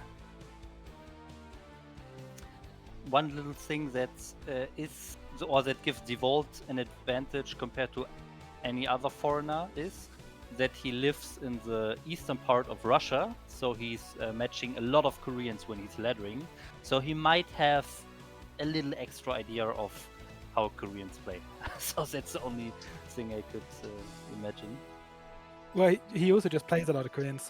He does a lot of spawn games. And he competed in the most recent ASL qualifiers. So he has a lot of experience against Koreans, and that maybe plays into his hands a little bit. But yeah, I have to agree that Scan should be on a different level.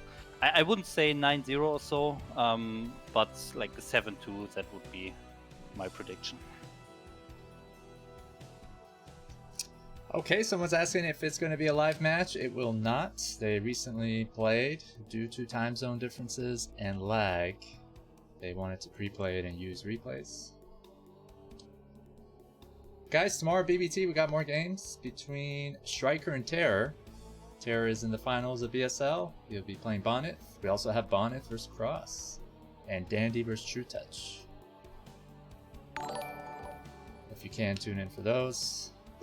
Thanks again to the casters, the viewers. Really appreciate you guys putting in so much time. It's been a very long event, 3 months. We started February 5th. We end April 24th. 66 matches, 330 total games. Looking at the standings, this 5-0 for Dewalt is putting him at 36-9. He might be too far ahead for Bonnet to catch unless Bonnet dominates the head-to-head matchup, because we haven't seen them play each other yet. That's going to be on like the final week. So the final week head-to-head between Bonnet and Dewalt probably will actually decide the overall victor.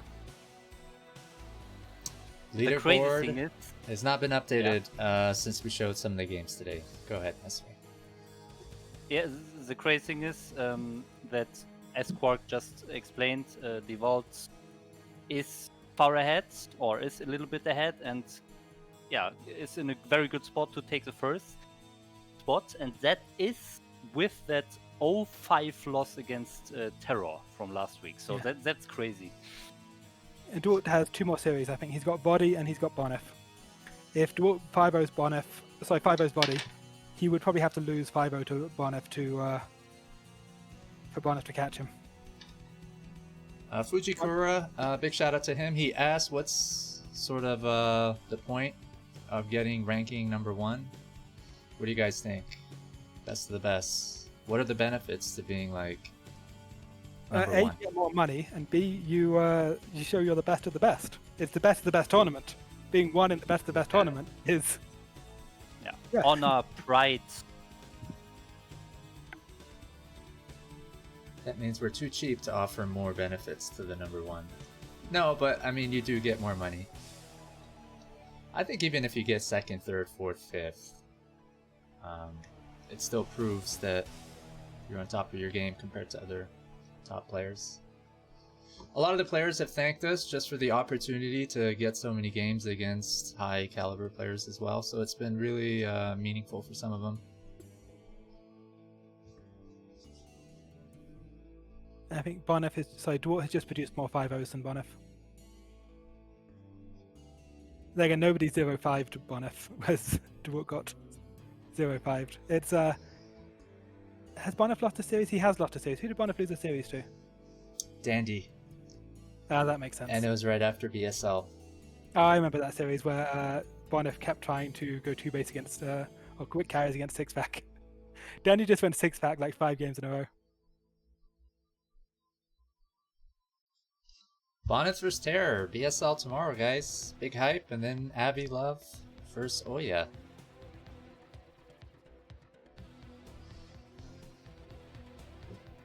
And BSL Season 12 should be starting pretty soon.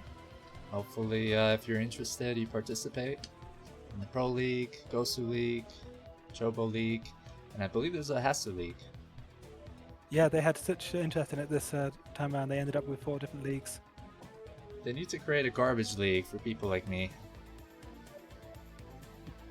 We're backseat gamers, though.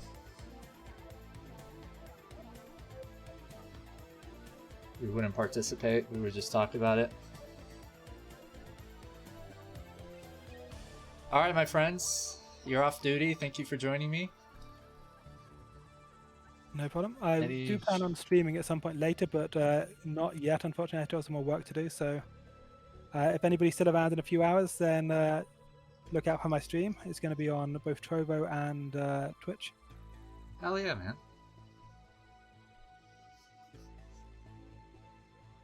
Yeah, thanks for the games. We saw some awesome matches here. Thanks to all the viewers, and thanks for having me, Ox. Thank you, my friend. Put me to shame. You shouldn't be thanking me. I owe you guys. MasterRey, you're not streaming right now, eh? I just see Trutacz is... Yeah, it's a bit too late for me. I've been streaming yesterday, but not today. We'll probably stream tomorrow evening again. If there's literally nobody online to raid, I will start up my stream.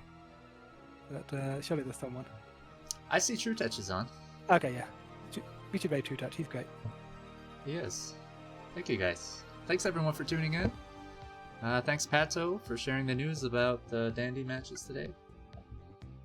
Thanks to the Latin American viewers.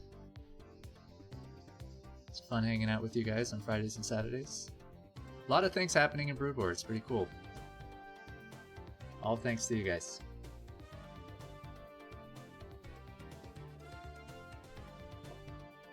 Okay, amigos. Let's shut this baby down and raid Trutacz.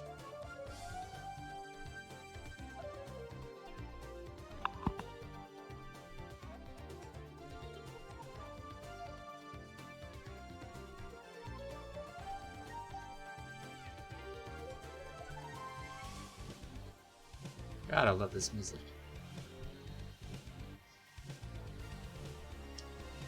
Is the stream offline?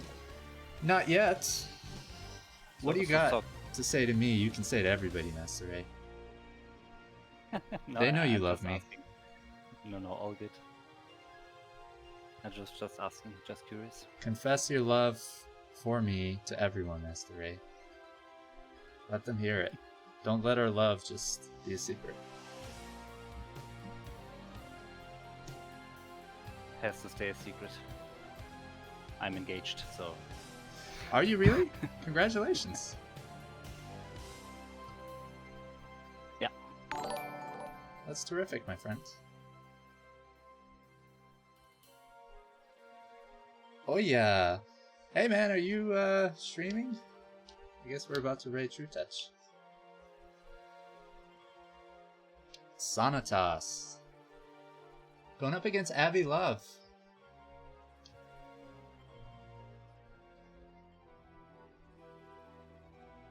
Love you guys. Bye. Bye bye.